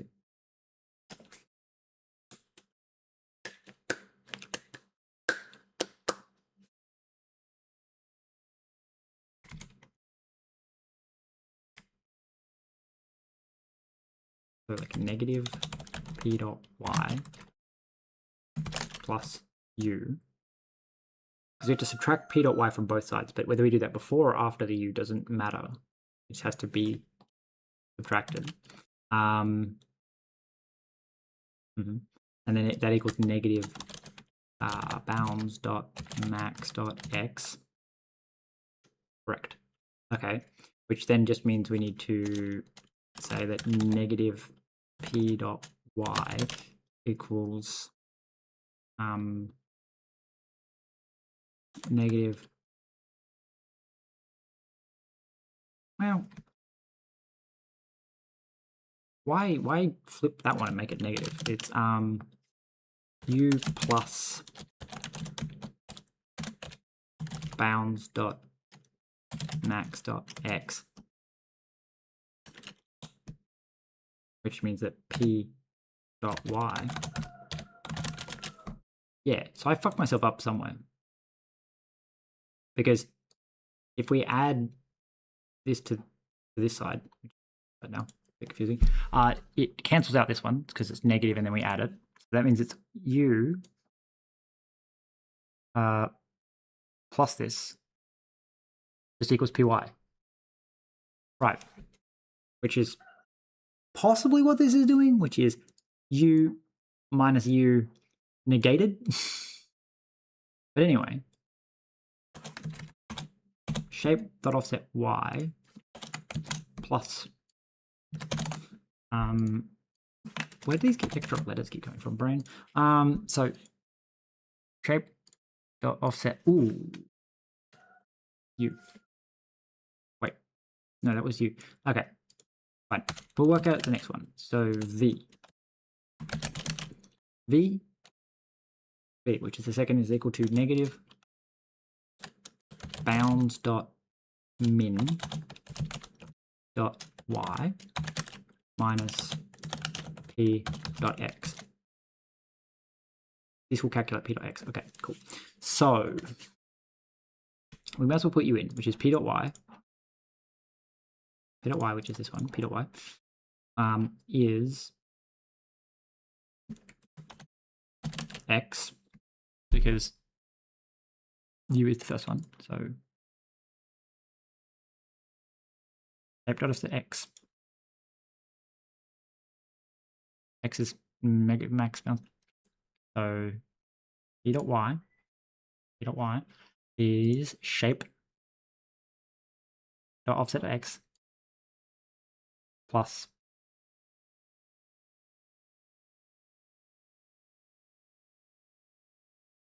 bounds dot max dot x. Okay. I guess it makes sense because it's p dot y. Okay. So v equals shape dot offset dot y. Okay. So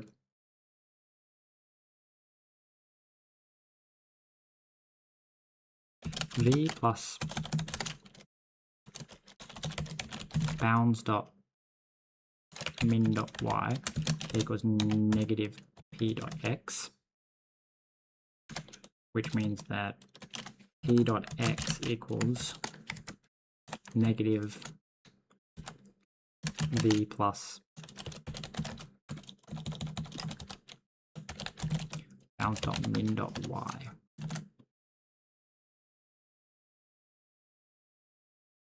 Negative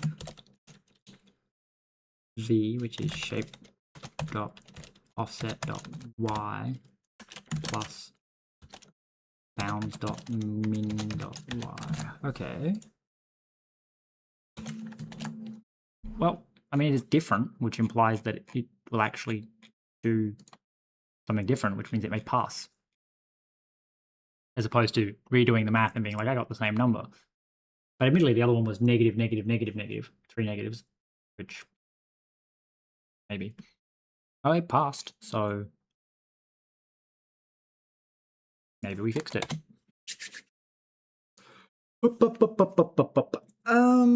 Okay. So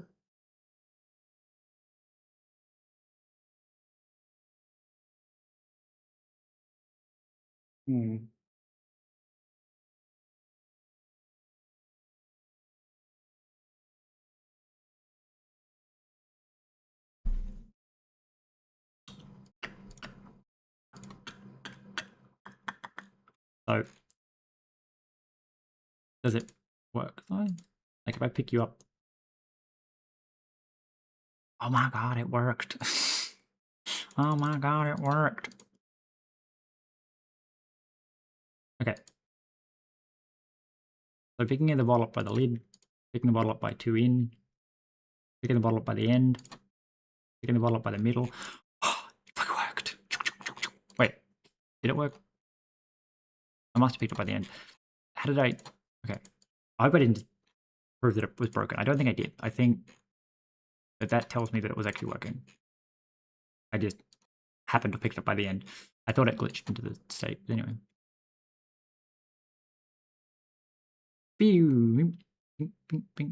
Okay.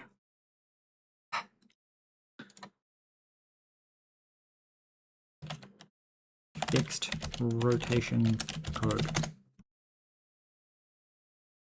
This is probably not the best way to be doing it, but anyway.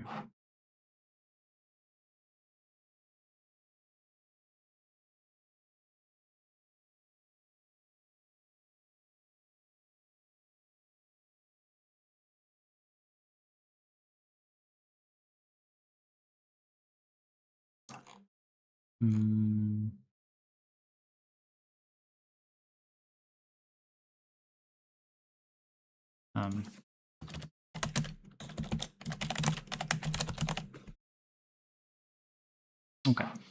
So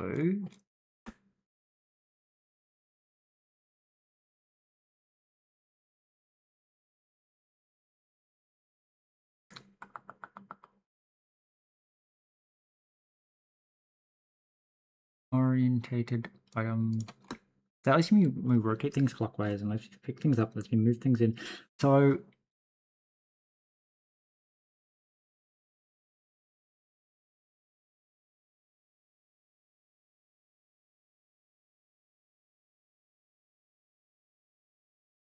honestly, over is enough to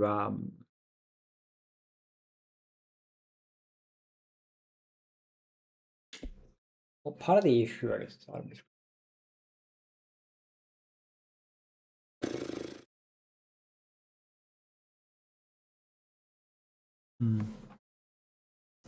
So what I was thinking is I can go back to developing the actual game UI thing. Like this whole week, and I think even last week, was a tangent to get the inventory to assist to a state where I could use it to I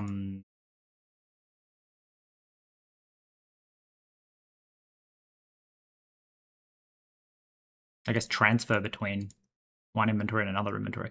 Like up here, like in the I go like terminal. Yeah.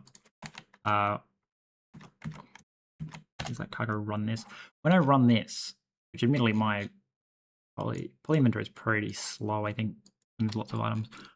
And you're not in like a debug build, but that's just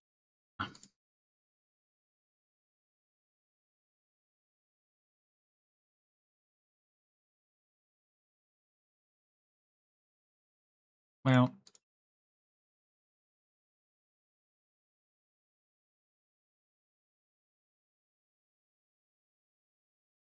Have I just reintroduced the same issue? Kind of.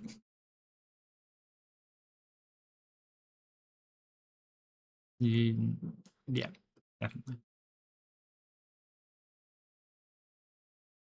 I've reintroduced the same issue that you'd have to have a separate image for each. Again. At the moment, it does this, but it automatically flexes them back into place, which I don't like.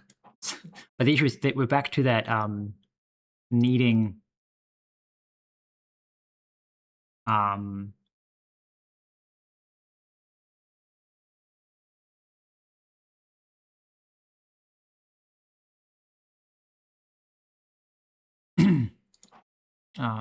needing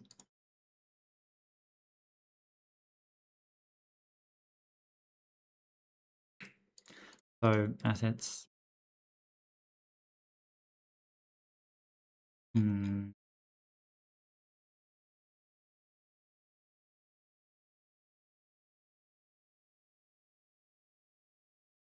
like new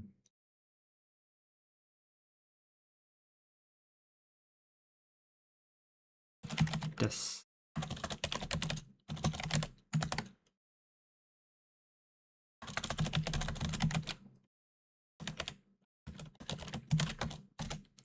Descriptors maybe. Honestly, I've forgotten what I was even going for here. Back to here, get the correct spelling of descriptor at the very least. Descriptor. Rename like item descriptors. Right. So I need some kind of way of being able to declare like additional stuff about items in the inventory. Like what I want is like some kind of reflect derivative component or something. But anyway, we're gonna do like a new file, and this would be perk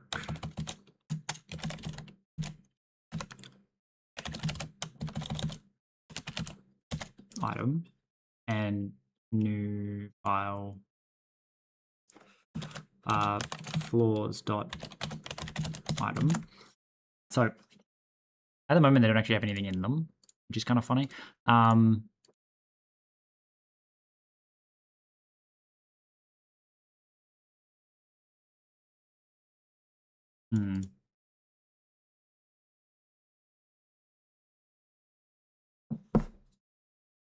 So wait, this crate I believe has poly inventory is a sub crate of this crate, which means that we need to go back to, I guess, our like lib here, no main, and go, hey, when you start this up, can you feel like app dot add plugins poly inventory plugin, which does that require me to specify anything? I don't think so. I don't remember how my own example worked. Right. So we're gonna like set up inventory stuff. Right. So we go back to our examples here and go like basic inventory. Like, what the hell do I need to do? I need to add the poly inventory plugin. It's the rendering plugin. Okay.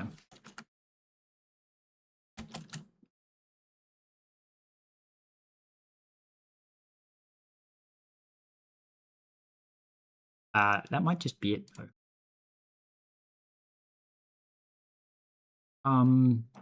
We go back up to main here. We go, okay. So rendering plugin, we go UR CBG AMG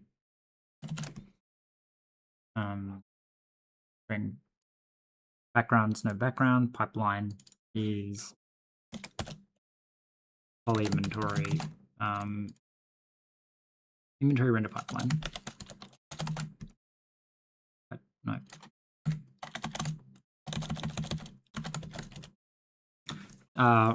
Is that because one of these isn't like a default feature? Is node rendering just like not a default thing? No, node rendering is default. What the hell is making the pipeline not appear? Wait, like am I importing it from somewhere? No.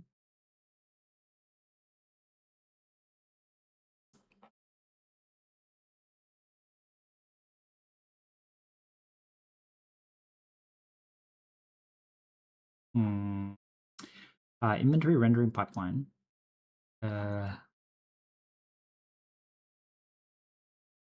It's in the rendering prelude, which makes me go like, is rendering not like a default thing that it's allowed to do?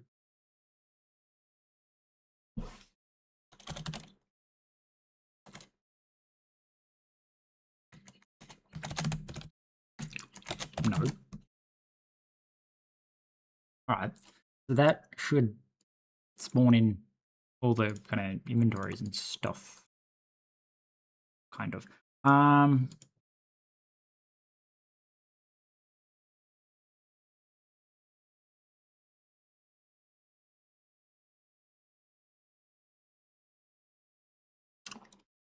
I guess when we open the screen and then the character, they have all these attributes, which I guess we have to turn into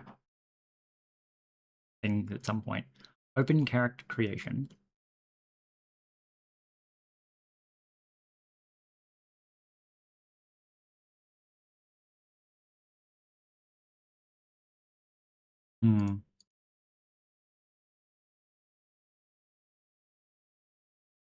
Open character creation.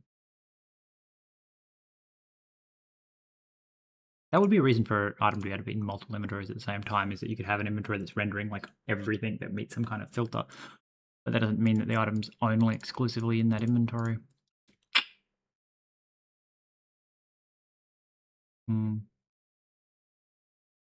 Yeah, indeed. Okay. So how the hell would I do that? So somewhere, I just plug in. So on enter, game screen, character creation. So we need somewhere that's like a player.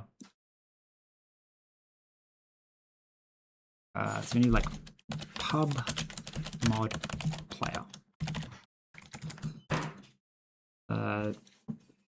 Create module player. Sure. And then in here we have like a pub. Use Bevy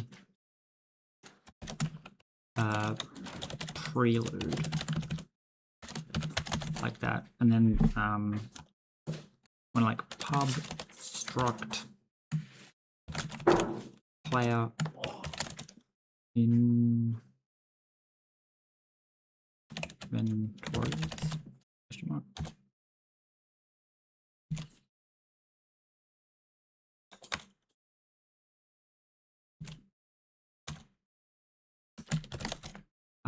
So this would be like pub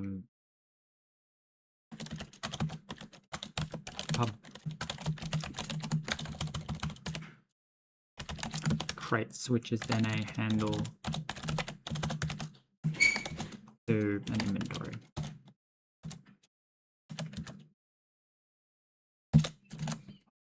So I have to do that, and then you need to be a resource. We also need to be like plugin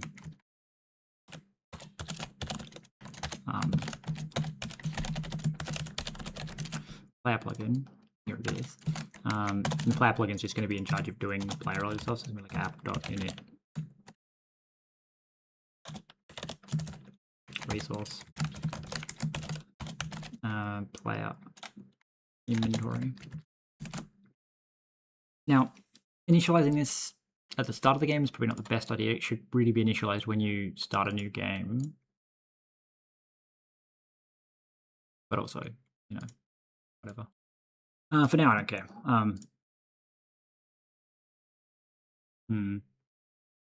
Well, actually, maybe. I'm still trying to think what it would actually do. Because the idea would be that you probably want to initiate the new inventory. But anyway, I'm going to go down here and be like app.add plugins player plugin, like that. Player account, cannot find module and crate.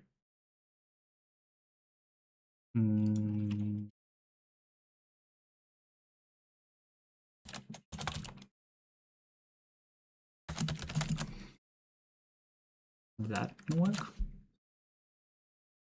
Why are you saying you can't find the player module? Did I spell it wrong?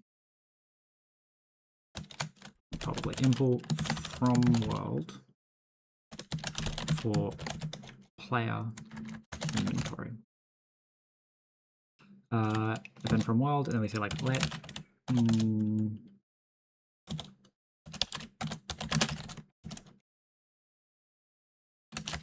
equals inventory new.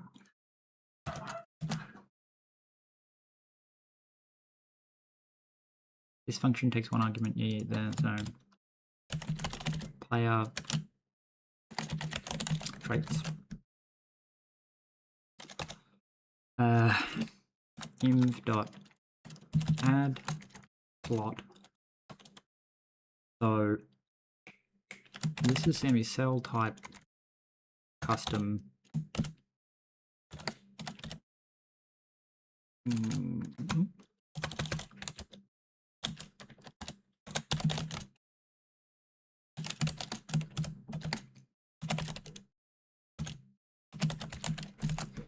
Okay, so we have to add that as like a functionality to be like, hey, just give me a custom, please.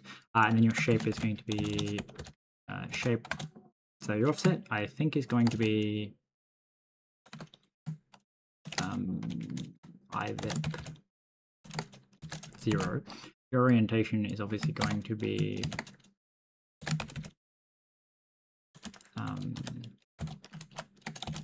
what's it called? Degree 0. And your layout is going to be rectangle UVEC to, let's do that then. And then we go back to like the reference picture, and it's like 2, 4, 6, 8, 10, 12, 13, 14, 15, 16, 17, 18, 19, 20, 21, 22, 23, 24. 24 by 2, 4, 6, 8, 2, 4, 6, 8, 10, 12. So 24 by 12. Okay. Then we add a new one, which is false.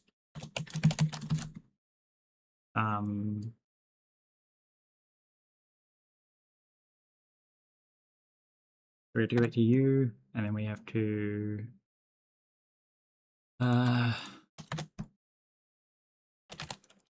import cell type fn pub fn custom custom, which takes in simple ID, which is import into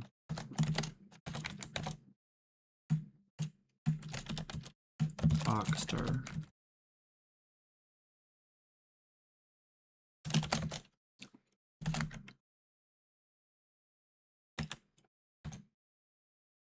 And then this just returns.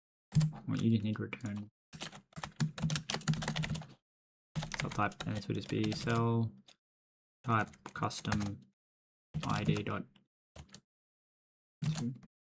Actually, it's probably from stir that we want to call.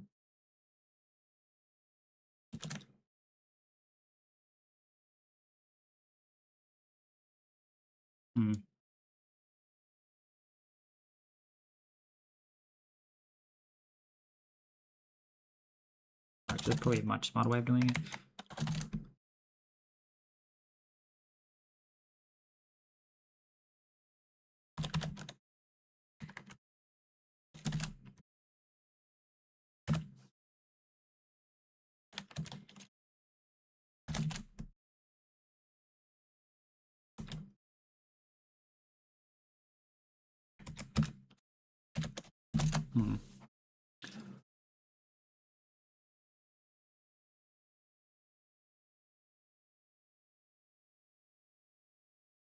Okay, so this then gives us an inventory, and then we say world resource mute assets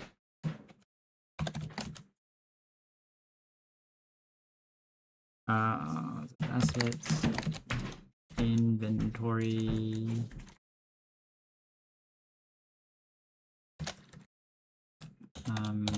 dot add imp. Okay, except this one is going to be, so it's for I need your offset to be 5x to 0x and like 30, I guess. Not entirely sure where it's going to end up, but anyway. And then we say player inventory. Can't find Hey. No, I'm lazy. Okay, so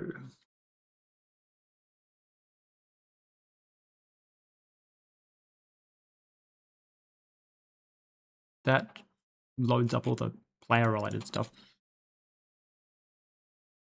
So this is the character creation screen.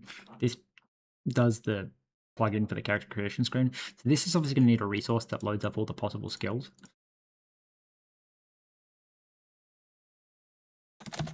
So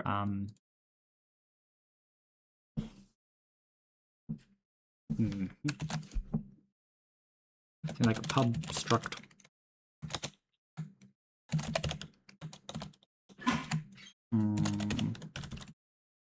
skills or traits. Traits, right? And then we say that the traits are I don't remember what I called them. Where's my player thing? Player. Perks, flaws. Okay. So character creation. So we have perks, which is a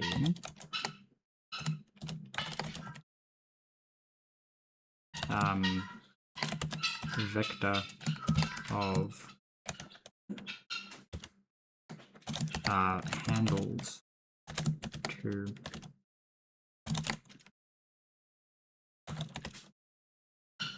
item descriptors, something like that, and then flaws, which is the same thing. It's just a vec to handle of item descriptor. Alright, so then we'll do the same thing, which is, maybe don't even make this public, this is like,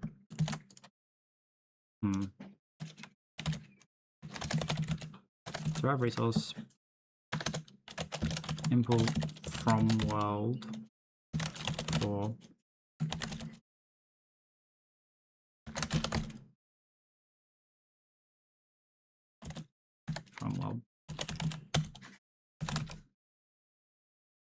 world.resource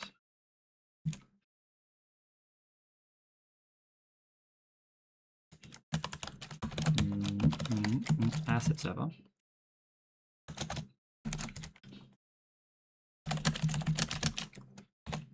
Something like that. And then we say let perk vehicle as.load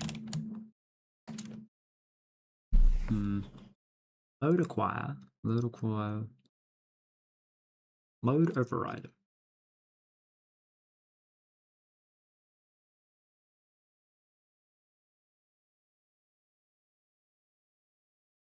No. What the fuck is a load with settings?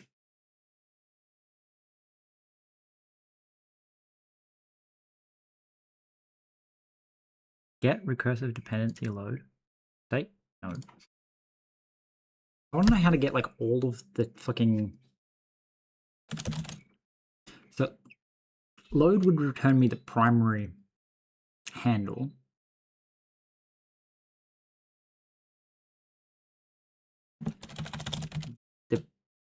Dependencies. Get recursive.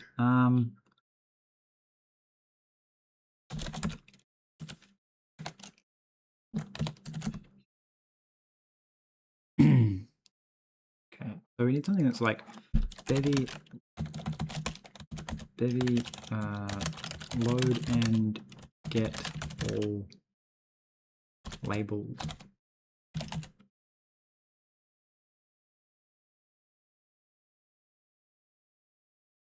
Like, I want to know if there's a way to be like load DLTF.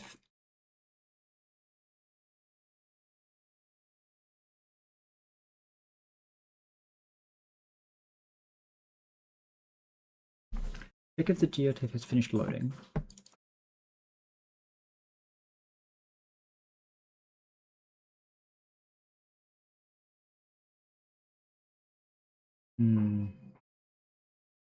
It's kind of annoying when the AI references my fucking video as its source of where it got this information. It's like, well, then I already know all this information. So you can load a folder, but I don't want to load a folder. I want to label.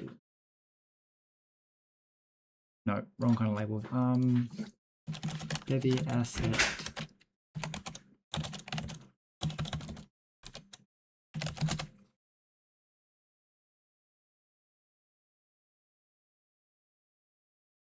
Nope. Again, it's GitHub labels.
Just reading at the moment. I'm trying to work out if there's a way of being.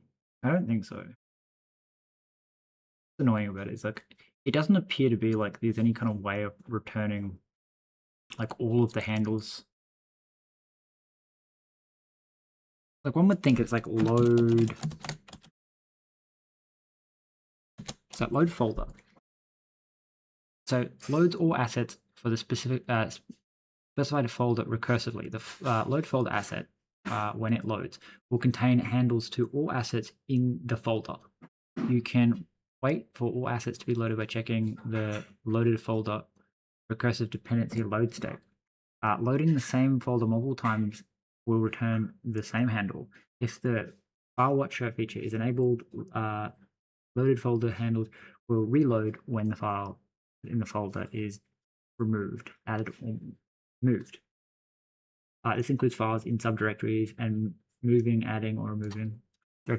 So like load folder, but like my thing is like I don't think load folder, the handle to a loaded folder.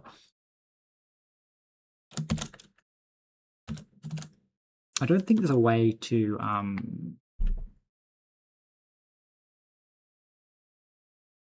return like everything that's inside of a thing, because like the way my current descriptors work is you can effectively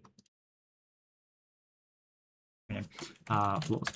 You can like recursively fetch them. The issue is that there's no way of knowing what the label was. If that makes sense. Like, well, the loaded folders, I'm going to say like dot item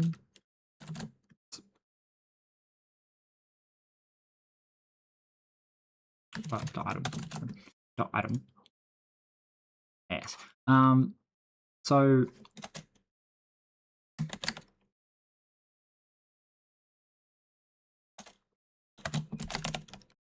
vec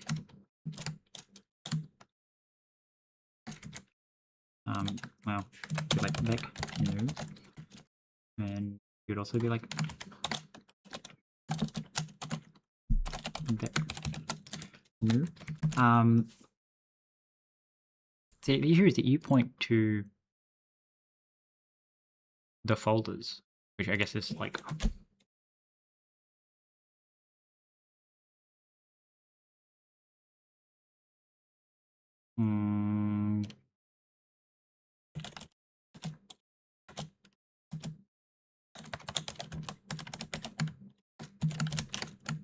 which would be maybe like a tuple of option handle file loaded file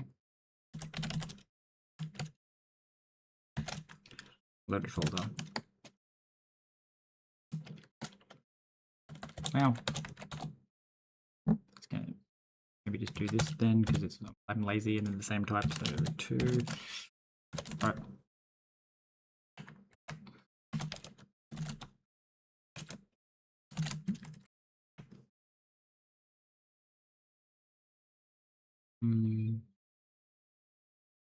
That not how that works? Oh, I'm just missing it. I'm sure you declare an array. So it would be this. So it loads floors and as.load folder pricks. Okay.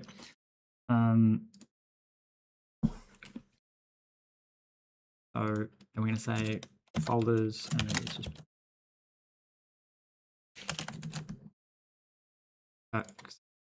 Let's just rename it to folders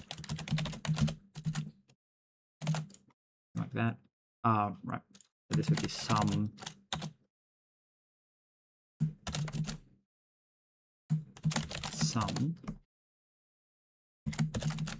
like that. The idea being that I'm going to go down here and add like a fn in loading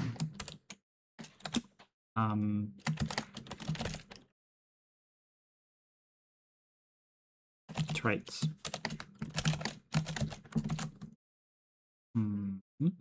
Okay, so finish loading traits, which is going to take in mute traits res mute traits. We're gonna need to like access something, but anyway, we're gonna have you, and we're gonna say like app dot add systems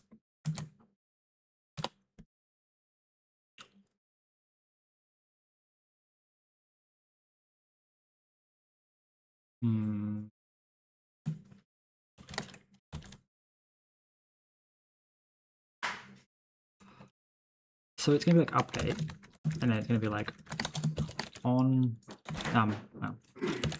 in loading files dot run if still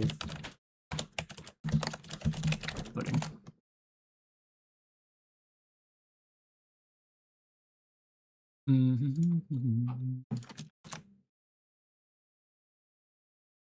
So it's gonna be like traits still loading. So then we import traits like so. And we just say fn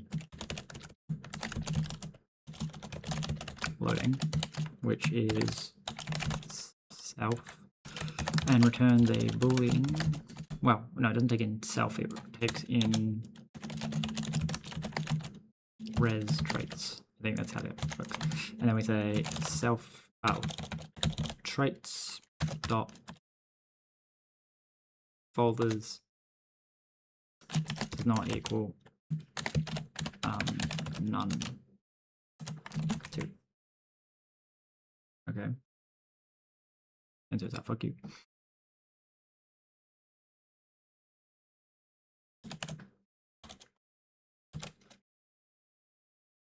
Map.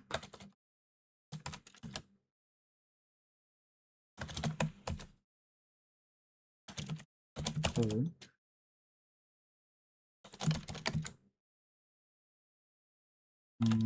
F dot is none. is some. Yes, still loading is some. So it just iterates through all the folders and goes, hey, any of these some. Probably not a good way of doing it, but anyway. So the idea being that like when I finish loading it, I'll just set it to none. Anyway, so we get the traits. We're going to say folder, which is then going to be like a res like assets loaded folder. And then we say for item in self dot traits dot yes, it's for I in traits dot folders dot len.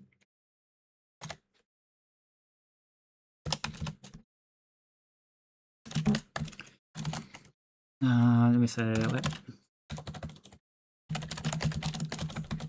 sum equal the traits dot folders dot I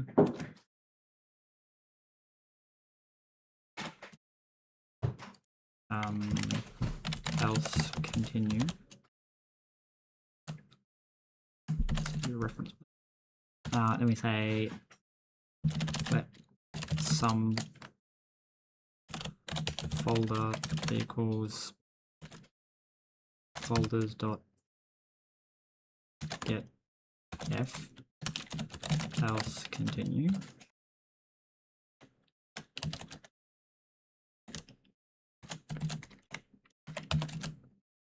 So that's the loaded folder, and then we can say like folder dot handles dot len. So I just want to print that, like print line folder has handles.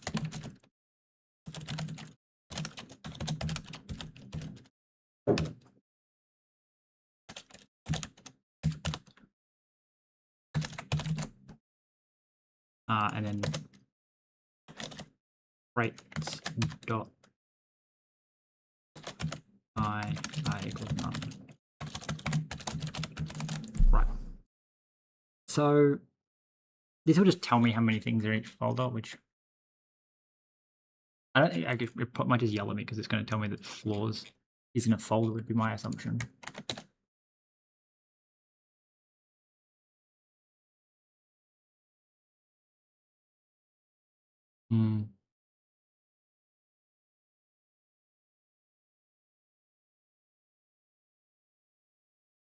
Encountered an error runtime, still loading. We didn't. Yeah, okay. So, app.init resource traits. I mean, the smarter thing to do would just be to do a folder called traits rather than having them all in the same file.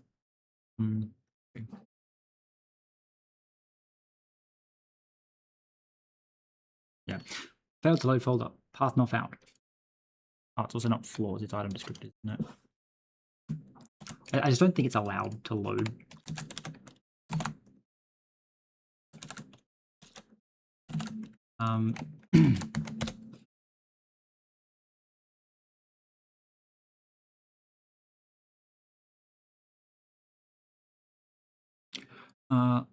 Loaded folder containing all the handles. So yeah, there's 0 handles in it. Now, because they're items, I assume I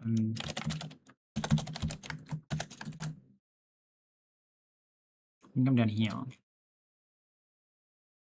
and be all like,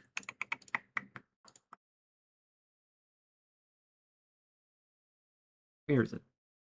Continue assets items. So just go like the backpack.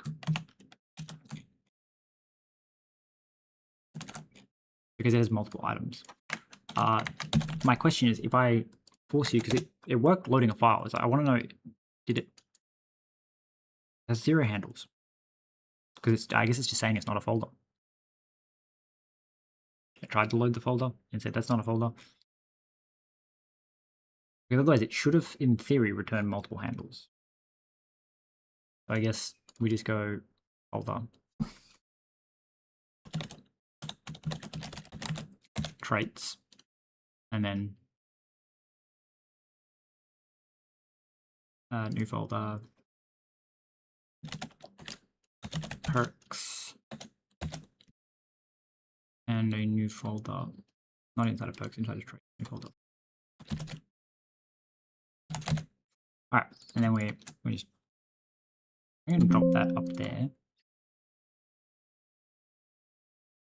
And then we like rename you to floor.item and perk.item.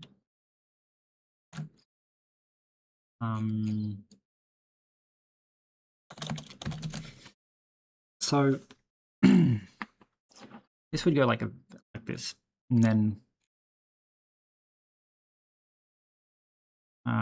where's the so you can instead open item descriptors. Well, it wouldn't even be item descriptors. Can we cut you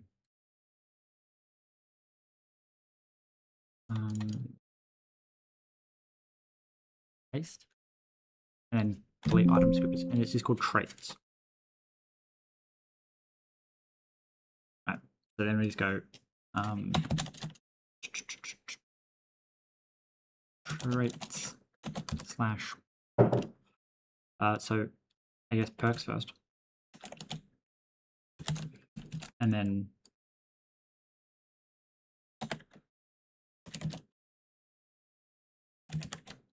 traits slash floors. Okay. So that should then load the thing, and then it should tell me that there's actual things in there. At the moment it won't be, but anyway. So we're going to paste our first perk in here. Then we're going to go to somewhere here we have like attributes. Attributes. What attributes? These are all the attributes that exist.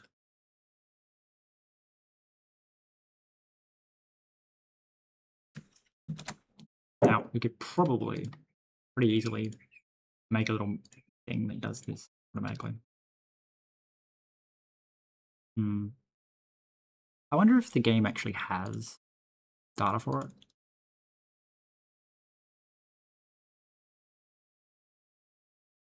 I look for like strong. That's me defining a trait. Maybe it's lowercase strong. No.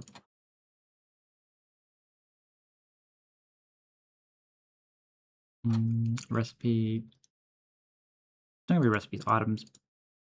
Property type. Item type. Item property. Ingredient. Hexagon type. Heading. Game variables. Forbidden hexagons. Very strange.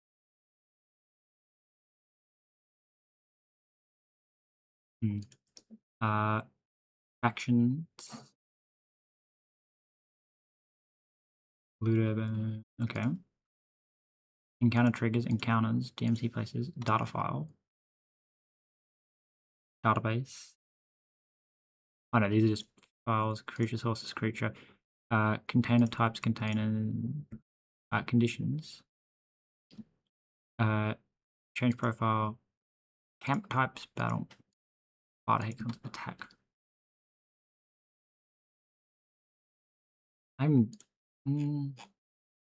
I'm fairly sure that somewhere in here there would have to be like the perks, but maybe not.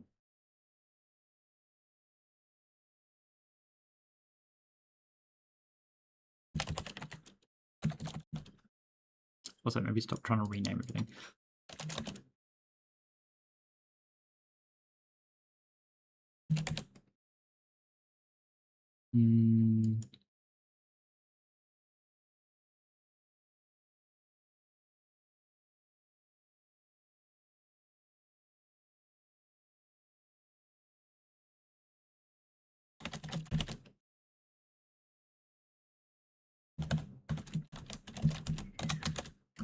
Don't care about case.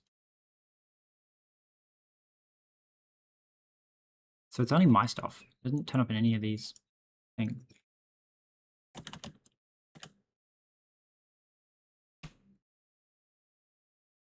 Weird. Like, where would they've got to be storing it somewhere? I mean, maybe not. Maybe they locked that in before they made it this data-driven approach of having everything in files, and it like actually doesn't exist. Anyway, I was gonna look it up anyway. The attributes. These are all the attributes that exist. I want to just make like a thing that automatically spits out the file.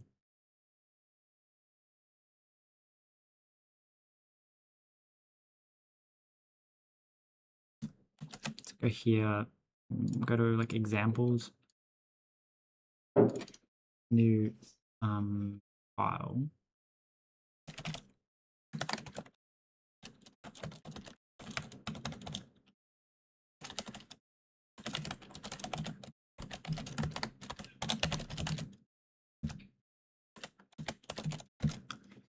Make attribute files. Okay. Well, I guess technically, because I still want the attributes to actually be a thing in the game. Like that's how my code's going to interact with them. Maybe not though, because again, you run into the issue people can't add them their own. So we have attributes. So it's just that at the moment I've got them all implemented properly. So where's that under? It's like screen. Okay. So fm main.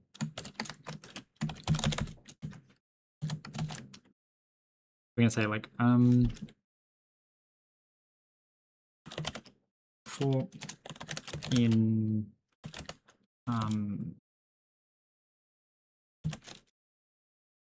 what's it called? BBG okay, and then it's like screens character.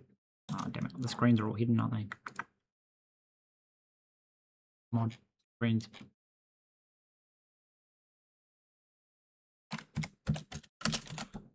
And character creation and then attributes is public. Okay.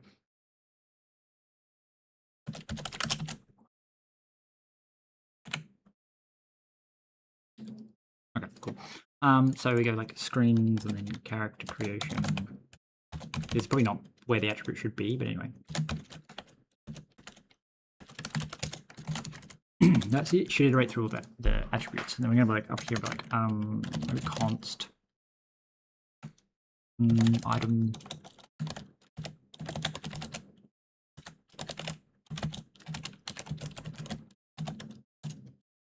template.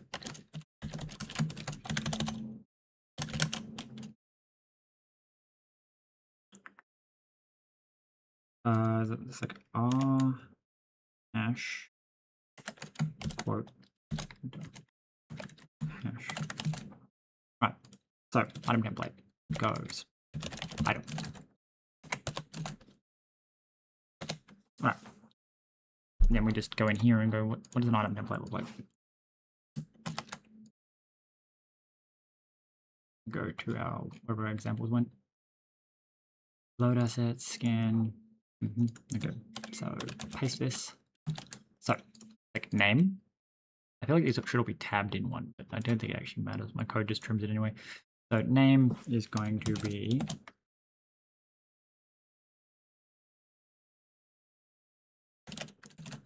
name. So size is going to be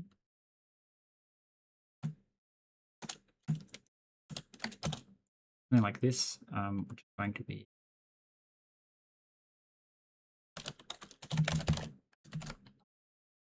what, and then they're going to be like, I think they're 2 by 6 or something. Let's go. 2, 4. Yeah, so they're 6 wide, 2 high. Yeah, 6 by 2. Their image, which is also for slot,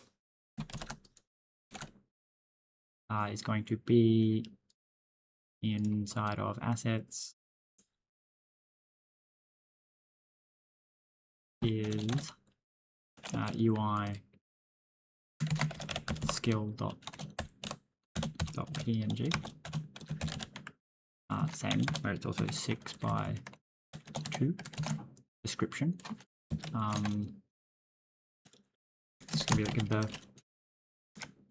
name trait.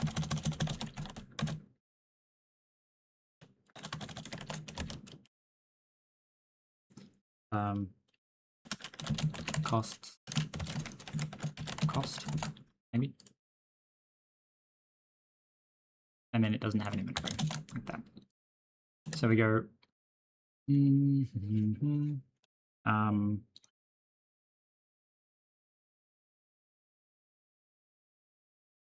something.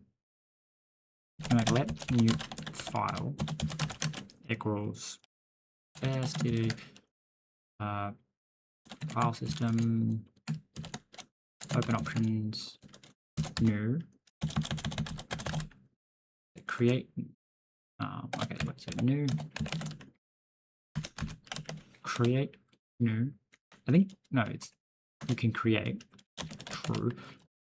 You can truncate true. You can write true, and then like open, and then we want a dot slash. Okay, like let path equal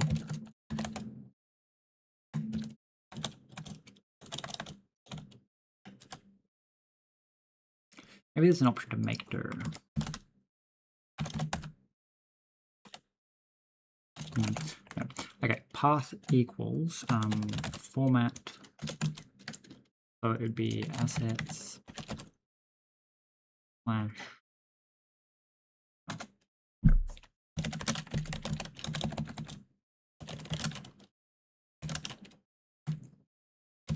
dot slash asset slash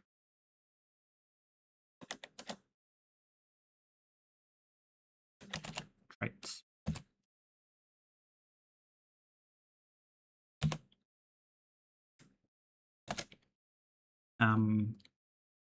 Then we'd be like stdfs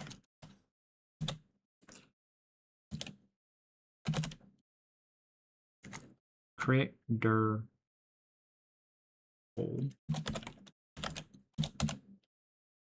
format, which would be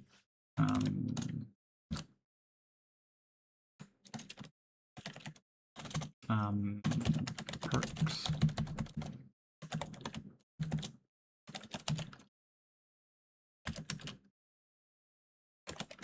root. Do the same thing again, but this time it would be floors.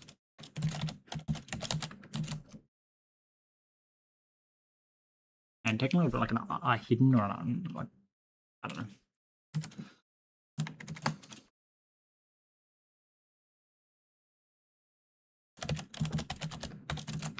Hidden. So it creates those 3 directories, and then in here it says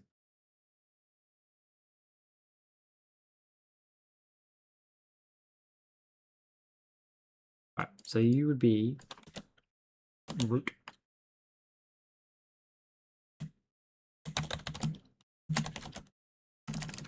no, it's this slash this dot item, which goes something along the lines of root comma if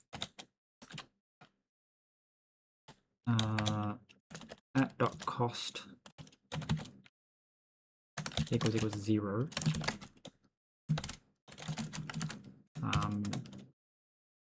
hidden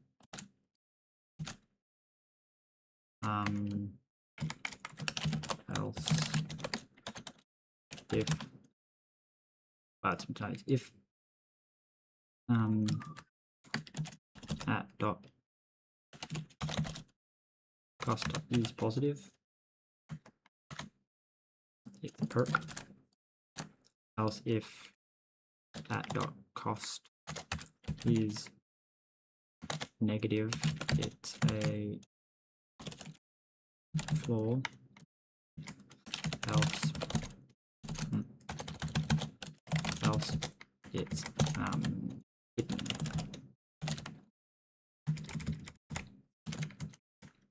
And then the final thing is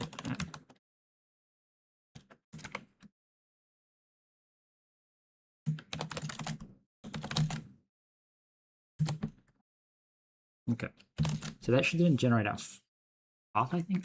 You implement display apparently. Okay. So that gets us our path, and then we can just say yeah. Right. That gives us our file dot expect create file.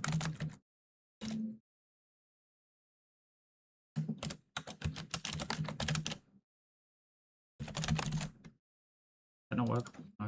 Okay. Now click it then. So we have our file, and then we go file dot write. No, it's like write, and then like file. New file. I don't think I can do item template.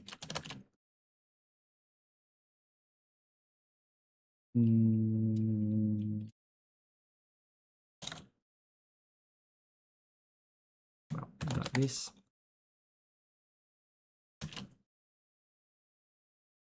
Well, right, name equals slot equals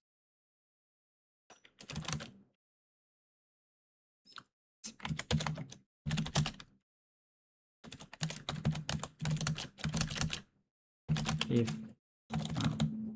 okay, let cost equal at dot cost, let class equal if at dot cost. Oh no, if cost dot is negative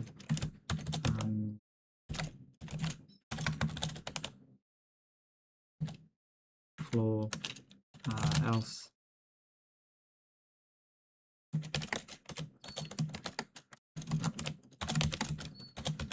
perk.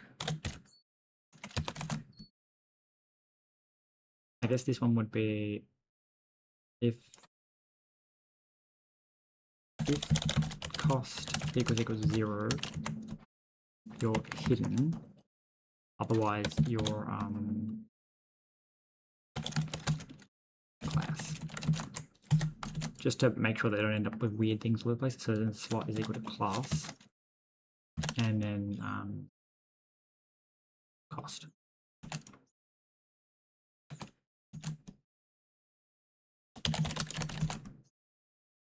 Okay, yeah, you're saying I'm not allowed to do that because it's not a string literal. Okay, it's not.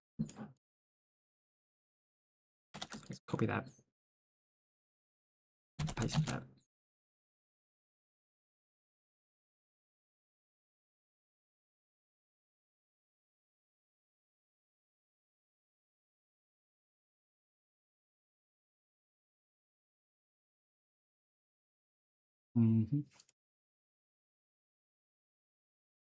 It's like use std fs write. Right. So cannot write into file item with trait can only be used in trait scope.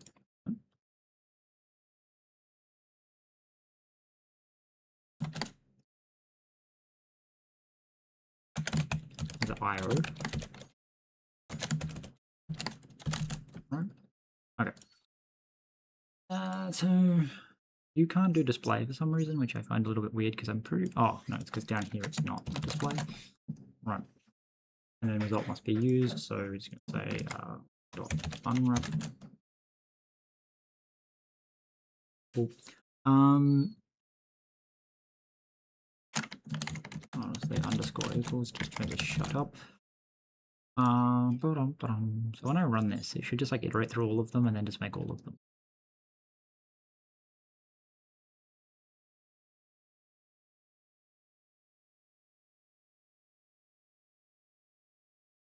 Not found.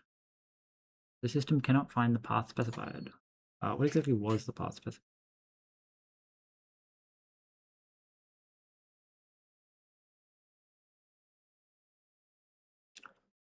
Excuse me. When exactly did you crash? Which of these? So, because I didn't unwrap on any of those. Can we print line path? Just want to see where it's actually trying to put it. Because we create, we truncate, we write.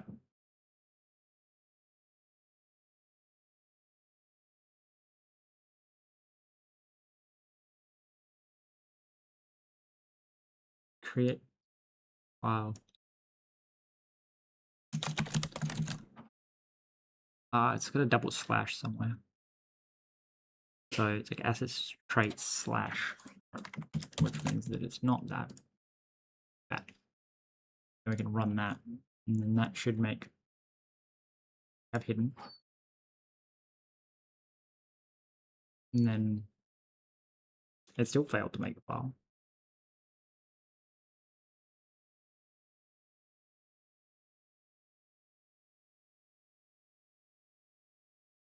So assets traits. Perk.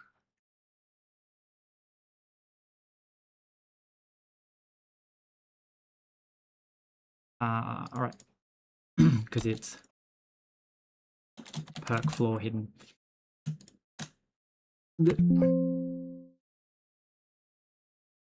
Because I can't keep any kind of my naming system consistent. Make attribute.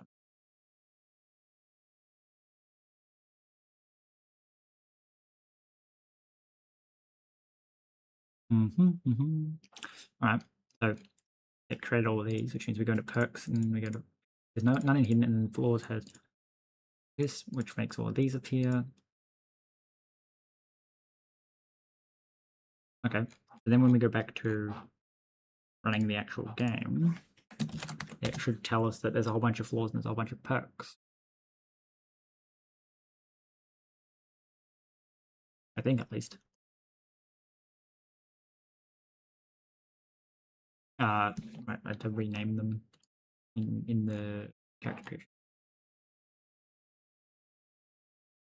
It's perk floor.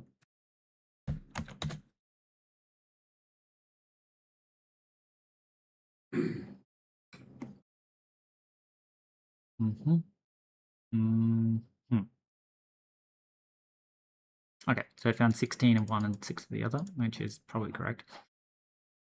Okay, so you, instead of doing that, can say match on. It's a terrible way of doing this. Anyway,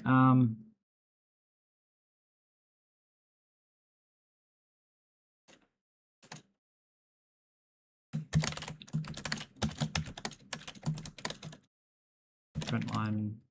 Oh, there's your panic.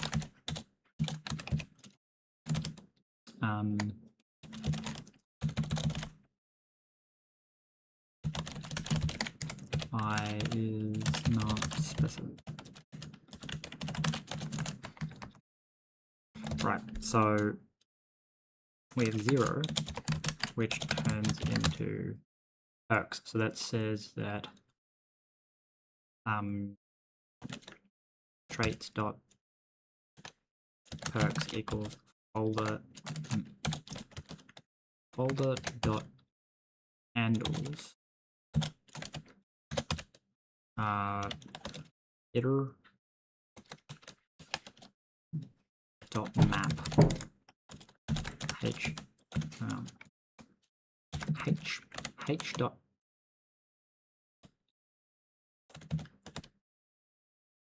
typed dot collect back.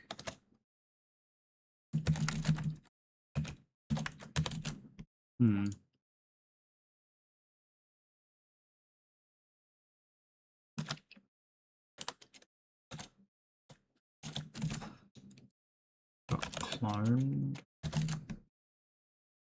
Right. And then 1 translates to con to floors. Right. So weird thing about this is you don't know which is which, but you know. So this should then like load those, which means when we go to like open character creator, we can bring in traits, which is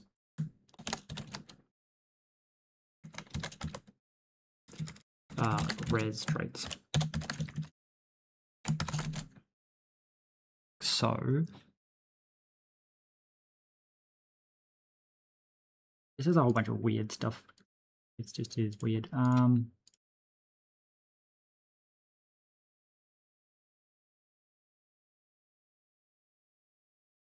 I guess we need to go like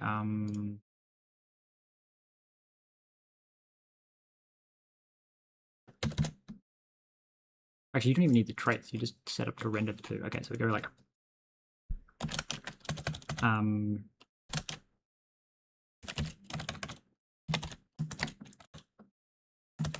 set up trait pickup. Right, something like that. And that takes in traits.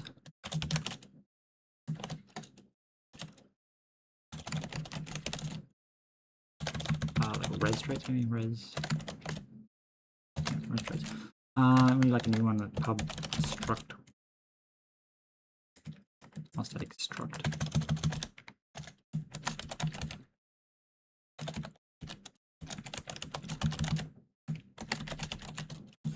Okay, available traits, which is going to be a handle to an inventory. Something like that. Then you need, I guess, commands. And then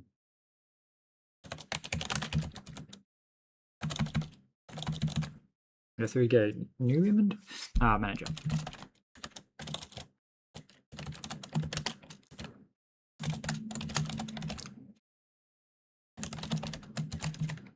Inventory manager immediately. So I'm going to say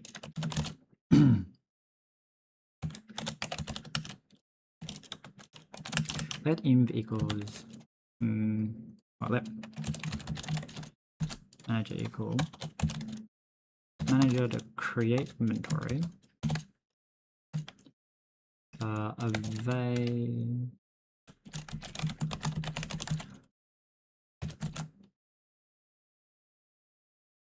manager create inventory available traits. Oh, we're supposed to give you the inventory.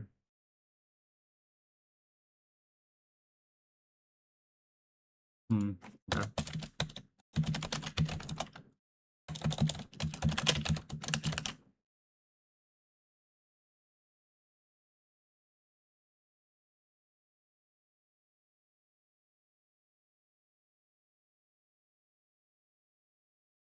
Where did I do all the inventory creation stuff?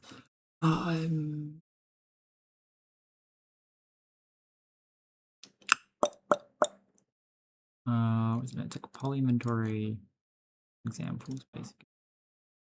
Somewhere we set up a basic inventory.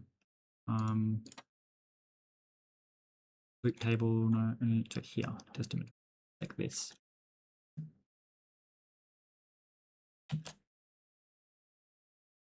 So I think create inventory should probably actually just return you the inventory. That would almost certainly be the better way of doing that. Anyway. Okay. Available traits.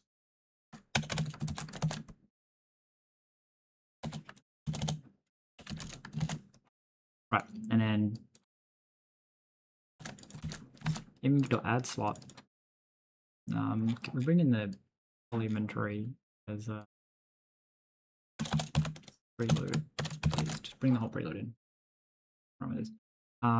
So add slot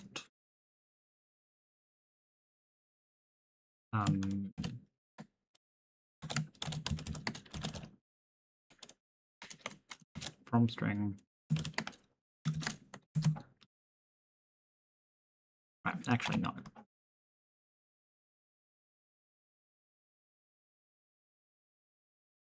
I'd like to just implement. Why doesn't give you a from stir if it's infallible? It's kind of annoying. Like,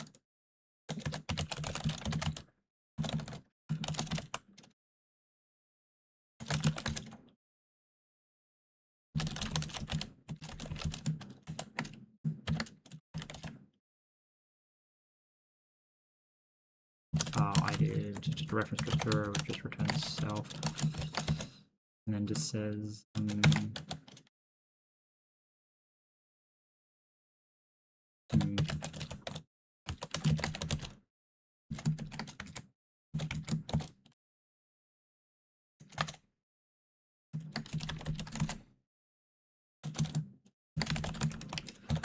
Self.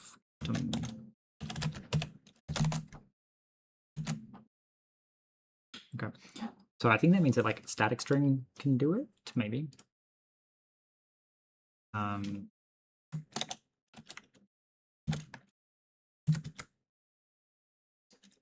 then we just want to like something like that. Except you're going to be perks.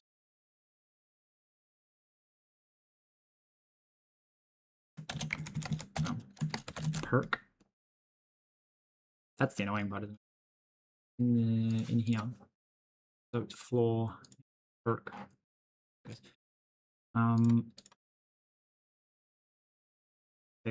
Shape, offset, shape, inventory. That in equals manage inventory. So in bad slot. So perk shape. Your shape was like 24 by 12 with an offset and an orientation. And then just copy that, paste it here, and go for the same, but you have an offset 5x2, and you're like 30.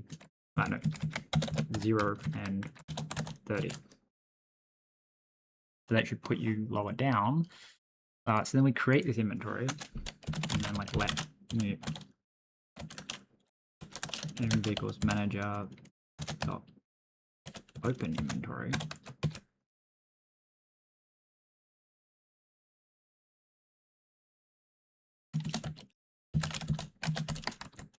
I just expect this is why create should return, but expect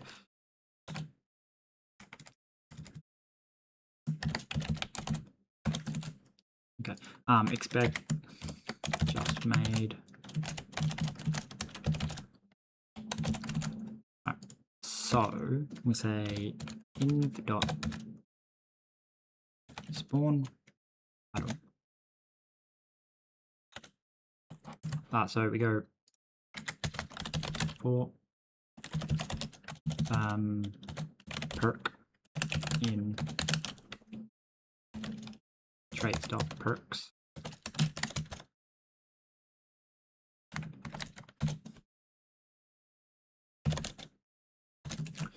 And we say spawn item perk. Oh, you want to own that. Okay. I need to change that, don't I? For now, just discard. And then you are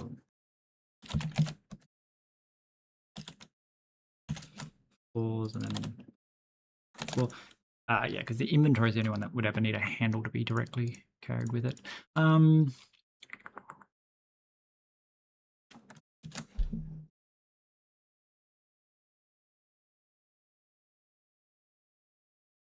Then you come down here and you go like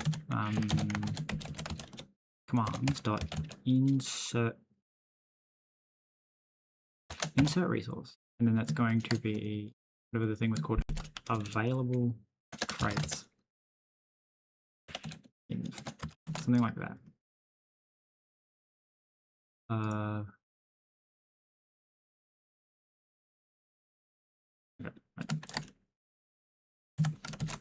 Okay, in from, and then go to in. Thank you.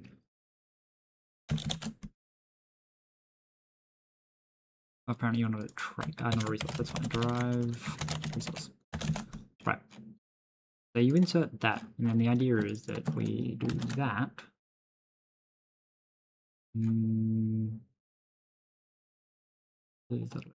So like app.add system on enter game screen character creation setup trait picker, and then app.add systems on exit game screen character creation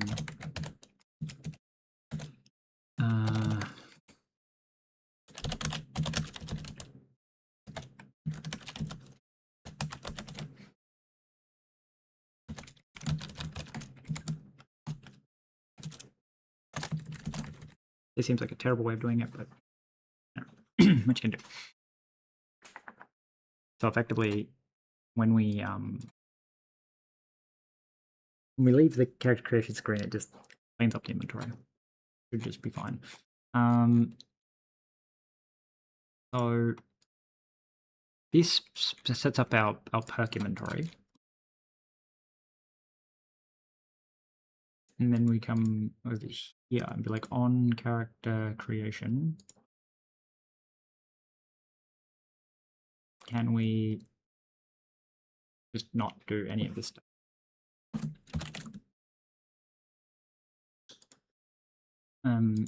Sure. So what do we need to do to actually make it work? We need to go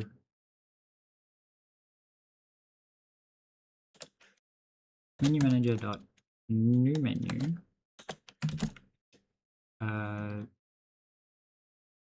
grid. What do we do? Create character screen.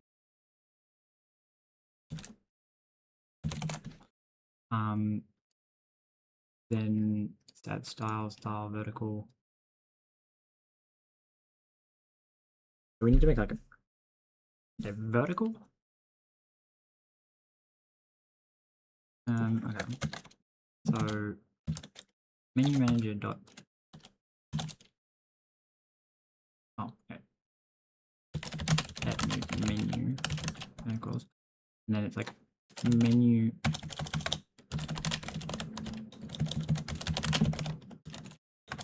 Perks equals menu menu dot vertical. And you say perks dot. It was like label.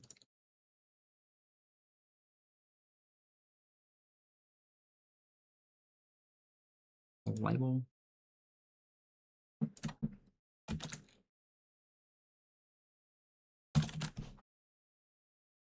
So,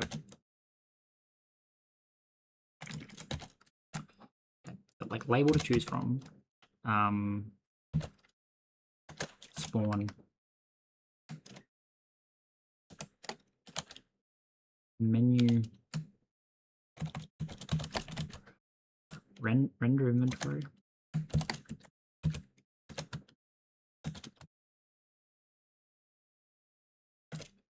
Right. And then we want to say that menu picked equals menu dot vertical.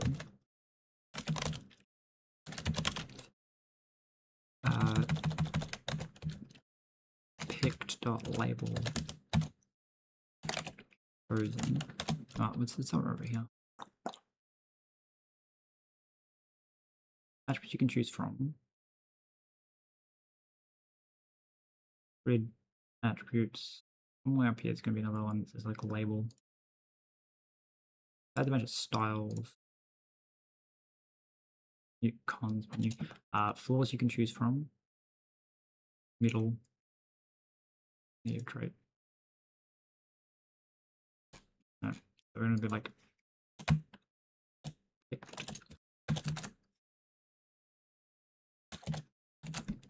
Chosen attributes. And then same thing, spawn render inventory. So they'll both do that. We need the middle space or whatever it's called.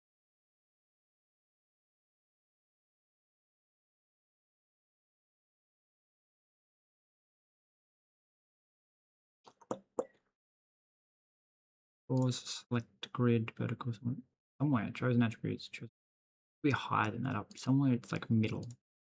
Pause, you can choose middle.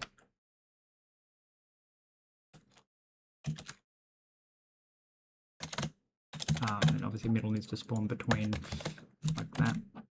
And we like that middle. I don't think we do anything with the middle, but spawn the middle in. So this needs to say not traits. Avail.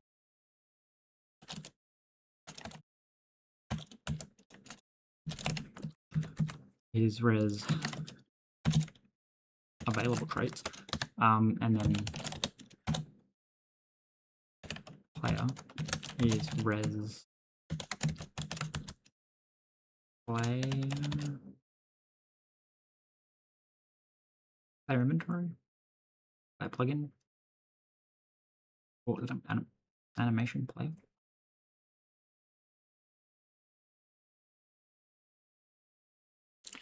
What did I call it? Player, or like player inventory.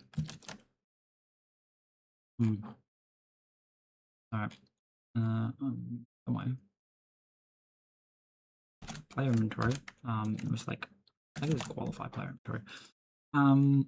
Then we come down here and we say, okay, so these are ones you can pick from. So this is available dot inv.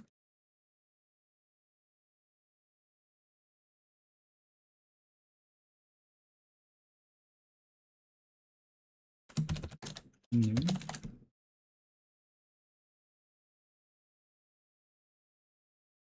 And then you would be player dot traits. Right, and it doesn't like that I'm stealing them, so we're going to clone you and clone you. Right. So I guess theoretically we could actually not do this as a resource, and we could spawn we could do this entire setup for that here. But anyway, attributes you can choose from. I wonder what this is even going to look like.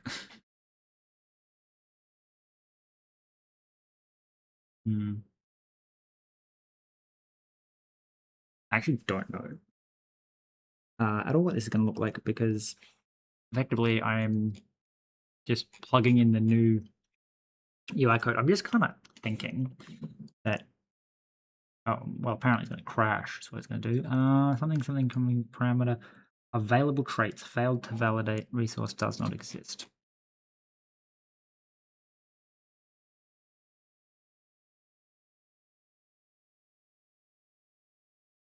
Ah, damn. Okay, well, I mean, that does make it slightly more annoying, but also effectively boils down to do what I was thinking to do, which is this, but instead of just inserting a resource, we can just spawn all the stuff in at the top. So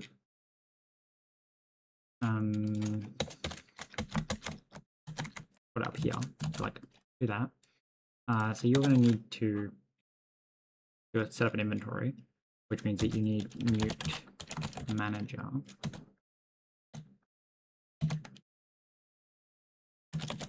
Which is an inventory manager. I'm definitely going to change that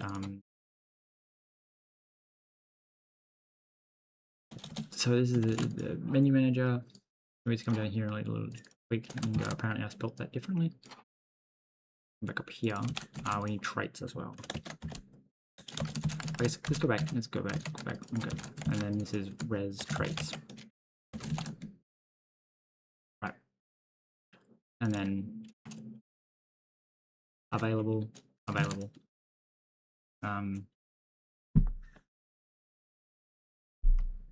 And then you would just be in. Right. So it shouldn't crash now because we're effectively going, hey, when you spawn in, just create the inventory there and then.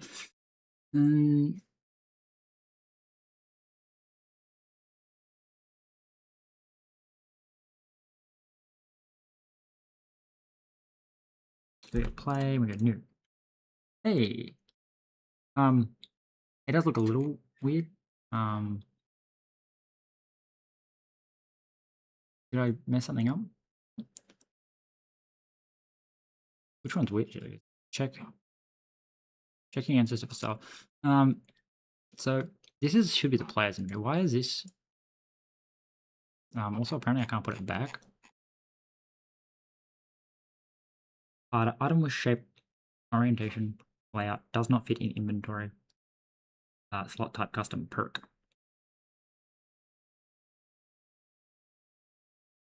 Fair enough. My question. Oh, well, first off, floor. Now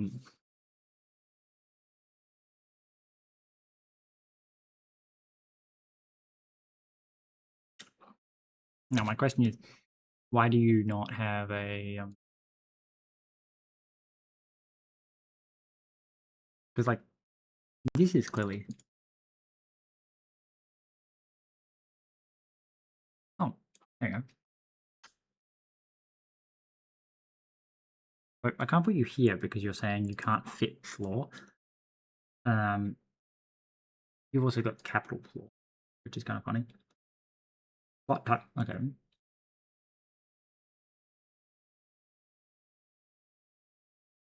Item with shape does not fit in inventory.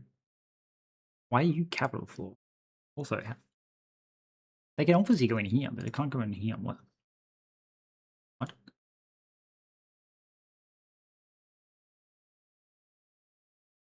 It works at some level.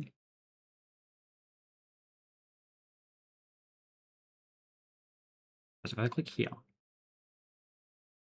so it is trying to place them in there, and for some reason the orientation is working. Layout 6x2 is working, does not fit in inventory.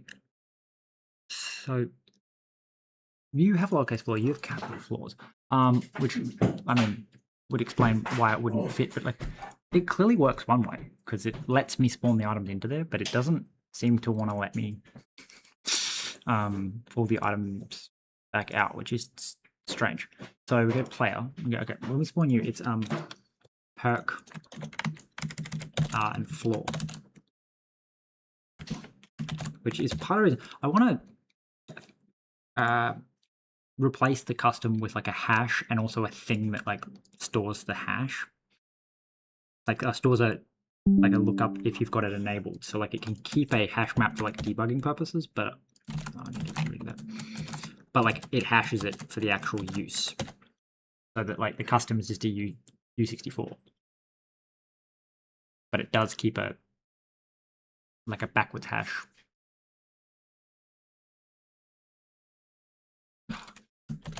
Save this, rerun this, please recompile. So it's unclear why it's not working. Net like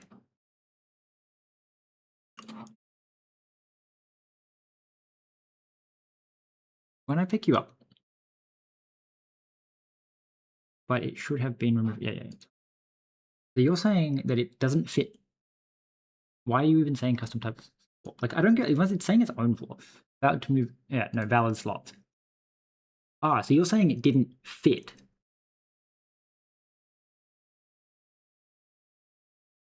Okay.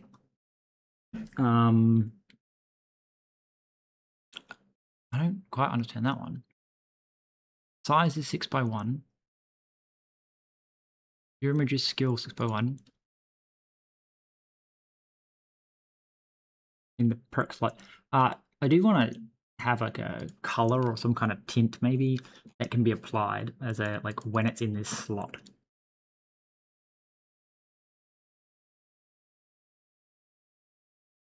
Alright, these are all perks, but we're picking up a floor at the moment. They all say they go in the floor spot. So why is it not compatible? So you said slot type custom floor, implying that you actually did check it, which makes it all the more confusing. Does not fit in inventory.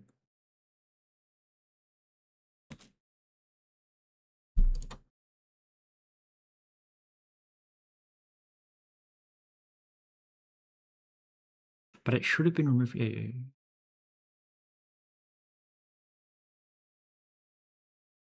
you work. You don't? Oh, I bet it's because you're in a different location. Which means we tried to place it with this offset. Right. Because we passed in the like relative offset inside of said inventory. Which means that when we go to fit something,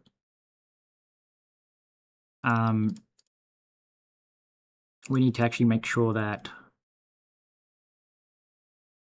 it's like inventory like here.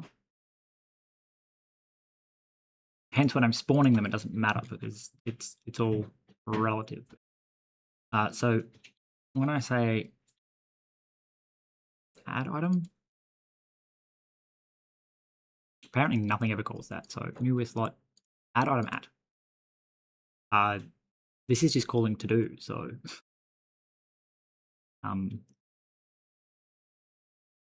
that's even more confusing. When I click, this calls add item, which then says if self can fit self insert item. So descriptor.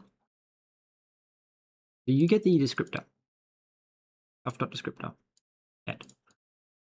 And then you say slot type in descriptor. If does not continue, self can fit. So it's calling can fit on the inventory, which means the inventory knows the offset, doesn't it? Can fit. So if let oh god, this code's terrible. Slot shape.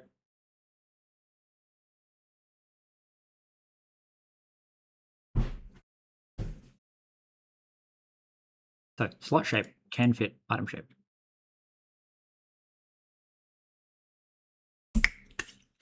Right. So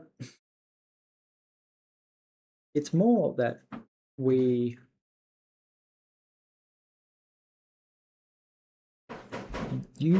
can fit. It's that the item came in.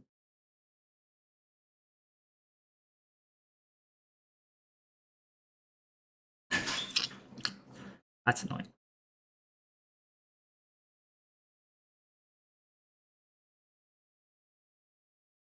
So that's like more about like the interaction.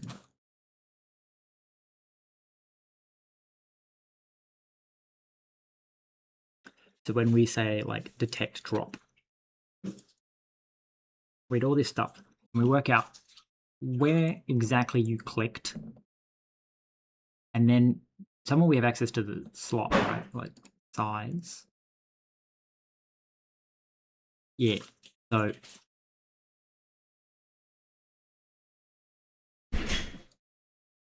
and then shape dot offset plus equals clicked, but then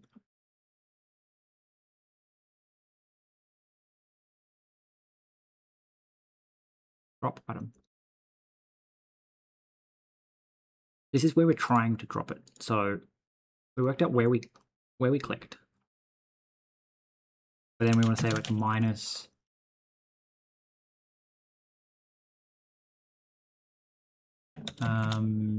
size dot offset.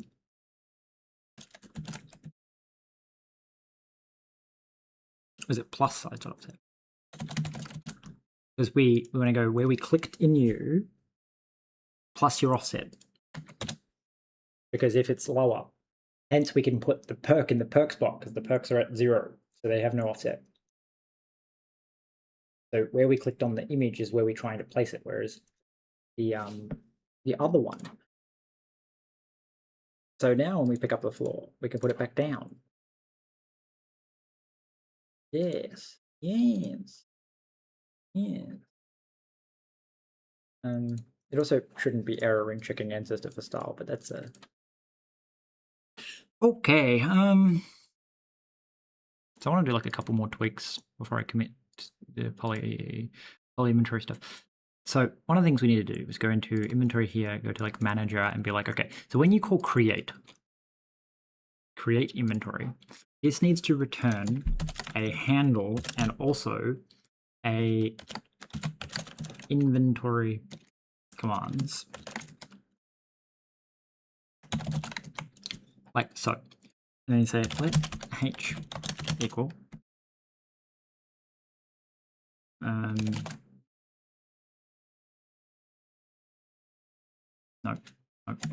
no. You do name which, and then we say inv equals name equals inventory new name. So that means that you need to be import into string. Right. So that makes a new inventory, and then we say add inv, and then we say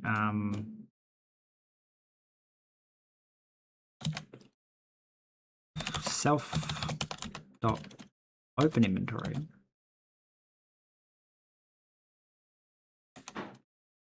reference age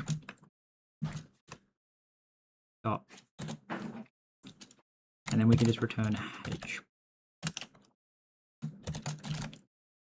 dot expect just added. I mean, technically we doesn't even need to do that. We could just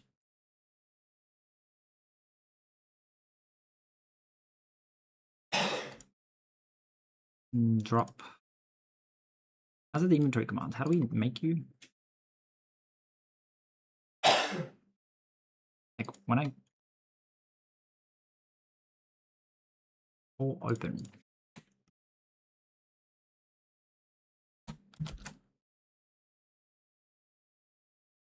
So you can just do that.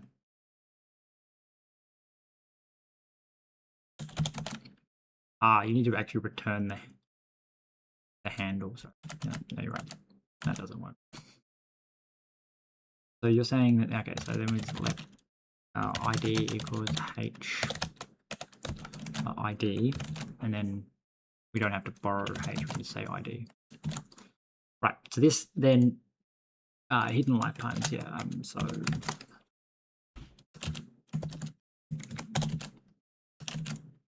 I don't know why you,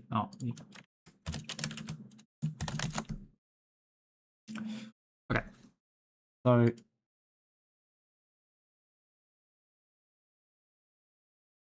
you say that which returns that, which means we just need to fix the examples because the examples now, so we create an inventory. I don't know why I was doing it this way, it was a bit weird.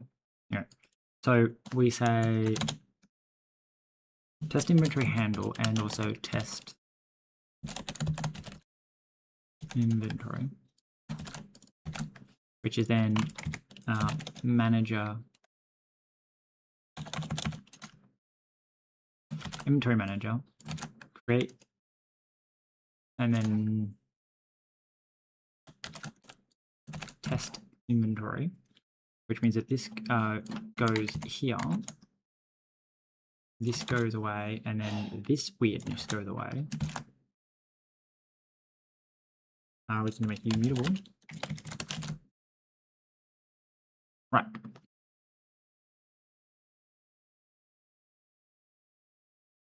We do the same thing with you. Effectively, right at the beginning, we do all this weirdness to try and spawn the test inventory. We're going to bang that down.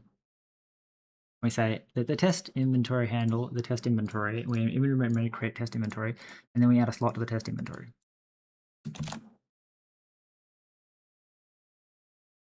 Okay. Now, technically add slot should also trigger the changed, but I'm far too lazy to add that right now.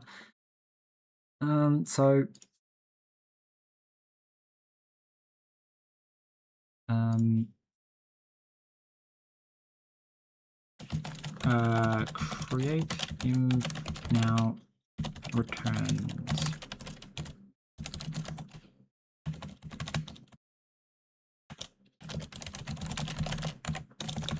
and handle. Okay. Push that stuff up for anyone that cares. So this now, instead of being this monstrosity, is inv and incom. Move both of these below, and they are both targeting inv underscore com, like so. Manager open inventory doesn't need to be done anymore. Mute, and you become available traits, like so. Okay. So that should then work there, because you just like create inventory available traits, and you do all this, and then when you drop it, you drop it. Then we're going to come down here and say that this changes how this works to being create inventory. Wait, this is setup trait picker.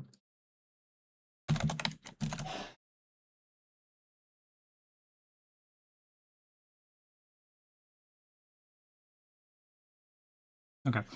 And then we don't need this either, because this was purely there just to do that. Okay. So I guess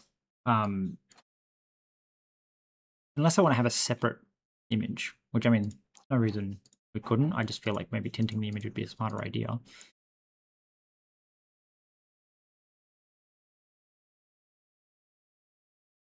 Which ironically would then mean that we could put all the traits into the same thing, because when we try to add them to the inventory, they go into the floors. I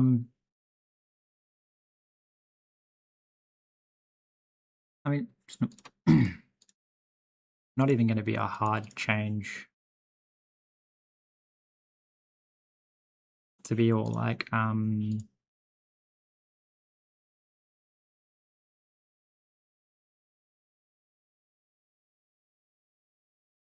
need to go like inventory item, item descriptor.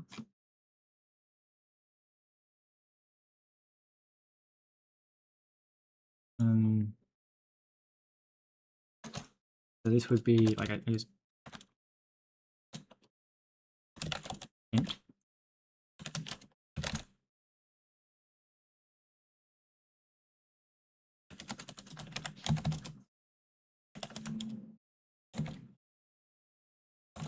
There's a hash map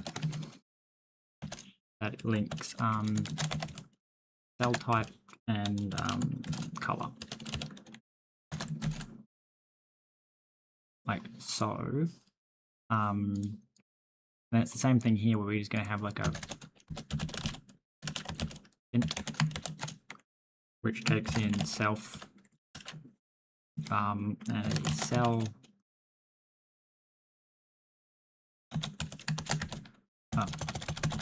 Cell, which is a cell type. I feel like it's a styling thing that should be doing it, but anyway. And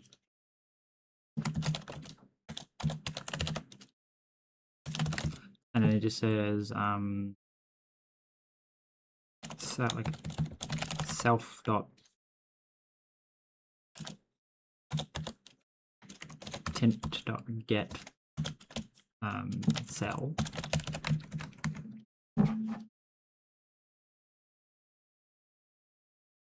dot unwrap or color white. Oh, yeah, do that. Dot cloned, I guess. Right, so you can request the tint.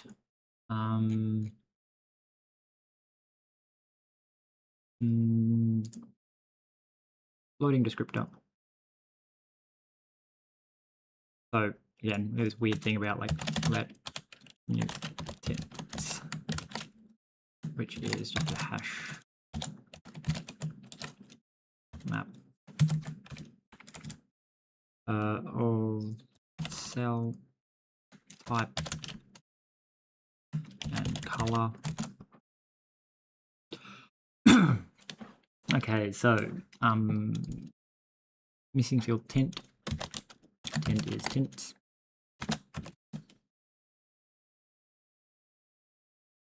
Isn't initialized. Oh, sorry. Equals hash map default. Maybe default's the thing I can call. Yeah, cool. So then we want to go like we have to go to modes. Mode.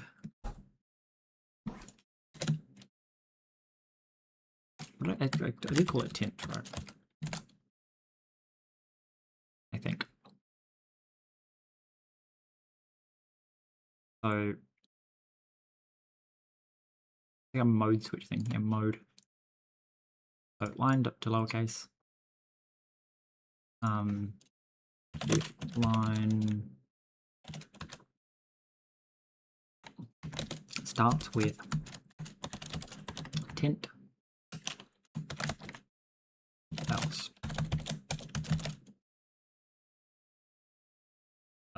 This.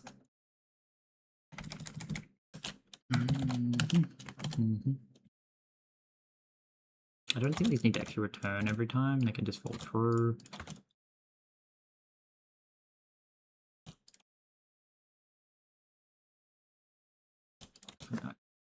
Okay. Then we go like mode equals mode tint. Honestly, at this point, false, I think, because image. I guess false.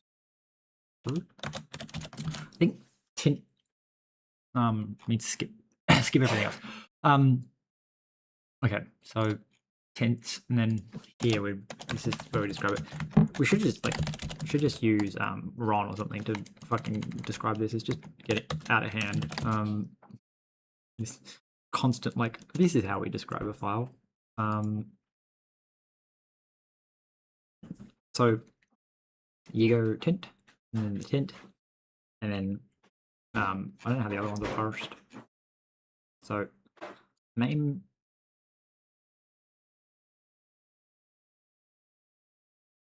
So size, push, press size. Right, which does all this. It's all very, very explicit, which is stupid. Okay, so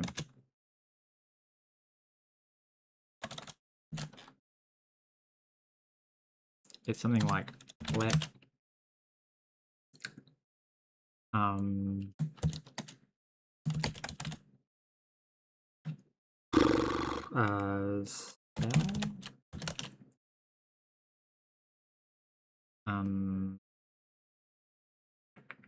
spell something rest equals line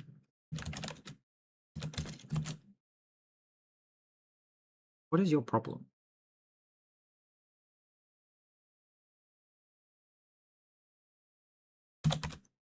Complaining about something. I'm missing a comma maybe? Expected identifier found let keyword. Oh, I forgot that.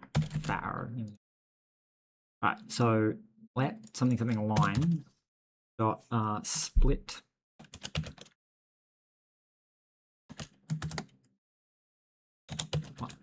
once, and we're looking for this.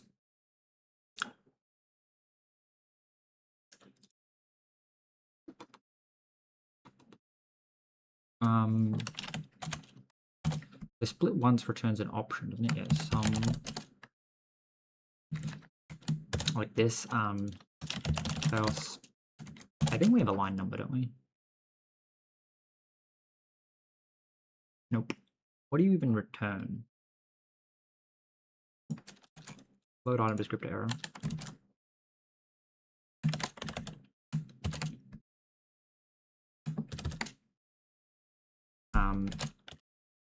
Missing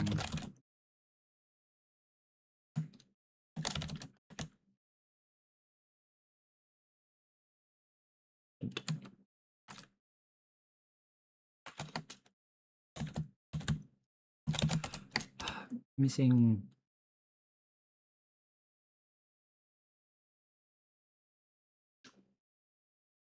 I don't know. Fuck it. Where is this? Load item descriptor error. It's like a missing no item descriptor, item in description, parse inventory descriptor error. Parse error, read error. Okay, so missing slot type, missing line, missing slot type, missing size, missing invalid size, missing. Okay, so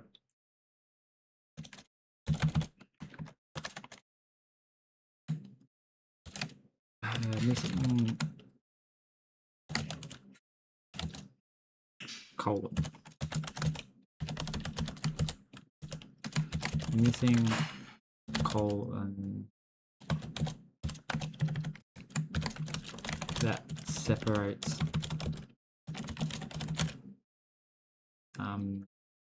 slot type cell from data.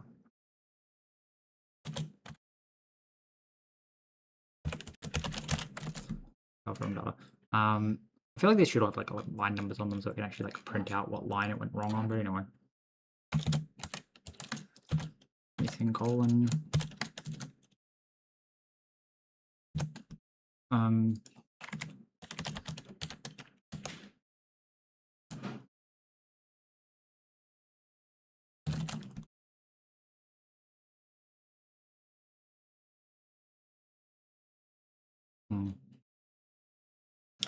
Anyway, so then we're going to say let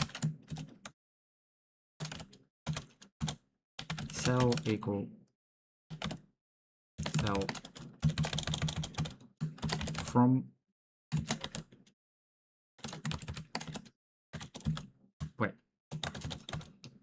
cell type.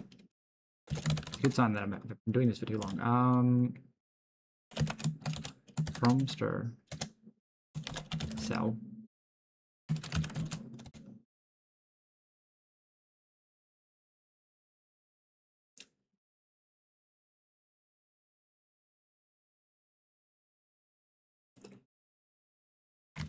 dot expect invalid.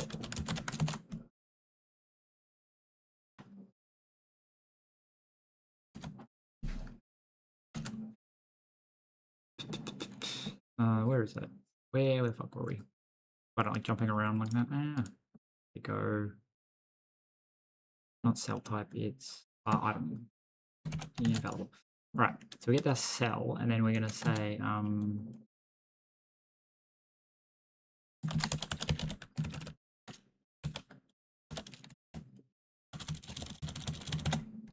come down here and be like, then parse color.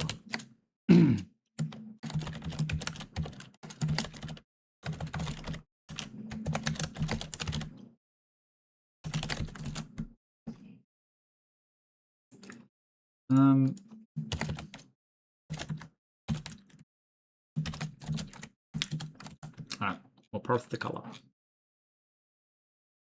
And that's what I said, color equals parse color, which is rest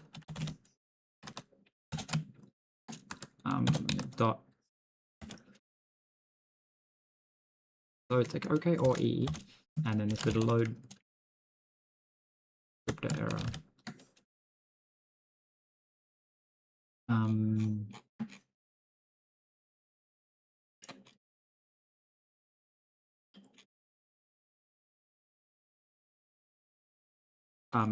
Invalid.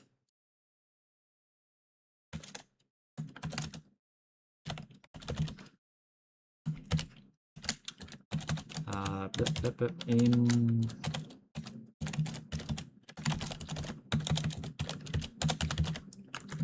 color. Failed to parse color.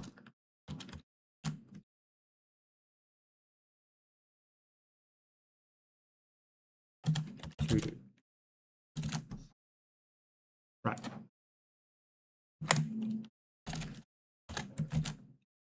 Failed to parse color. And then you get to here and you hints.insert cell color.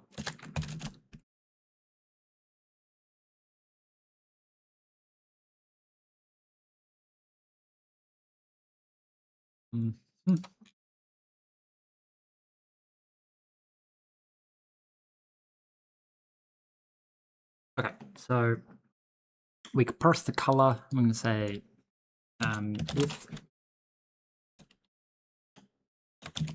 stir dot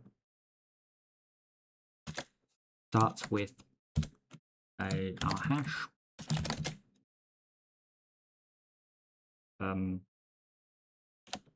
Unimplemented, is it the unimplemented?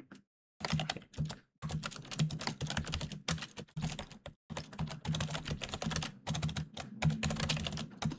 Text color parsing is not done. No. I have a feeling that Bevy actually has a way to do this.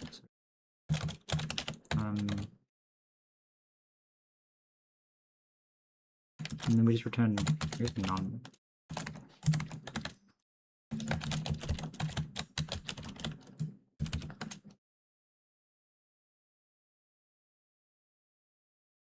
So it's from reflect from world into like to linear as like maybe like it doesn't really make sense. Maybe like inside of Bevy.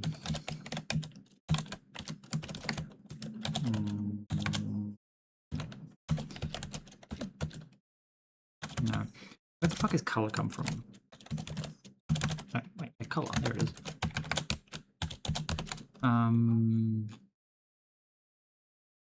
Color difference, palettes, preload palettes. And then it'd be like CSS.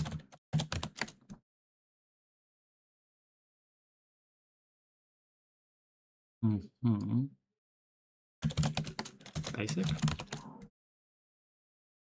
Okay, so it doesn't have it. Fine. Okay, then we like match.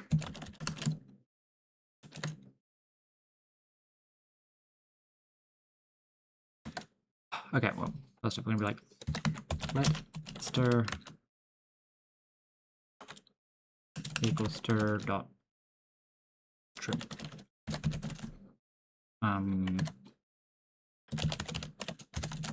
Right.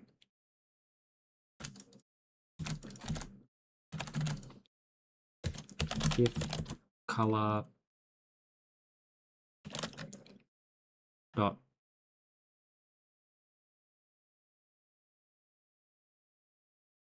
starts with c dot is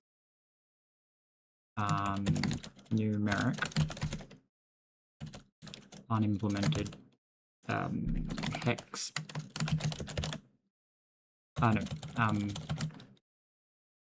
RGB,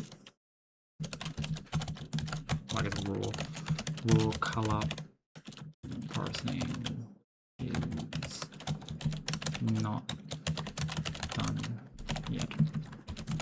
And then color dot to lowercase.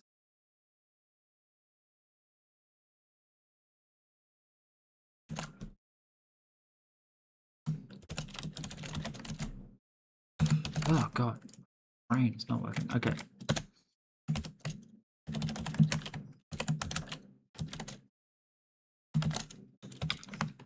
Use Bevy color palettes basic.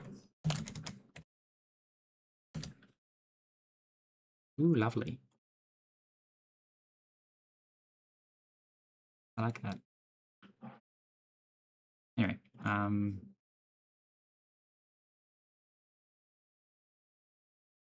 red. Red. Wait, basic just doesn't even have red. No. The fuck? It literally doesn't have red. Oh no, it does. Wait, no, why can't I see it?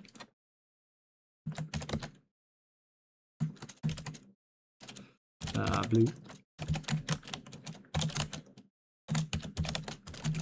Oh, because I didn't blob import them, that's why.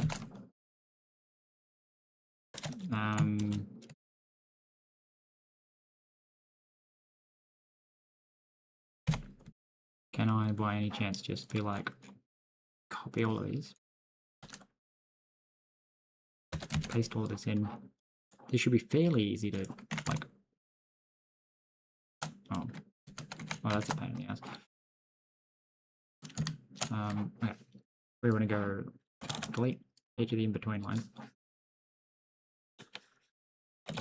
That's where I wish I knew regex, because I could really easily just, like, go anything between divs. Oh, I gotta leave the color there. Green.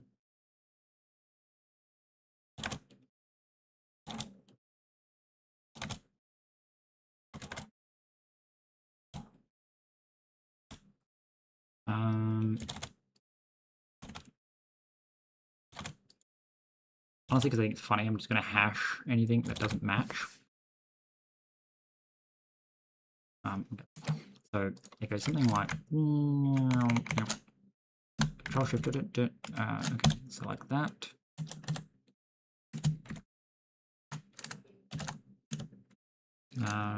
Shift and backspace paste.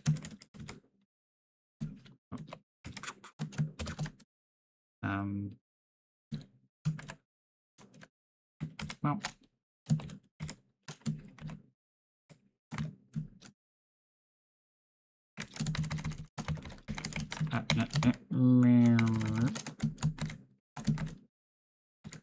Okay. Oh. Keep fucking up that set of combinations. Okay. Control skip. Da. Da da da. Da. Da. Da. That's all the colors. Except we're going to say to ASCII uppercase, because I'm too lazy to fix those. And then anything else is other, which is just going to be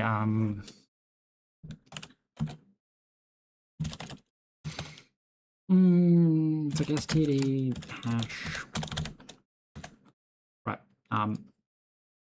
The answer is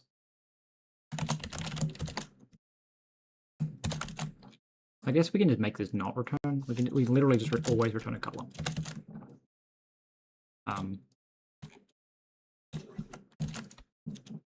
But this is mostly just because I think it's funny. So m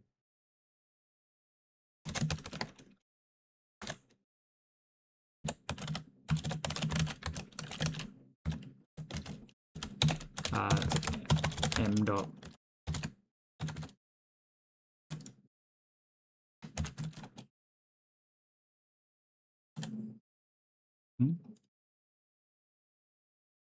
Oh, so it's not this, it's like as ref.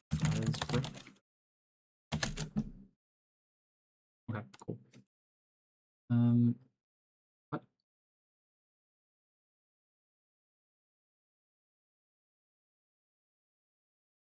Dot int. Anyway, so default hasher is m. I think we need to make immutable. Mute. And then like m dot hash. Okay, wait, other dot hash m. For no other reason than because I think it's funny. Let id equal m dot finish.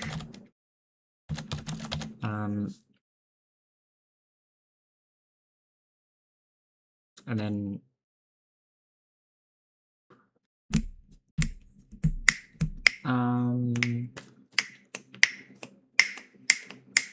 I think we want to be like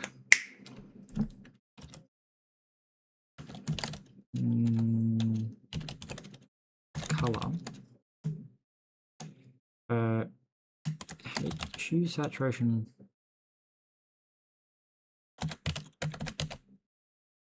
okay lab lightness.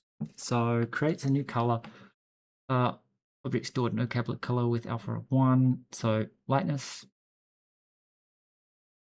I assume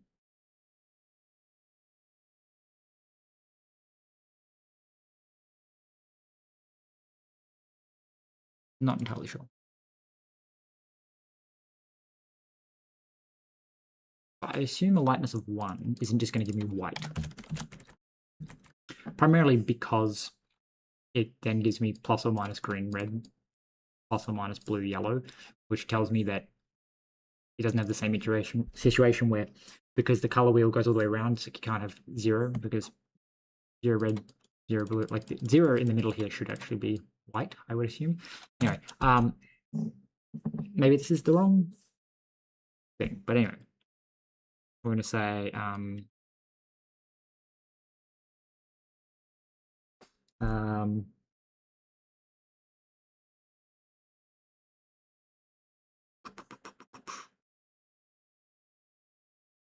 2 divided by, no.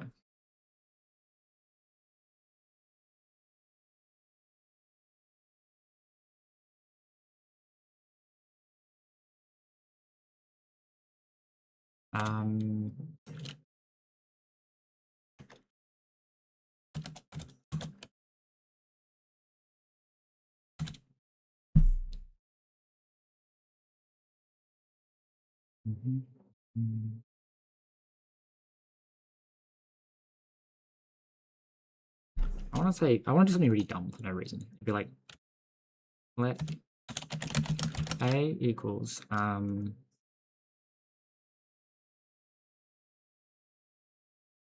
so it's like 2 divided by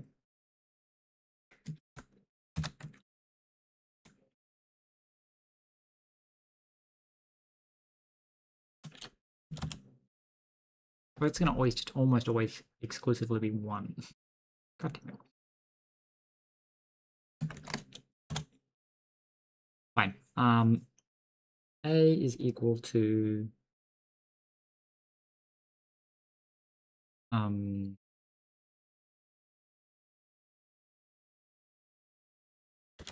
ID and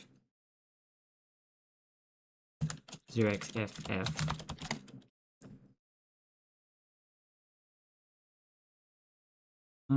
as I 32. So minus ID and 0x00ff let b equal ID and 0x 0 ff minus ID 0 x 0 ff wait, no, it's end FF, but it's an ID shifted 8. Shifted 16 and shifted 24 because it's kind of funny.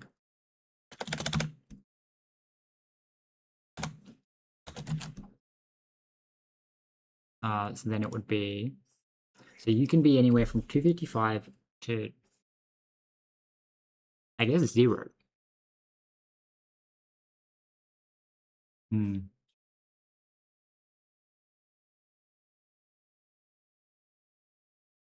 I guess that doesn't make any sense. 1 FF?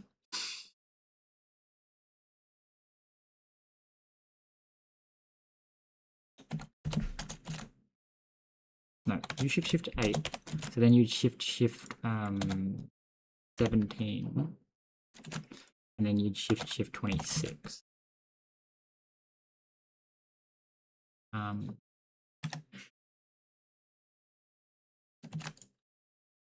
I think. Let me just want to make sure that you're I-64.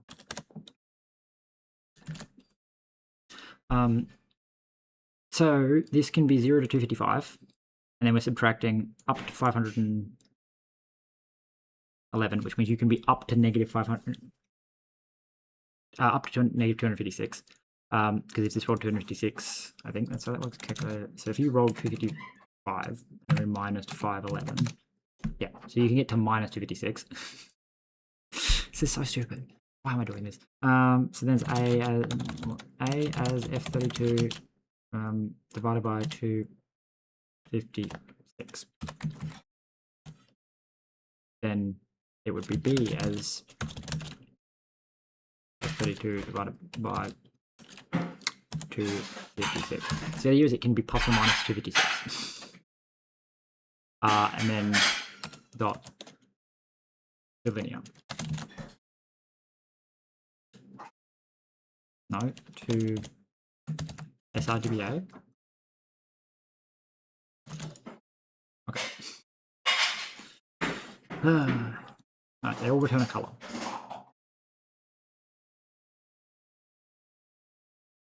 Well, fine.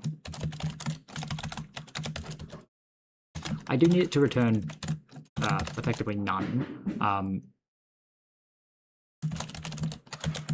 because I want it to actually do say that you failed to parse if. So if you type in a name, it'll always get a color, but if you pass in a hex value or a integer value, I actually want it to report that it failed to parse it. Anyway, so now we can tint the which, to be honest, with the way that I generate the floor thingy-bob, where is it? That's in like examples, make attributes. This should probably be done as like a piecewise, like one thing at a time kind of thing. So first off, don't mind the path anymore. So I still want this to be my template, but it doesn't actually need to be a thing anymore. It can literally just be like a comment string that lets me, the user, know that this is what a template item looks like. So name, and then it's like tint slot, and then it's red, question mark blue, question mark gray. Okay, so then here we're going to go and we're going to okay. So the very first thing you are going to do is write item, new line, name,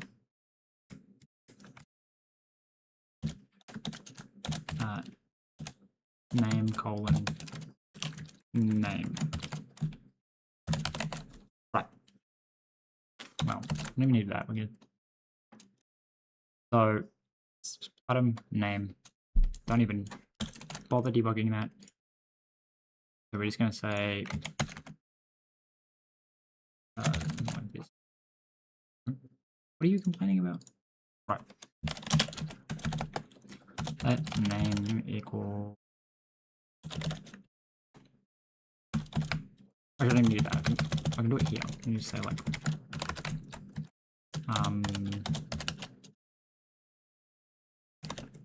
okay. And then I don't care about failing. Thank you. Right. So we put the name.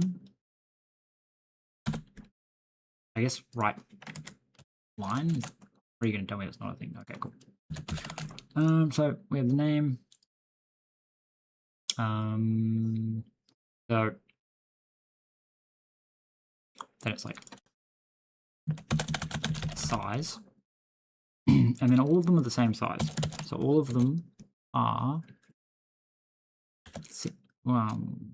right. They all need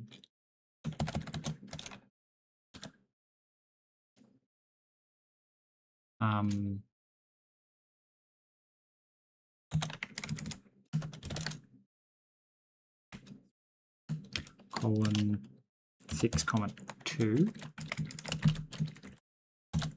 and then it's class.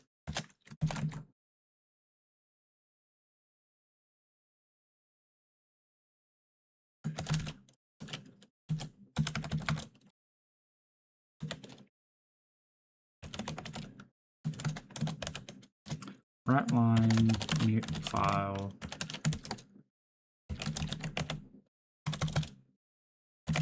image,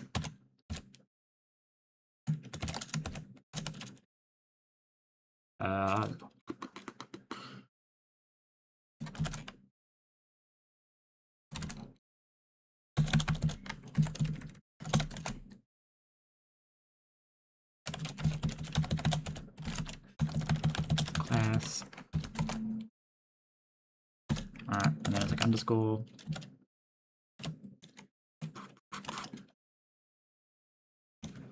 Just copy that down. So image, and then we're like tint, which is going to again, I guess a class.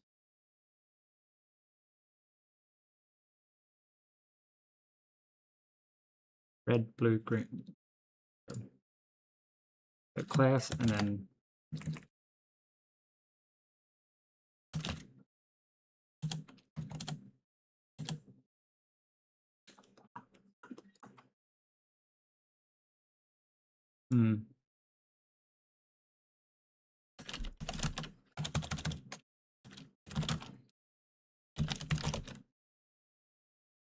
is positive, is negative.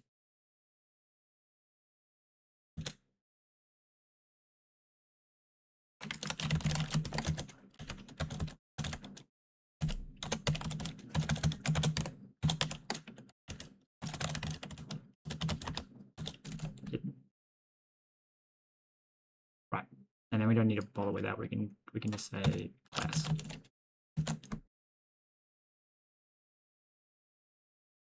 So you would say that your tint is class, and then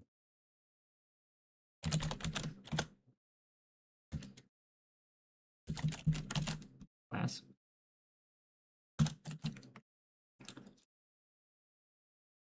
Honestly, actually, come down here. Be like enum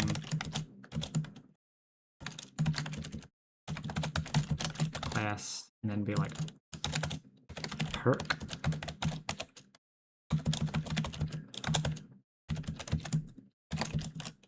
Hidden floor, and then your class, and then so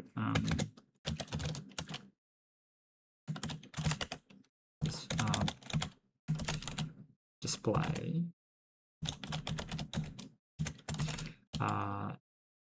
core format display for open sorry for class, then format f dot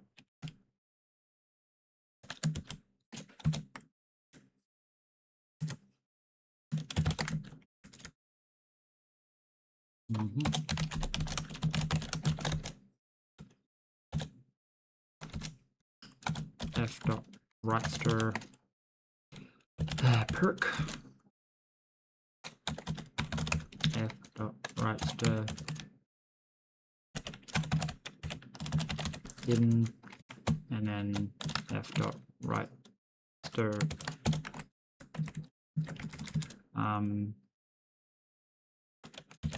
floor.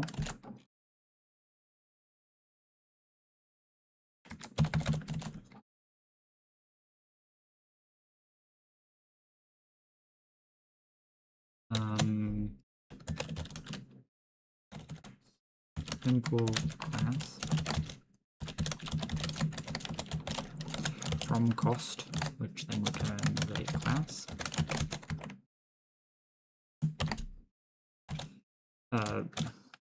Cost by 8.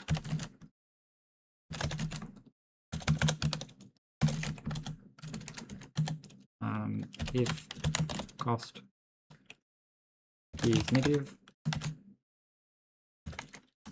else if cost is positive. For positive is perk, else class hidden. Right, fn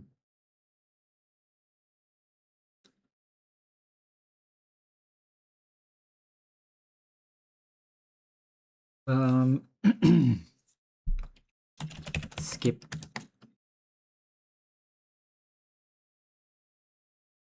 spec. Honestly, I don't know what it's supposed to mean at this point, but self. This returns bool, and then matches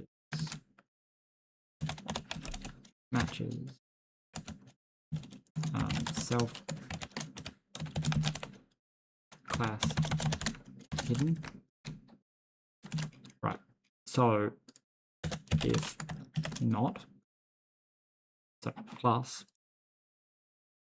is class from cost.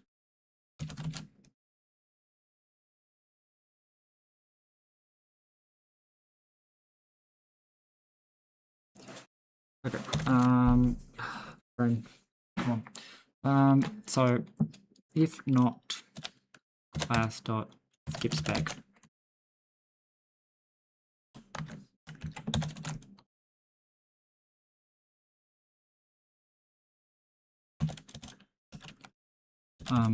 class dot color,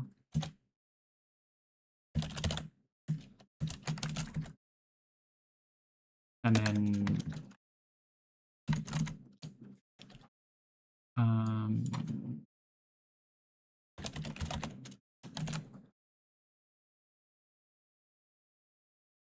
int.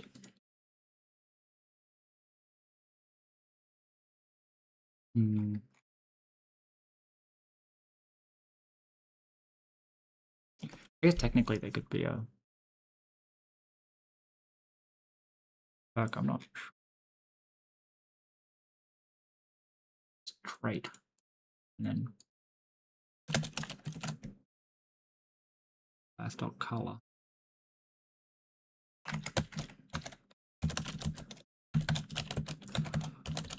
Color, which takes in self and returns a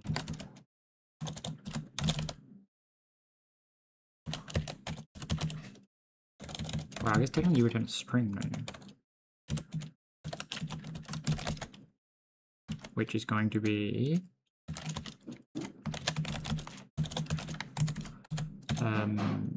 based on this, it's going to be blue, gray,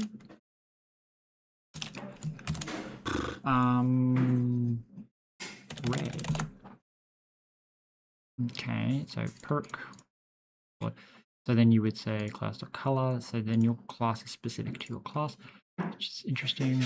Because that would let me stick them all in the same thing, because technically the hidden ones don't have the ability to go into perk slots.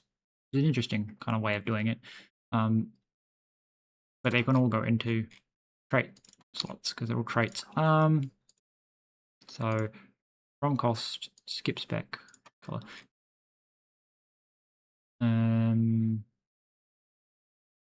They should generate all the tints, and then I actually just need to make sure that the tints get used, which is back to like poly inventory and like rendering, node rendering, item node. So somewhere here we grab the tint. So we grabbed the image node, which has a color. Yeah, okay. So I mean, technically it doesn't need to return anything, so it can be like let some item so tint. Well, it's like more like if let some tint equals needs to go here, I guess. Descriptor dot tint, and then the color is this inf dot cell type. Okay, so I need like a reference to that. So if let some tint equals descriptor tint, else image where's the image dot color equals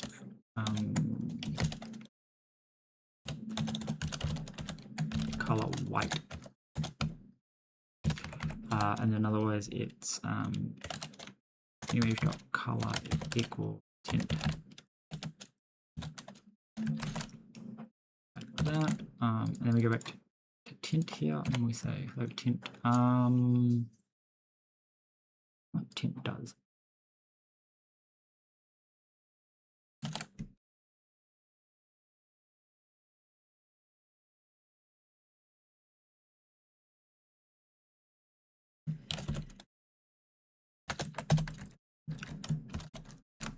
Option color.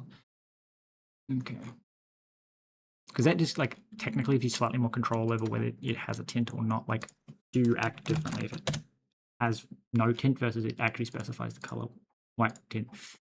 So I don't know how important that will be, but theoretically, we didn't run the example. So it's all the same still, but now when we go back here, because they just don't have a tint at the moment, if we run this, it will rejig it so that they all have a tint. Now, I think I did say grey, but that also still implies that there actually is a color grey. I don't know if there is. Anyway, we come here and we run this. It should just run immediately. And we go, nip, nip. Hey, look, they're blue, and these ones are red. And that does make me go, like, I need to go, like, file, open, YouTube, project, you know, asset, UI, field. Open this. So I need to say like color hue saturation. So I can change its color. But when you drop its saturation to effectively 0,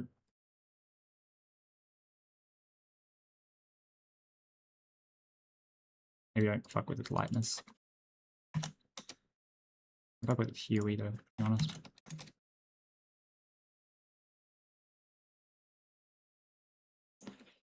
Then we file, export as, kill, replace. I don't know why it keeps telling me operation not supported. Anyway, when I rerun this, it should. I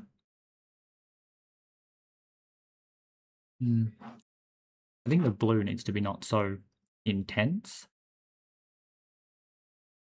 Like, what's it supposed to be? It's like supposed to be like quite a pale blue. No, you got a pale red too. Anyway.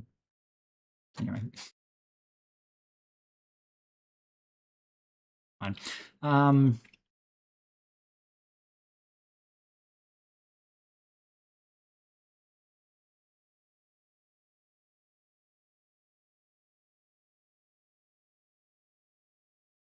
My assumption is that I need to go back into GIMP and drop the lightness. Like color. Hue saturation curve.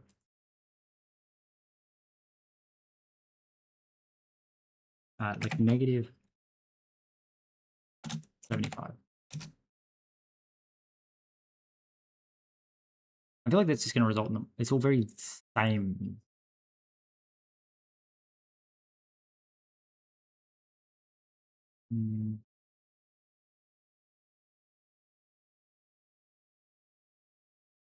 I need to turn on like the file watcher or whatever it is so that it automatically loads the new image in here.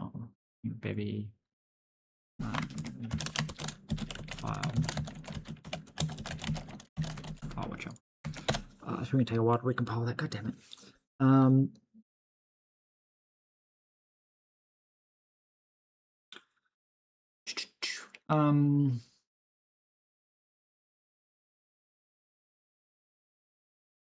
If I stop the Rust analyzer, it won't be recompiling at the same time.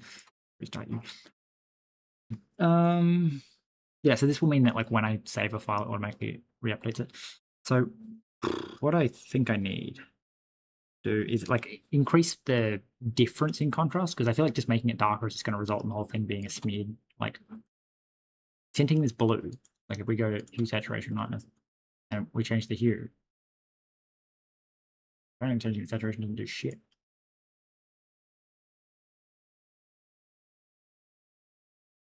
I guess it's got no saturation, so. But I think like what I need is effectively to space the colors further apart, because at the moment it's very much like if you've got a difference, you can't see it.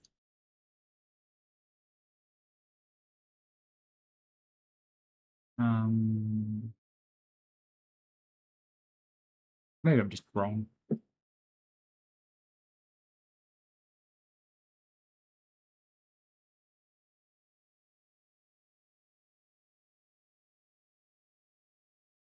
Because I'm pretty sure it just multiplies it, which means that white would just appear as white.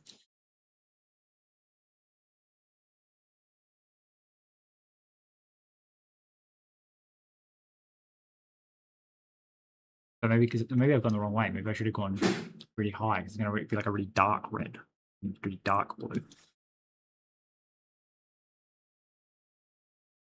Color.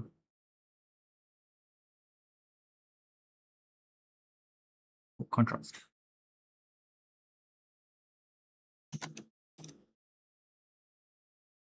According to this, it's got 0 contrast, which is kind of funny. So, hue saturation.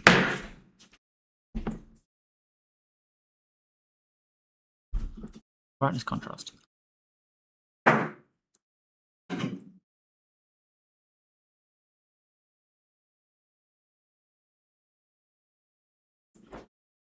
Right.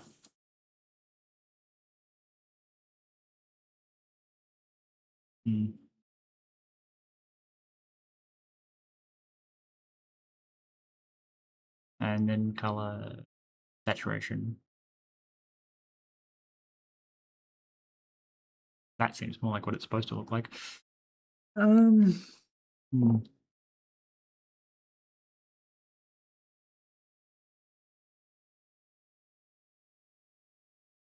Yeah, I think it needs to be like way wider. So if we like re-export this,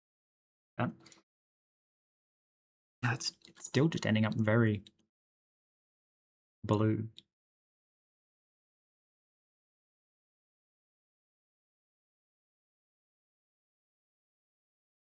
Hmm.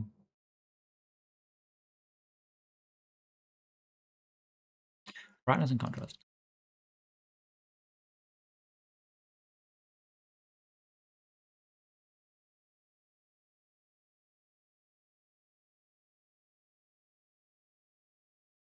I think we just need a lighter blue, to be honest.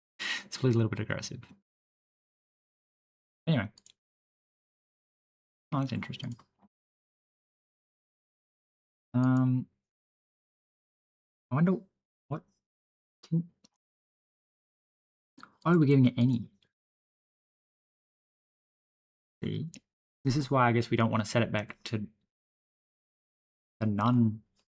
It's like you want to explicitly say that it's white because that means that I can say here and go, if it doesn't have a tint for that color, don't recolor it. Because then when you pick it up, it should stay the same color. All right. Well, it's going to be the end of the stream because I'm like so fucking tired. Apparently, it has no color. Where the fuck would they go?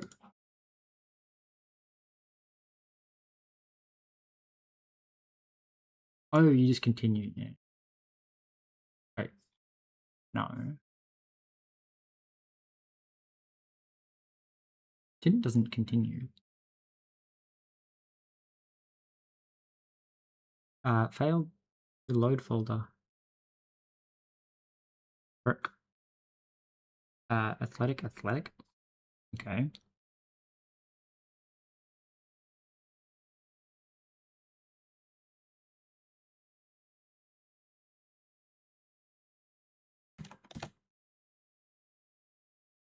Weird. Right. Oh, right. It's despawning them, which means that they never get the color reassigned to them. All right. Which I guess was the point of having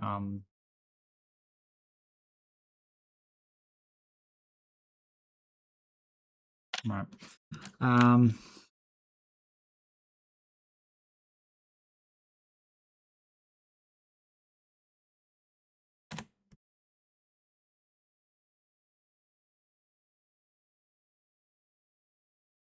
mean, yeah, and we could go back to always having a tint.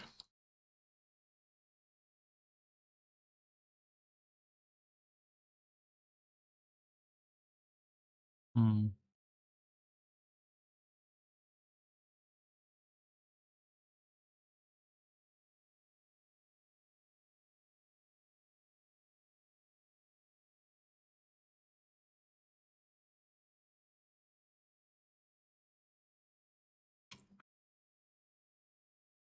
I don't know.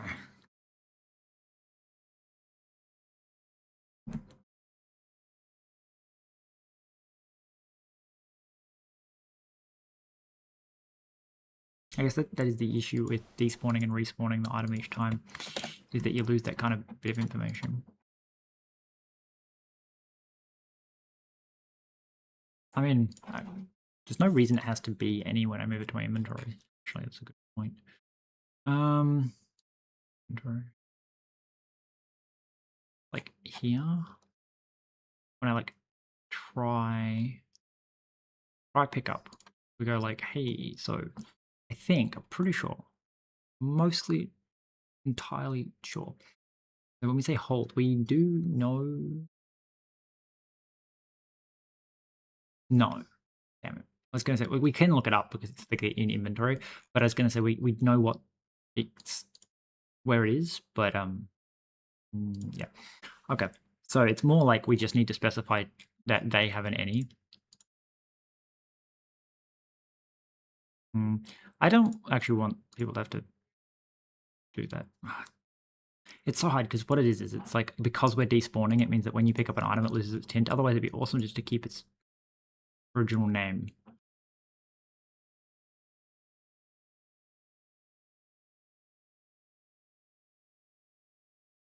I mean, again, there's no reason we couldn't be like, oh no, because we'd have to like reverse look up the item, and it gets slow and unnecessary. Rendered inventory. So this is the rendered slot, and we look up the item. So like we could theoretically look up the color while we're looking up the item.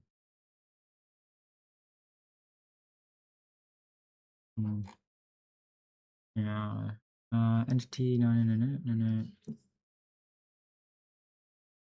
Honestly, like for this particular use case, it would just be a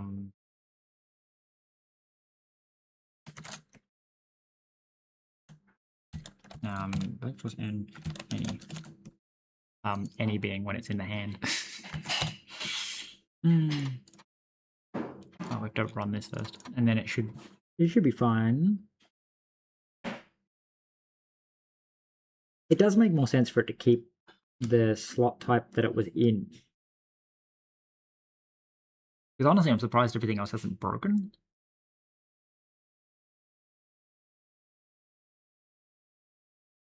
Actually, yeah, very true. How is it not broken everything? Like, my assumption is that it's defaulting somewhere. How does picking something up not break it? Breaks the color.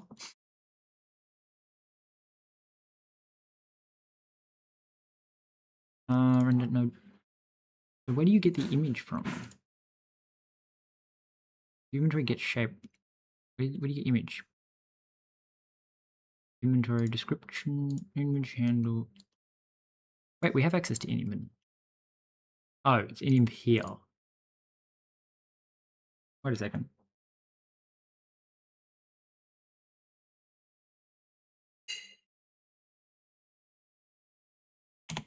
Do you have like a special case for any?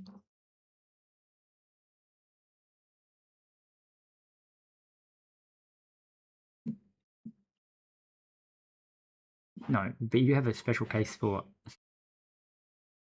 Alright. So you can still have no image assigned, but dot unwrap or else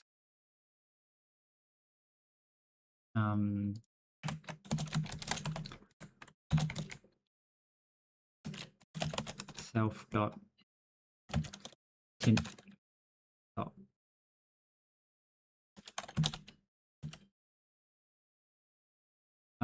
which is why everything was an index map.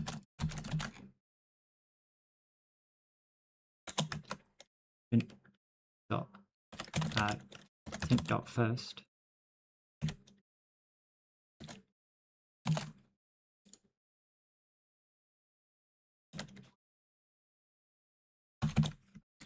Do we put cloned here then?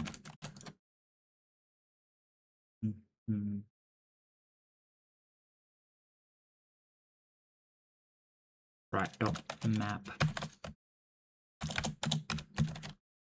Yeah, dot map.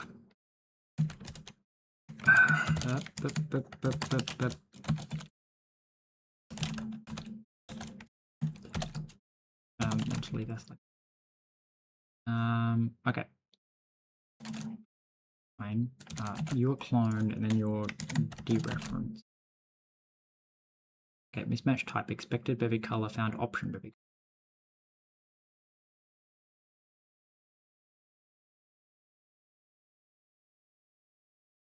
Oh, it's okay.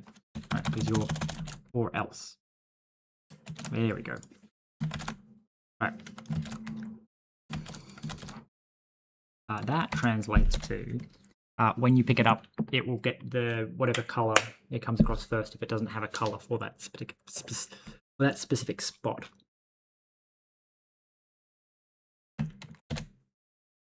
Okay. Well, apparently something's wrong.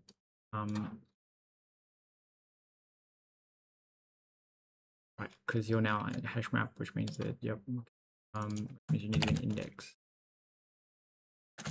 Thank you.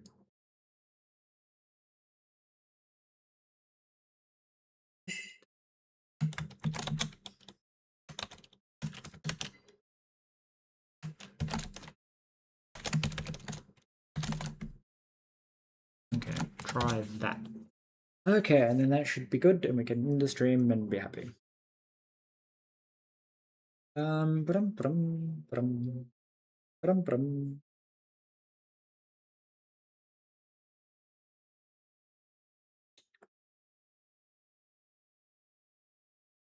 We go no. Okay, when I pick you up, the issue is I don't actually know if it's going to work because explicitly because I also put any as one of the cells that it has. So I guess we have to remove that and test that. And then I really need to go because I keep doing other stuff. So don't color any. Wait, we have to rerun this because this is the thing that generates the piece of code.